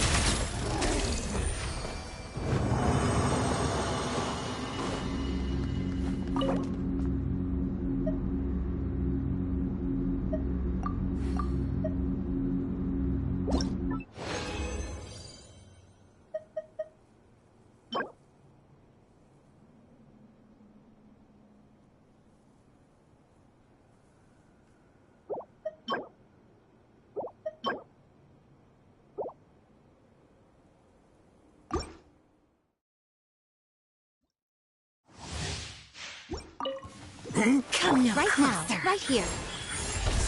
Such defiant together. Pirouette. Waltz of the snowflakes. Impossible.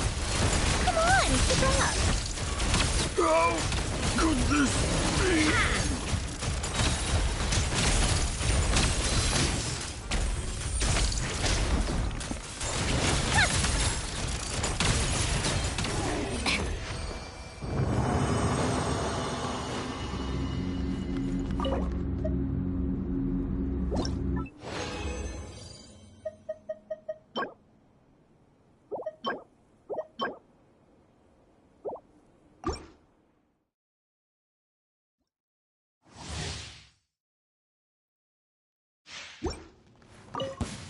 Come no closer. Emerge.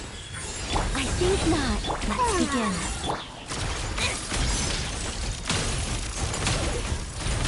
How tiresome.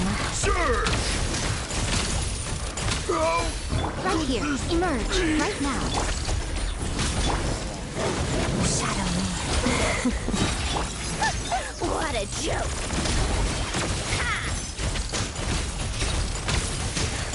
Take a break?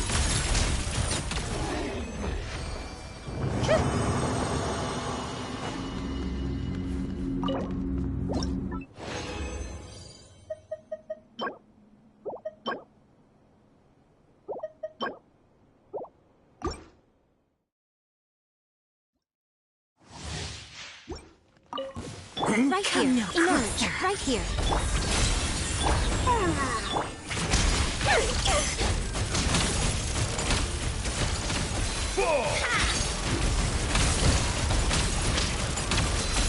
How tiresome. Emerge. Let's begin. Crystalline Adagio. Come on, keep up.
Take a break?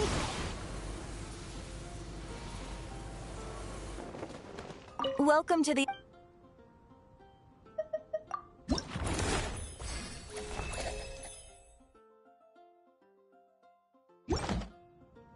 Welcome to the... Thank you for